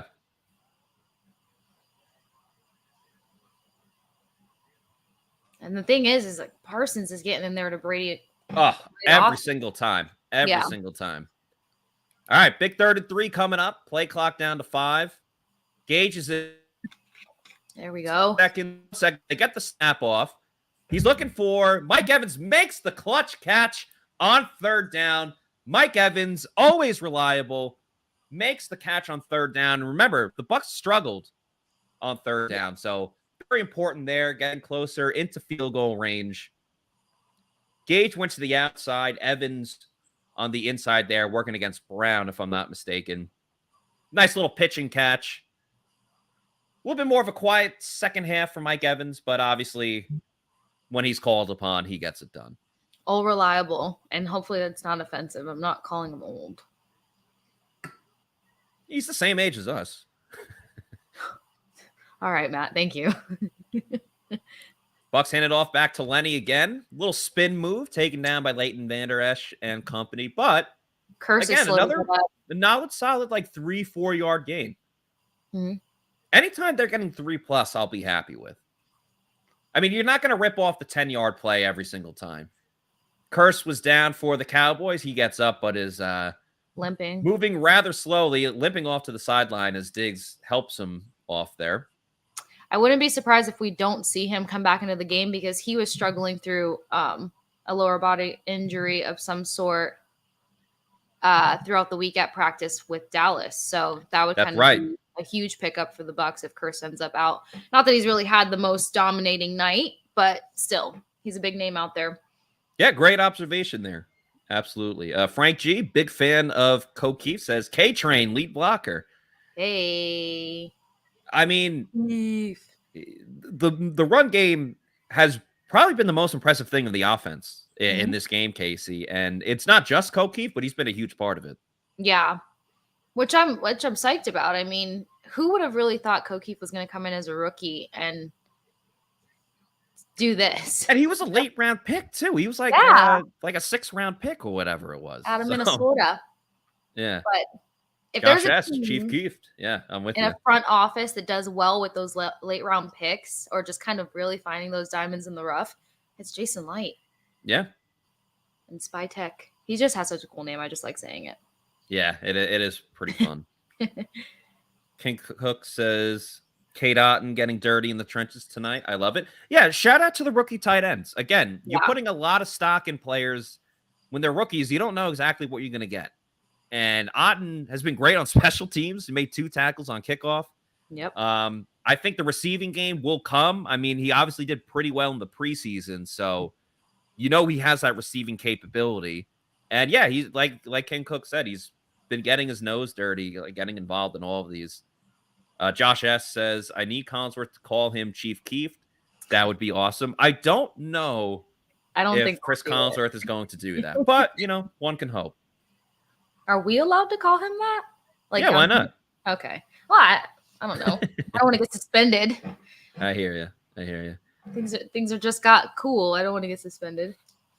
Xi Jinping says Keith reminds me of Lorenzo Neal. I mean, if he turns out to be Lorenzo Neal, I would be that. Would not be opposed. All right, getting back to the game now. Bucs will have a 2nd and short after the Leonard Fournette run. He mentions, Sorry, 2nd and 7. That's not 2nd and short. Brady and shotgun. Fournette to his right. You have 3 wide receivers on the right side with Brate on the left on the line of scrimmage. Brady rolls out to his right. Caught by Mike Evans inside the 10. Tackled at the 5. Mike Evans coming up huge on this drive. And Bucs will have 1st and goal from the 5-yard line. They're up 12-3 with about 3:45 to go. Evans beating Brown again. They've liked that matchup. Yeah. Typical good game for Mike Evans. Playing in his home state of Texas. I feel like that lights him up even more. Yeah. 1st and goal from the 5. Brady looking the right. Mike Evans caught! Touchdown, Tampa Bay! Mike Evans makes the catch to the left side of the end zone. Bucs get their first touchdown of the year. That's a pass from Tom Brady to who else? Of course, it's Mike Evans. He's the man that you look for in the red zone. A huge, crucial, much-needed touchdown for the Bucs. Evans snags it with one hand and then brings in the other to secure it. Beat Diggs on the play. Great and much needed for the Bucs. What I love about this play is a couple of things. Number one, the one-handed catch Mike Evans makes on Trayvon Diggs. That's just going to give them that much more energy and hype up a guy like Mike Evans, who once he gets going, he really just tends to take off.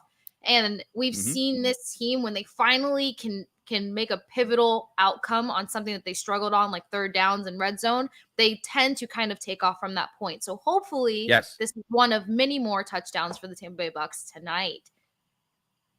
And 19-3 lead. Comes back in and does something wild.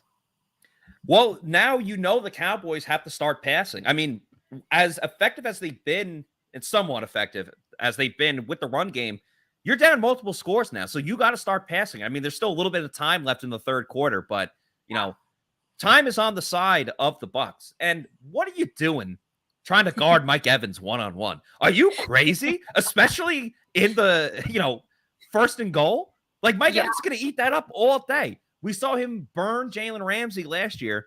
Diggs, obviously a great corner, but he's been known to be beat. I can't believe they lined that up just one-on-one for Mike Evans. You cannot go man-to-man against Mike Evans. He will beat you not every time, at least 8 out of 10 times.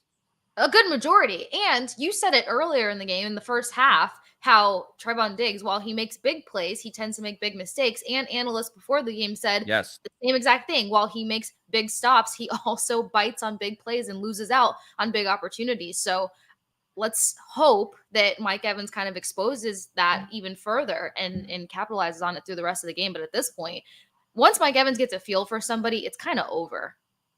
Absolutely. Absolutely. Ramon here says, damn, that's a good-looking catch, boy. Woo! He's happy about that. Kim has been very active, says Mike Evans one-on-one is guaranteed with a couple of exclamation points. Yeah, Kim. MJRVI says Evans end zone one-on-one is irresponsible. I agree. You can't let Mike Evans go one-on-one. I don't think it could be put any better than that. Mr. Ambition says one-on-one with Mike Evans is a catch or PI. Also, true a lot of the time. Common Sensei says Diggs gambles too much, actually grades as one of the worst corners by PFF. Shows how simplistic stats like INTs is misleading. That sometimes can be true. I mean, there's obviously between interception. Like if a ball gets tipped and it's like a fly ball to center field when you get that interception, sure, it's a great pick, but it's not like the most difficult of plays. And others are like really good type of interceptions. You see it a lot with quarterbacks where if it goes off in receiver's hands and it gets picked, it's an interception for the quarterback, but it's not really the QB's fault. Jake Camarda kicks the kickoff out of bounds in the end zone out of bounds for a touchback. So Cowboys will take it on the 25. Mo said, any word on CG, meaning Chris Godwin? Yes. He is out for the rest of the game with a hamstring injury. But that's why you have Mike Evans, Julio Jones. Maybe Russell Gage will get a catch. We'll see in the fourth quarter. Maybe. Yeah, maybe. All right, so the Bucs defense comes on the field again. We'll watch this first play here by Dallas. Dak in shotgun, looking, overthrows not CD Lamb. That was Brown on the play there. But Kasey, let's remember, before the Bucs got that touchdown, it was set up because Devin White got a sack on third down that got the Bucs the ball back. And that sack brought by Pirate Republic. Out and get Pirate Republic. They're in multiple different locations, including Lucas Liquors and ABC Liquors. They're brewed in Nassau, Bahamas, but now they're in the state of Florida invading multiple different flavors. My personal favorite is the Long John Pilsner. And we got another sack right on cue. Nelly. So I'm going to leave the sack graphic up. That's a for the Bucs defense. 2 sacks for the Bucs on the day. And now we're talking about that depth at outside linebacker because Anthony Nelson, the former Iowa Hawkeye, goes in untouched. So, hey, if no one's going to block you, get to the quarterback. That's exactly what he did. They blitzed Devin White up the middle as well, so I think that caused some confusion along the offensive line, but that will set up 3rd and 16. And again, celebrate the Bucs sack by drinking Pirate Republic. Dak has some time, looking deep. Incomplete. Carlton Davis on the coverage. There is a flag on the play. You know who else is getting some good pressure off the edge? Carl Nassib. One day, guys. One day, my vocabulary is going to be on point. Anthony Nelson, unfortunately, offsides on the play. So not a first down, but the Cowboys will get another crack at it. But, hey, he got the sack, so you at least got that going. Right. Wow, right. what timing with the Pirate Republic sack? That's I know. Yeah. Just to be able to leave the graphic up there. That was nice. Yeah, that was perfect. I don't know why that almost made me want to say now. John. Carl Nassib and Anthony Nelson on the field at outside linebacker. So Shaq and JTS getting a little break. Oof. Dak has time, throws it, connects with Dalton Schultz right in the Bermuda Triangle of the zone of the Bucs defense. They did not send a blitz there, but seriously, look at the replay. There's like 3 Bucs around him. Yeah. Edwards, Davis. I couldn't tell who the third was. Devin White. Yeah, Devin White. So right in the Bermuda Triangle. Choppy waters yet. You got Nacho in the game as well. JTS back, as is Shaq Barrett. JTS stumbles, but going after Dak, who connects to Schultz again. Levante David is there, as is Carlton Davis. They wrap him up. The whistle is blown, so Schultz cannot advance further up the field. We got about a minute 45 remaining here in the third quarter. Bucs have a 19-3 lead. It's mostly been a defensive showdown, and I said the Bucs are going to be a top 5 defense this year, and they've been looking like it. Yeah. I understand there's injuries to the Cowboys at receiver, but you have to be happy with this performance. Very impressed. Besides another penalty. Looks like a false start. JTS has got the sign going. One more time, Matt. There you go. Well, we need flags. I'm pointing the right way, but on the screen, it goes the opposite way. I think next game day, we need our own flags. I'm down. So that, like, as a play happens, we have our own. We probably get that sponsored, too. Yeah. Oh, yeah. Yes, 7 penalties for the Cowboys, right on cue. Only 3 for the Bucs, and 2 of them were false starts. And false starts and an offside. So the line of scrimmage has been killing the Bucs penalty-wise. Devin White blitzes. Dak connects the pass to CeeDee Lamb. Winfield right on him. Gets tackled right around midfield.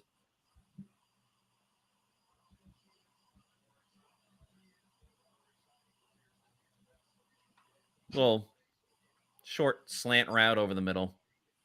They're definitely passing more. They heard you on that. Yeah, I mean, you have to at this point.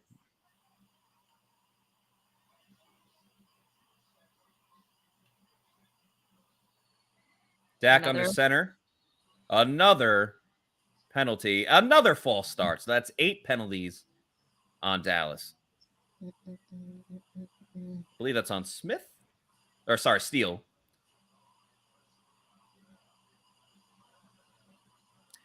And obviously the big thing, too, for the Cowboys is,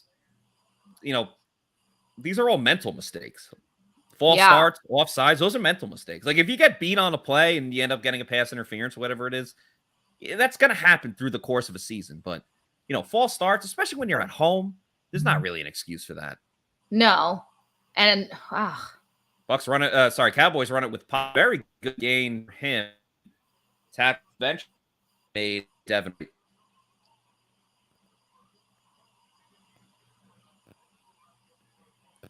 All right, it's time for the Bucs to have a big stop.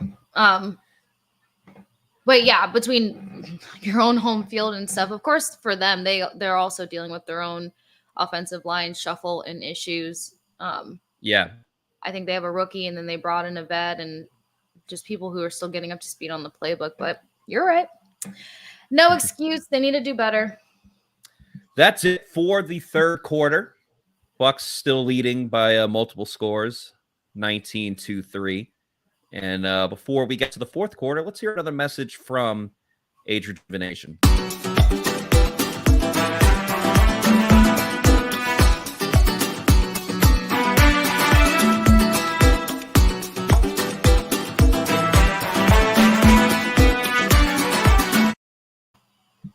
That's right. Look good, feel good, have better sex with Age Rejuvenation. John Gilmore, of course, who was on the show earlier today, is a spokesman of Age Rejuvenation. Saw Reynolds not having issues in the bedroom, as he keeps saying, but he also uses Age Rejuvenation. As you get older, you need that extra testosterone. So they got testosterone therapy, peptide therapy, and stem cell. Check out agerejuvenation.com for more information. One more quarter to go. This is where the players put their fours up. When That's what I was just looking for. We used to do that in the bounce house. Yeah. This way. Well, actually, no, that was more like an FSU thing, but fourth quarter, you could do the sway, you can do the little song and dance. Yeah, I think the key here, I mean, obviously you want to stop every single time, but I have that weird feeling. It's like if the Cowboys score here, and that pass rush has been a little dicey with the Bucs offensive line pass blocking, that could really get them like right back into this game. Yes, and I agree. Obviously they're up by multiple scores, so they can afford a touchdown, but you just, you put the pressure on them all game. So it's just about really just finishing the job now. Yeah. And that's both on the offense and defense, like, they're interviewing Todd Bowles mid-game. Cool. Like, this is going to be on the Bucs offense too, regardless of what happens on this drive. Like, you have to continue to set the tone. I mean, 128 rushing yards. That is terrific. And they've been doing it in different ways too. End arounds, pulling offensive linemen, getting to the outside, whatever it may be. They've been doing it in different ways, which is really important, really good to see. All right, 2nd and 6 as we start the fourth quarter here. Dak lining up under center with Tony Pollard in the backfield.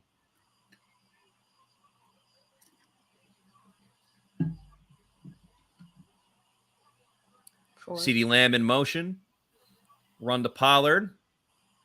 He gets the first down. Of course, Joe Tryon-Shoyinka is involved in the play. But look at that, Kasey. There's another penalty. Yeah, I'm sure you saw like coming off my mouth, like penalty. But again, like, you can tell it's starting to fluster them, which is going to benefit the Bucs. Yeah, no, absolutely. That's Steele again. He has at least 2, I think potentially 3 penalties in this game. Akeem Hicks is the one that draws it. That's a little bit of a tough call. I understand. I understand the Cowboys gripe there.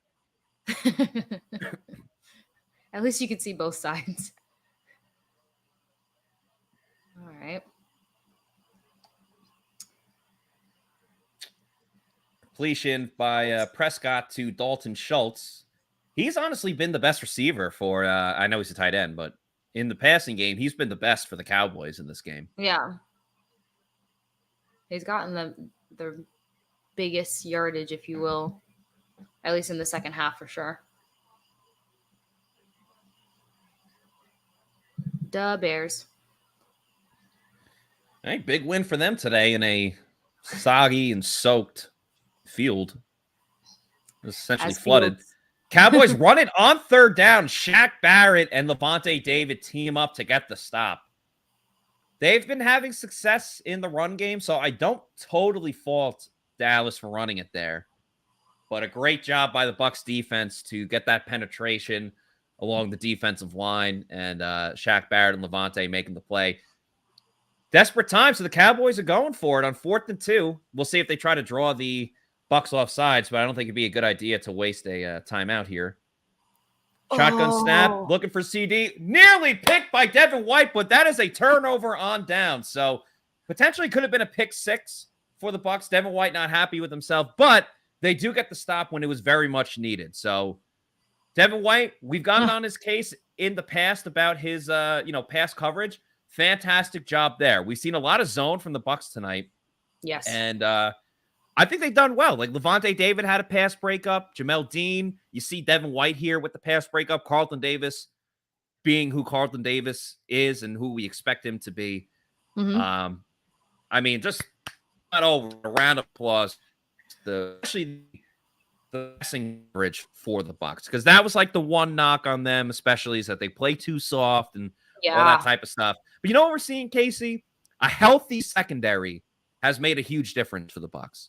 Well, that, and while they're, they might not be loading up on interceptions, but the reality of it is they're getting their hands on more balls. They're bringing on a lot of pressure, and they don't look tired out, which is a great sign for how well they are just working together and in sync. And to think that there's still people in that system that have a lot more versatility to contribute. It's an exciting start for the Bucs defense. And I think I said it in my prediction article too for Pewter, is I feel like this is the revival of the Bucs defense. And so far it's standing up to it. So big fan of that. Warren G. I like the creativity with the name there. He says also the receivers aren't great. I believe he's talking about the Cowboys receivers. That's true. It's CD Lamb and a bunch of guys really wouldn't be if guy was the. But hey, I mean, it is what no it is. one.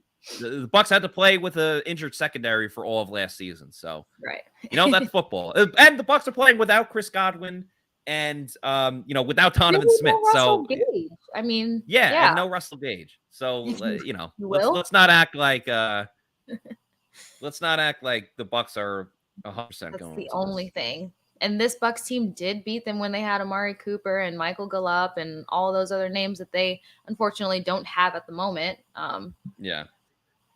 So we're going to just circle back to it is what it is. So Mark says playoff Devin is back.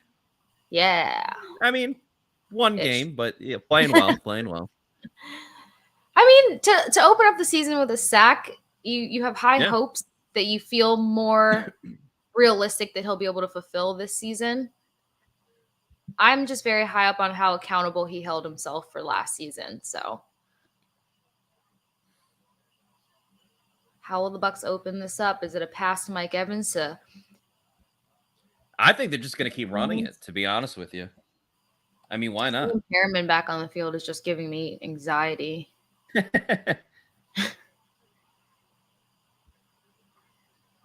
Tom Brady's only thrown the ball 23 times. Wild. And you were right. Short run there from Leonard Fournette. My dog is snoring like a human, and it really just freaked me out for a second. Oh, really? Yeah. Well, we can't hear her, so. Oh, thankfully.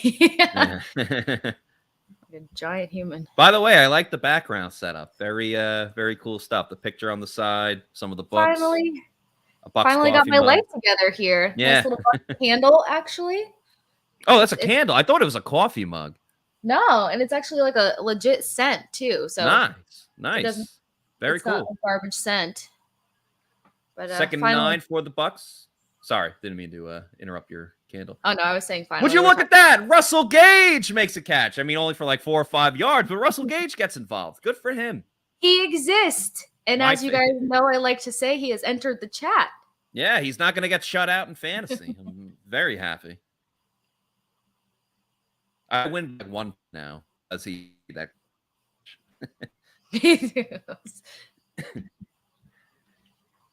I will be interested to learn why it's been a silent night for him. Yeah, I'll have to go back and watch the tape because he's been getting snaps. It's not like he probably just had a very specific role. Yeah. All right, 3rd and 2. Bucs are in shotgun. Cowboys do not send the blitz, and Brady gets picked. He was looking for Mike Evans. Evans then makes the tackle, as does Hainsey. Oh boy, that was a uncharacteristic play. We'll have to watch the replay. Could have been miscommunication, but that gives the Cowboys good field position. Oh my gosh. Yeah, they cut up right in front of that. Brady puts his hands on his head. So he's not too happy about that one. Well, RR says Pick was on TB. Don't know what he saw. That's a tough one because obviously, even if you don't get the first down, you want to just pin them deep because you're up by that many scores. Like you want to force them to drive the ball all the way down the field.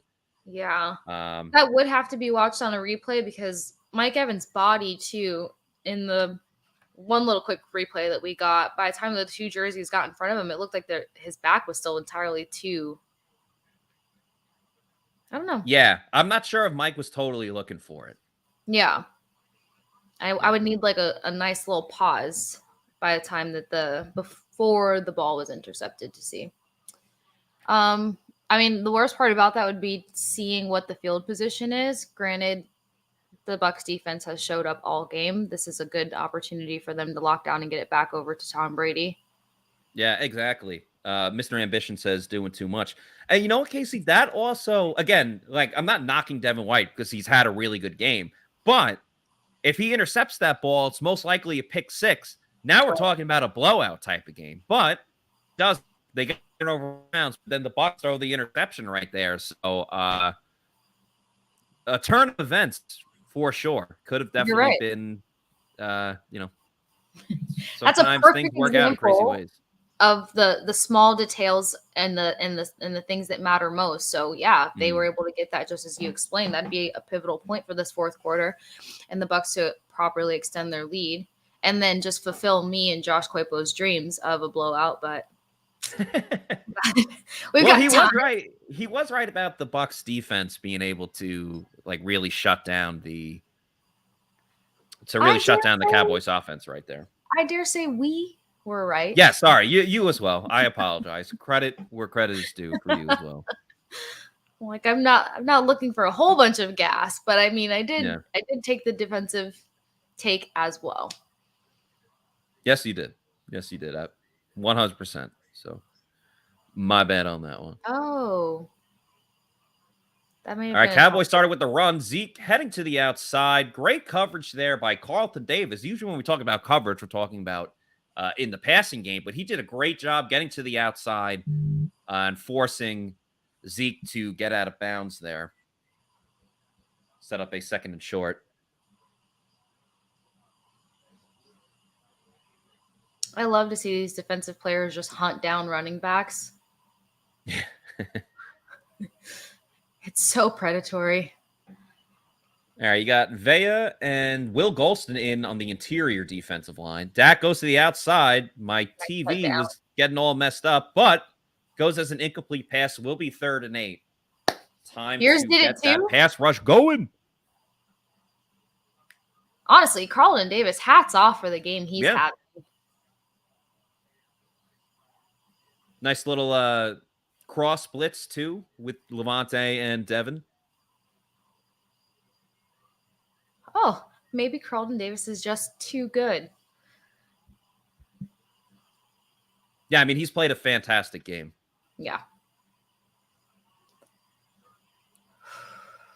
Logan Hall, man. Yeah, Logan Hall there. Dak scrambles to the outside, then throws it. It's a little wide and goes off the hand of Brown, if I'm not mistaken. They almost like spiked it. Yeah, that was weird. I also thought Dak was past the line of scrimmage. I'm not totally sure. Yeah, Brown. It's wide of Brown. He's like, that was just a bad throw. Unless he expected Brown to just stay. I don't know what he was expecting. Yeah. Brown was already so much in motion. Exactly. Yeah, it was odd. It was kind of like a broken play. Mm-hmm. Nonetheless, the Bucs do get the stop. Very important for them. All right. And the Cowboys will punt, trying to pin them deep. The gunner for the Cowboys fell on the right side. So Darden's, I guess he called a fair catch. Jalen Darden, I don't know why he gave it back to the Cowboys player after that, but I'm keeping my mouth calls a fair catch around the 10. So we'll see if Tom Brady can make up for that past interception. One good thing about Dak not completing the pass there is that it's keeping his overall yards very much down. If you guys recall, before he was chatting with Josh Queipo, you're going over our underdog fantasy picks, where I had Tom Brady higher than 38.5 passing attempts. Got a lot of work to do with that one, but Dak Prescott had lower than 290.5 total yards, and Leonard Fournette to have at least 5.5 more rushing yards than Ezekiel Elliott. So 2 out of the 3 are looking pretty good. Would love to hit this underdog fantasy prop bet, which is a great reminder for all of you guys to get in on the pick'ems. It's the easiest way to get some action in on the NFL with underdog fantasy in their pick'em game. You pick over or under on your favorite or least favorite player stats. You can win up to 20 times your money in a single night. Underdog keeps it super simple with their easy-to-use website End app. You pick between 2 and 5 players to fill out your pick'em slip. Get every pick right and take home some cold, hard cash. Use the promo code Pewter. Get your first deposit matched up to $100 by Underdog Fantasy. They also have weekly drafts where you can do like a 1 week team, whether it's $3, $5, whatever it may be. But I definitely recommend doing the pick'ems because they'll match it. Put in $100, you'll have $200 in your account. Even if you learn from Plant City math, you can understand that one. And I'm hoping to win some cold hard cash. Use the promo code Pewter and get those picks in on Underdog Fantasy, whether you're doing the draft, whether you're doing the pick'em. Yeah, the head-to-heads are fun too. Like, I truly thought Leonard Fournette was going to have a better game than Ezekiel Elliott. And let me check stats real quick. Last I checked, he had like 30 more rushing yards than him. We'll see if that's the case now. And I tend to be a nervous Nelly, but the over-unders, like, they're very manageable on Underdog. I had one today where it was Derek Carr under 2 touchdowns, I think it was. Okay. Something came out in my favor today. Yeah. Very nice. Very nice. Yeah. Leonard has 113 rushing yards versus 52 for Zeke. So we'll see there. As Fournette runs the ball here, adding to his overall stats, that's like a 12, 13, 14-yard game right there for Lombardi Lenny, who I can't tell if he's limping too, or maybe that's just me. Small limp, a little discomfort, but probably nothing too bad. Buccaneers Communications just tweeted out that Leonard Fournette has rushed for 127 yards versus Dallas. That marks a new high for him as a member of the Tampa Bay Buccaneers. Ayo. And of course, Leonard Fournette is also part of the Celsius family. He is a spokesperson for Celsius. So shout out to the Celsius crew for having a good game.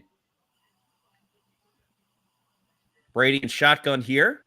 Drops back to pass. Throws it to Russell Gage again. Not getting shut out. All right. I don't think Brady is going to reach the 38 and a half passing attempts. So he'll need 39. I just don't, because the Bucs are in a situation now where they have to run. Well, they have to show the ball. Brady has 25 attempts, so he needs essentially like 15 more passing attempts, and I just don't see that happening. Rachaad White out back. Lined up there for 2nd and 3. Hasn't really had too many attempts tonight. All right. Does here. Makes a nice move. Ends up a yard or 2 short. This could be a situation where we get the infamous. I was gonna say maybe we get the Tom Brady QB sneak here, which that was a special play that you could have done on Underdog Fantasy. Is over a half a yard for Tom Brady rushing. We love. I don't know if you'll get it here because it's the first game of the season and they have a 16-point lead. Mm-hmm. Yeah. But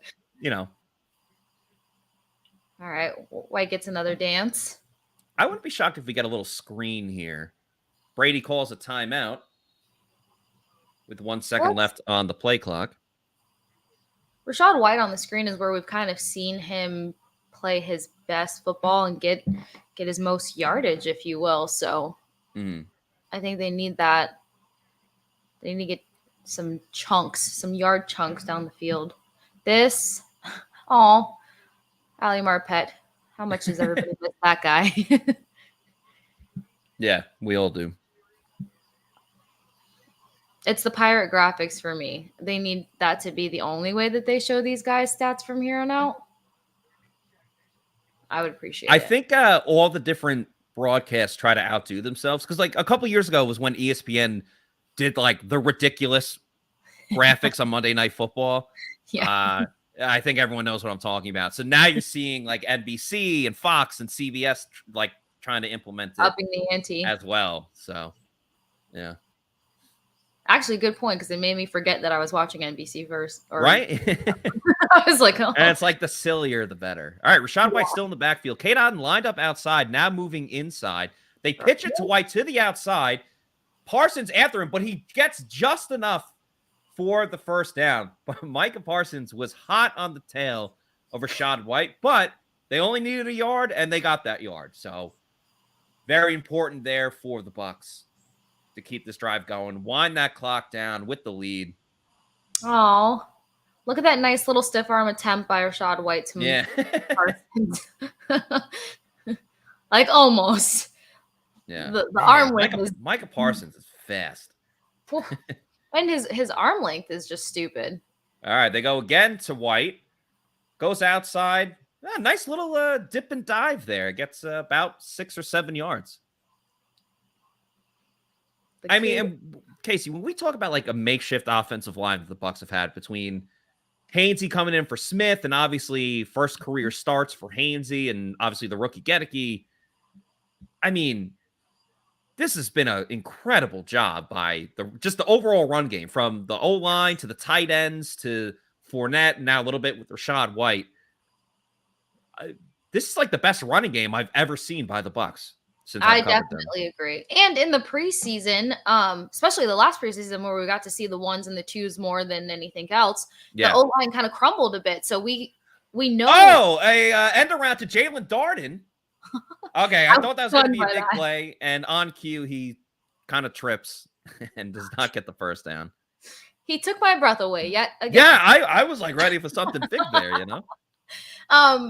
But yeah, so I definitely agree with you with them helping produce a way better run game than we were anticipating, because preseason kind of led off to the fact of, I don't know how much they're going to run the ball until they get a healthier O-line, and now they've kind of silenced a bit of those concerns. Just don't hand it to Darden again anytime soon. Yeah, I think they're done with the trickery, at least for this play. But Rachaad White's still in the game. Cam Brate, maybe? So putting a lot of faith in him in a crucial moment. Brady drops back to pass. A lot of pass rush there. Oh, a tough drop by Cam Brate. Brady gets hit on the play by Basham, who is still shaken up. That tells you something about Tom Brady. How does Brady get on the play? Abs of steel from the TB12 method. Right. That's where I was going. I was like, something else is in this TB12, because a 45-year-old gets hit and this man's laying on the ground shaking, not stirred. Well, there you go. You don't hit Tom Brady. Tom Brady hits you. Hits you. I prefer that over seeing the mobile QB from last year. While it's cute to call Tom Brady a triple threat, we don't need to see it until like week 17. Right.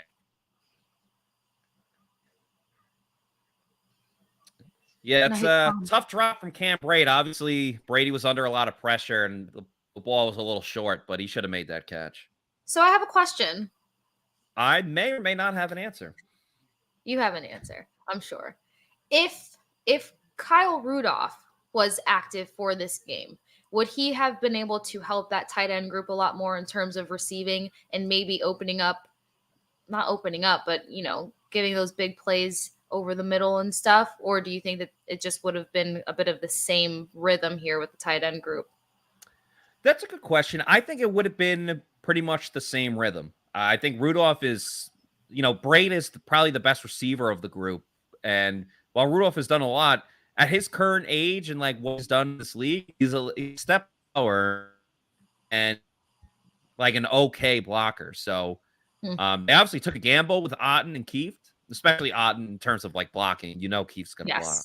But I mean, obviously the odds have been great, with running the ball. I think it would have been more or less of the same. I think a lot the passing game maybe not being up to snuff is more because of like the pressure from the Cowboys defensive line than it is like not having a tight end that's open. Yeah, that's true. I just wondered if Rudolph's frame would maybe help with tight end routes a little bit more, but I don't know how much stronger I actually believe that he is over Cam Brate.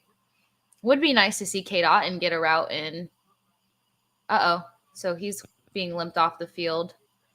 93 for the Cowboys.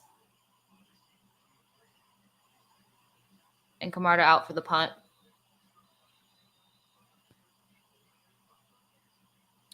Penalty on the play.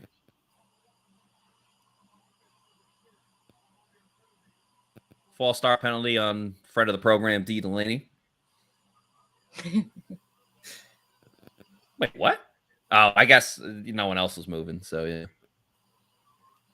Shifty.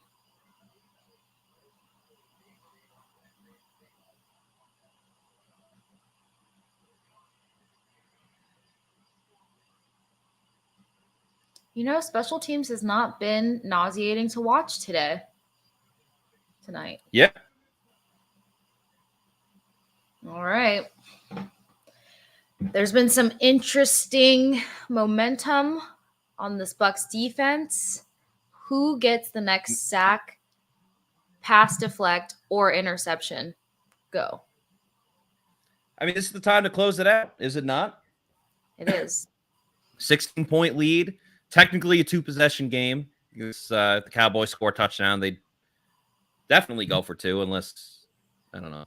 We've seen the Cowboys coaching staff make some odd really decisions in their history. I mean, look how their season ended last year. So Dallas is about entertainment from top to bottom. So you will always be entertained watching the Cowboys. That's a guarantee. All right, 7 minutes to go, Kasey. Bucs up 19-3. Cowboys have it at the 15, needing 2 touchdowns. Shaq Barrett goes in. I mean, he held that play. The ball is completed. Brown. Shaq Barrett got horse collared on that play. Right. Are you kidding me?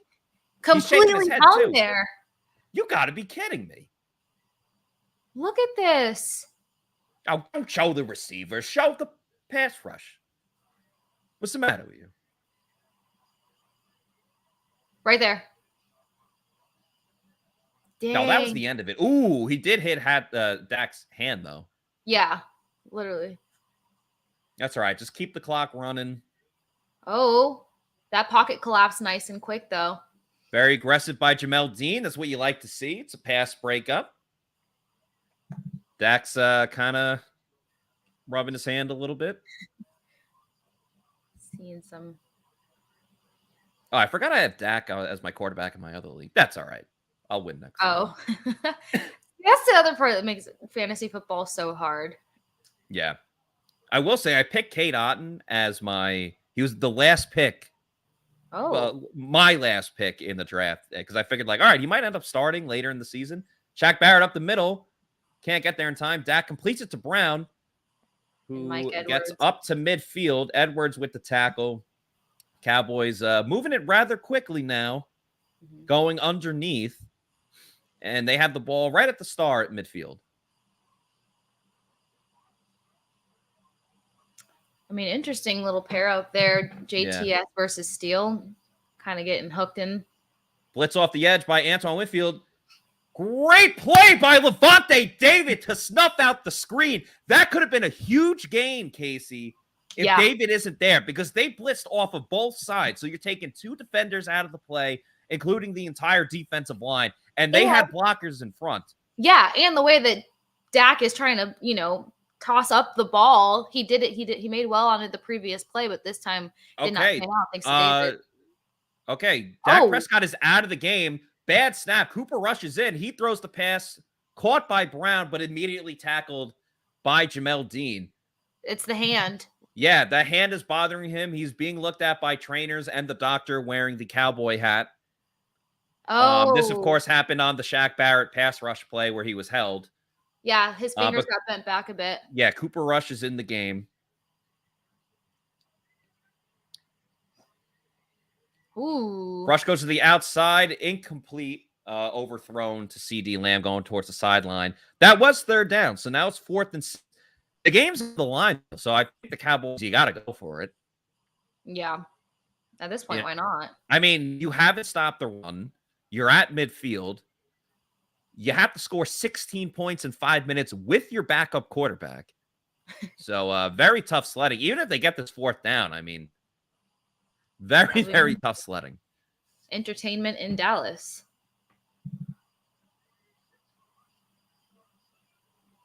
Monte David looking like he might blitz. You got Shaq to the outside. Yeah. Is that Logan Hall? Yeah, Logan Hall's next to Shaq. I think Shaq was offsides. Yeah, he was offsides. Oh. Shaq does that from time to time. On the left side, though. They're going to call offsides on Shaq. Yeah, they did. Offsides or just really time the count well? And Dak Prescott goes off the field and gives his. Hey, kind of gave a thumbs up though, but yeah. Was it a thumbs up or a Breakfast Club moment? What, like the "Don't you forget about me"? I thought that's that what I saw. You know, Dak, the ultimate optimist.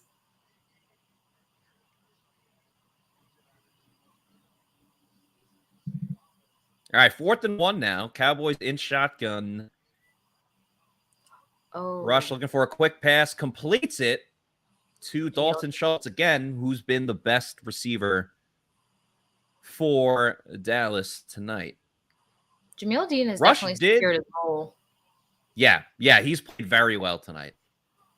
I mean, everyone's played well on the defense. You got Vita Vea and Logan Hall on the inside there. Rush going deep. Nobody home except for Carlton Davis, but he even overthrows Carlton. Sorry, that got me. It's a tough spot. It's a tough spot for Cooper Rush. I mean, yeah, he has to come in with 5 minutes left in the game in a situation where you need all of the points you can get and make something work. Jerry Jones looks like he's going to throw up on himself. Yeah, probably not too happy. His franchise quarterback is in the locker room.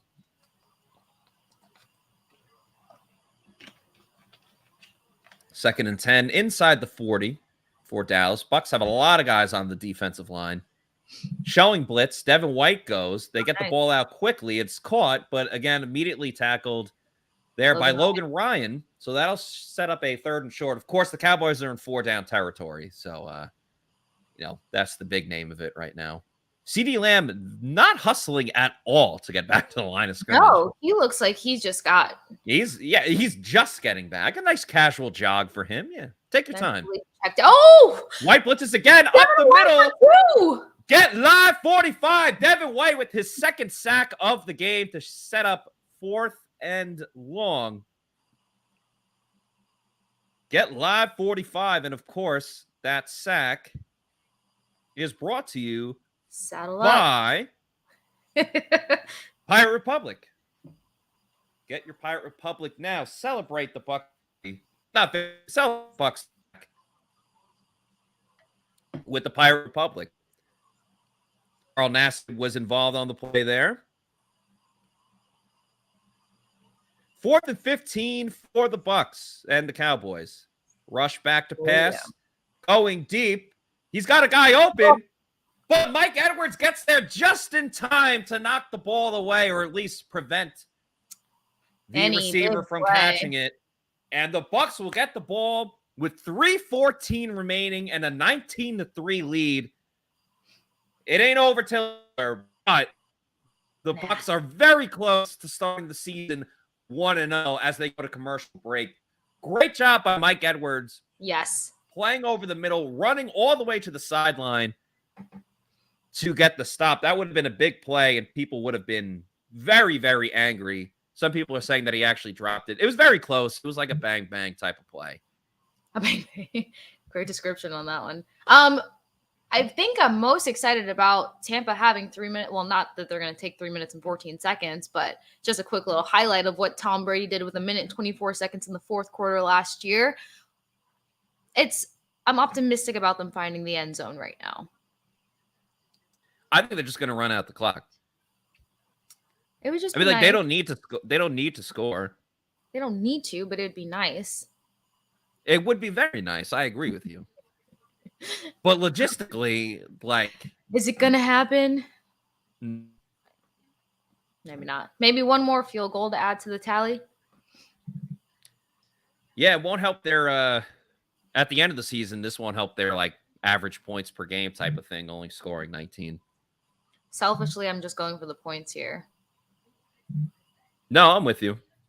Is it still considered a blowout if it's all field goals and 1 touchdown?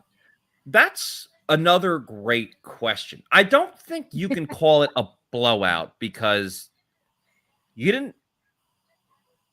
you didn't I don't know. You dominated them in a way. Like defensively, they dominated the Cowboys. You can't argue that, only allowing 3 points. But Dallas was in the game up until like early fourth quarter. So I don't think you could say it was a blowout, but I think you could say it was a convincing win. It was a game that they controlled. I feel like you know what I like too is like the Bucs are going to get a win here, but they're also like there's a lot of room for improvement, obviously on the offensive side of the ball. Yeah, the defense, I don't really know what you could really do better. I mean, they got the sacks late. We didn't see any in the first half, but obviously the sacks came in very important moments. You know, you had 2 third down sacks, and then 2 out of the 3 were on third down, and that set up a fourth and extremely long. Rachaad White in the backfield for the Bucs. They have all 3 tight ends on the field again. White takes the ball, takes it to the right-hand side, gets about 4 yards, and smartly stays inbounds. Okay. It's all about that running clock right now. As Chris Berman likes to say, tick, tick, tick, tick, tick, tick, tick, tick. Sounds like a nice little tune.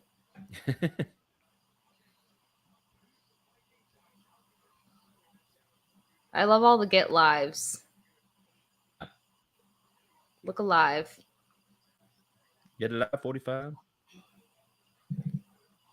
JM says defense dominated. They very much did. They very much did. Did any of the Pewter fans answer the blowout question? Guys, does this count as a blowout? Please free to answer Kasey's question. And also, just a reminder to anyone watching this, if you're not already doing so, please like and subscribe to our YouTube channel, Pewter Report TV.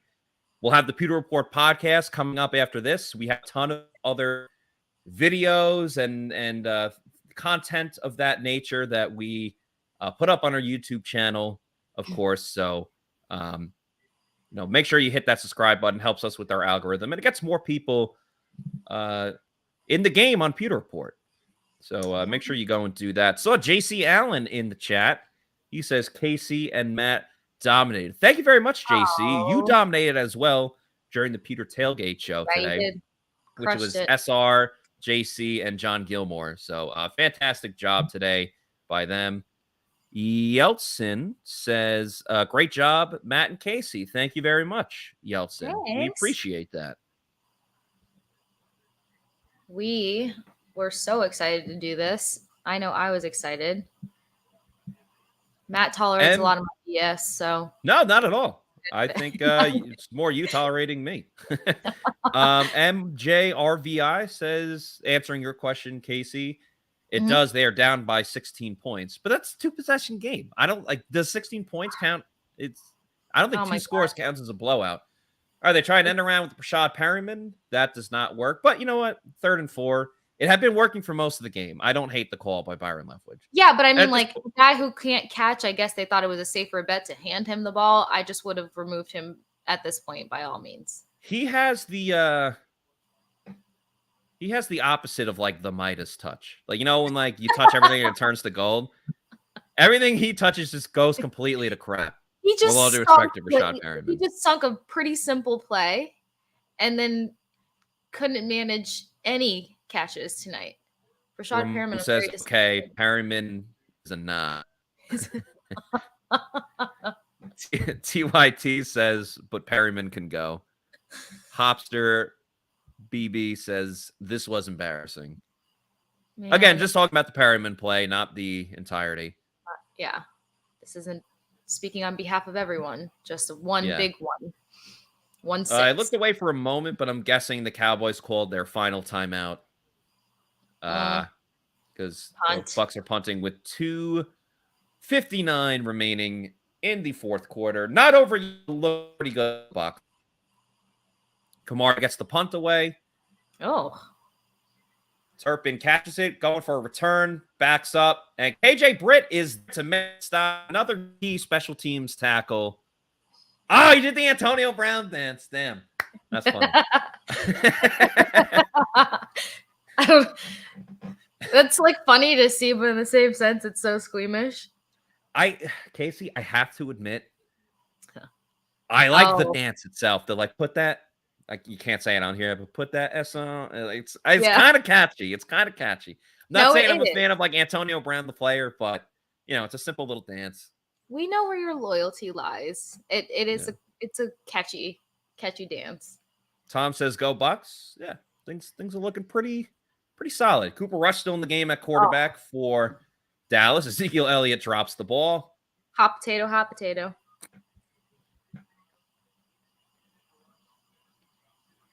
Somebody dropped a Cooper Rush stat in the chat.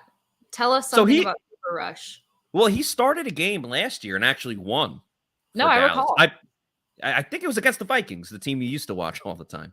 I did. And people are going to start picking up on that because I start pulling stats from 2017, 2018. Yeah. It's like, Kasey, what was your deal with the Vikings then? I'll explain on a later date. Ball caught, but nice tackle by Antoine Winfield Jr., setting up 3rd and short. Really, the whole name of the game right now is make the tackle inbounds. Keep the clock moving. If there's one thing that I can say that has impressed me about this Bucs defense, aside from their overall performance, tackles have been made. Yes. Yeah, not too many missed tackles. That's obviously something that hurt them a little bit last year. Rush going deep, was looking for Lamb. Had a step on Jamel Dean, but overthrown. So I feel like 4th and 3. Lamb is mentally checked out. Kasey, I could not agree with you more. He had a couple. He's made some catches, but he had a couple go off the hands. And then that play when they were trying to get everyone back up at the line of scrimmage, and he's just jogging like it's nothing. Walking along. Yeah. Yep. Good find there. Where you should be checking down, you're checking out. That's fine.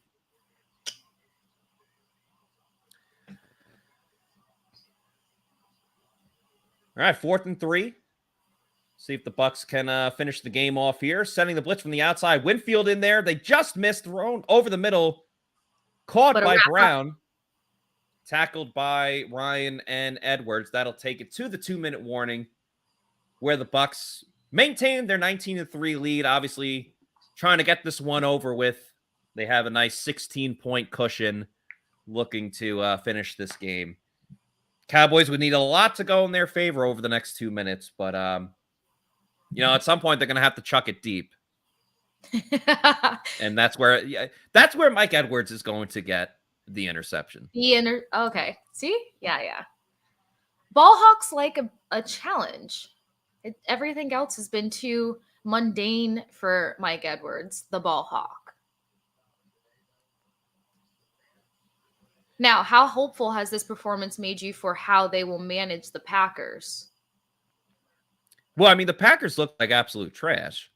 And the Packers are similar. Hear me out. They're similar to Cowboys in the sense of, at least the Cowboys have CeeDee Lamb. The Packers don't really have a number 1 receiver. So again, you're looking at a matchup where like you're taking the Bucs corners over the Packers receivers. Now you take Aaron Rodgers over Dak Prescott, of course. And that's no offense to Dak Prescott. We're just talking about Aaron Rodgers. Right. Now, the Packers are going to rely, again, kind of similar to the Cowboys. They're going to rely on Aaron Jones and A.J. Dillon. They're running backs that are very talented. They got a pretty good combo there. So that, again, means, Cobb. So that's another situation where you're going to need great pass coverage from Levante David and Devin White. They passed the test today, obviously. We'll see in a couple weeks when that game goes on. I'm glad you compared the two, though, because I'm sure some people are like, why did she say Packers and not the Saints? But I did feel a very similar vibe between the Packers and the Cowboys. And you just completely pieced together what I was mentally rolling out. Final 2 minutes. CeeDee Lamb with a cute little jog. At least the time has stopped there, so we can. Yeah. And all the pressure on Mr. Rush. Yeah. Nice job by Shaq Barrett. Shaq's been very involved. He hasn't had a sack, but he's had some good pressures. Yeah. He did almost have that one sack, so at least there's that. Are they A going to little call intentional flattened. grounding? Flag could through. Ref threw a flag there. Let's see.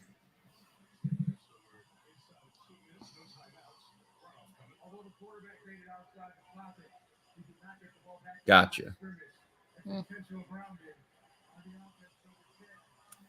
Back it up. Take it back, way back. I was thinking back it up. Ah. I should go back to high school cheerleading. Yeah. But yours is better. That was definitely more. There's a whole, and if anyone wants to listen to this as well in the chat, there's a whole playlist on Spotify. It's called like sweating in a high school gym or something, like for your like middle school and high school dances or whatever. The cafeteria throwbacks. Yeah, something like that. All right, so rush was called for intentional grounding because the ball did not get to the line of scrimmage. Oh, Vita Vea. Oh, he always has a great. Let's see. Yeah, he's always got a great celebration. Vita Vea gets in on the sack. So is that a ukulele? One more time, we're gonna celebrate. That's a Pirate Republic sack right there for the Tampa Bay Buccaneers. You got Long John Pilsner, you got the Belgian Wit, and of course the IPA. Make sure you go and check out Pirate Republic. The beers coming to Florida. You can get them at most liquor stores near you, including Lucan's Liquors, Total Wines, and ABC Liquors. ABC. 4th and 12 coming up for Dallas and the Bucs defense. Oh, man. I thought he was about to get sacked. Pass again. dumped off to Pollard. He is short, tackled by Devin White and Levante David. That is a stop for the Bucs, and that will essentially close it up. There's 49 seconds to go. The Bucs are in victory formation as Todd Bowles gets in his first head coaching opportunity with the Bucs, obviously previously coached for the New York Jets. In his coaching debut with the Bucs, yeah, he starts the season 1-0. So congratulations to Todd Bowles. And a masterful defensive performance. Big fan of this. Love the fact that it was the Bash brothers that were able to kind of make that. Yeah, absolutely. I mean, that last shutdown. Kasey, across the board, just great job. The defensive line, the linebackers were great. We obviously talked about Winfield and Carlton as Brady takes a second knee. And they're all dapping it up. That's going to do it, folks.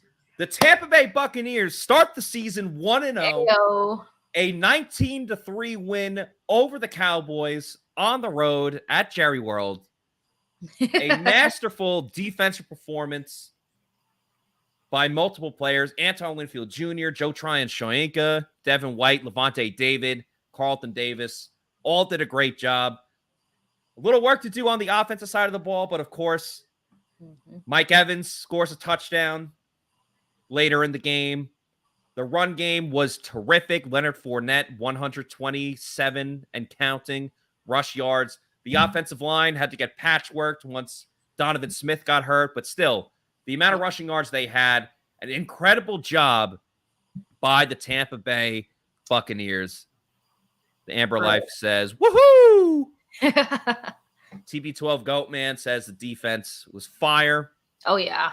Kasey, before we sign off, just final thoughts about everything that we saw today. Man, oh man. Final thoughts. Bucs are 1-0 to open the season. Tom Brady is 7-0 against the Cowboys.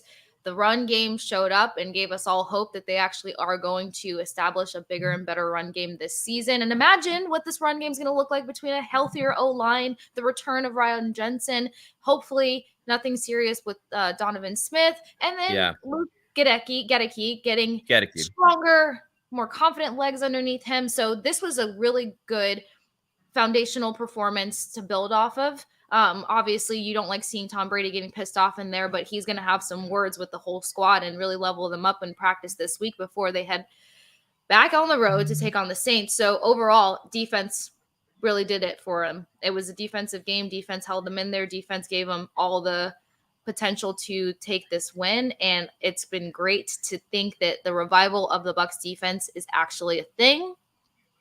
So I'm happy. It's been a good Sunday. It's been a good week 1. And yeah, a great week 1 across the board. Fantastic job by the Bucs defense, as we talked about. Every unit from the D-line all the way to the secondary really did their thing. Yes. Proud of the offensive line. Struggled with the pass blocking, but they really got it going with the run blocking. Tom Brady got a couple things to work out with the receivers, mostly the secondary backup guys. Hopefully they're healthy with Chris Godwin and Donovan Smith. We shall see. That's about it for you and I, Kasey. Thank you, everyone, for watching the Pewter Game Day show for our live in-game reactions and analysis. But we're not done yet. In about 45 minutes to an hour, keep an eye out for our social media. The Pewter post-game show will be going on with myself and Scott Reynolds, potentially JC Allen as well, where we're going to recap everything from this game. But for Kasey Hudson, I'm Matt Matera saying thank you, everyone, for watching the Pewter Game Day show presented by Celsius. We love you, Pewter people, and stay tuned for the Pewter post-game show. We'll see you in a little bit. Out.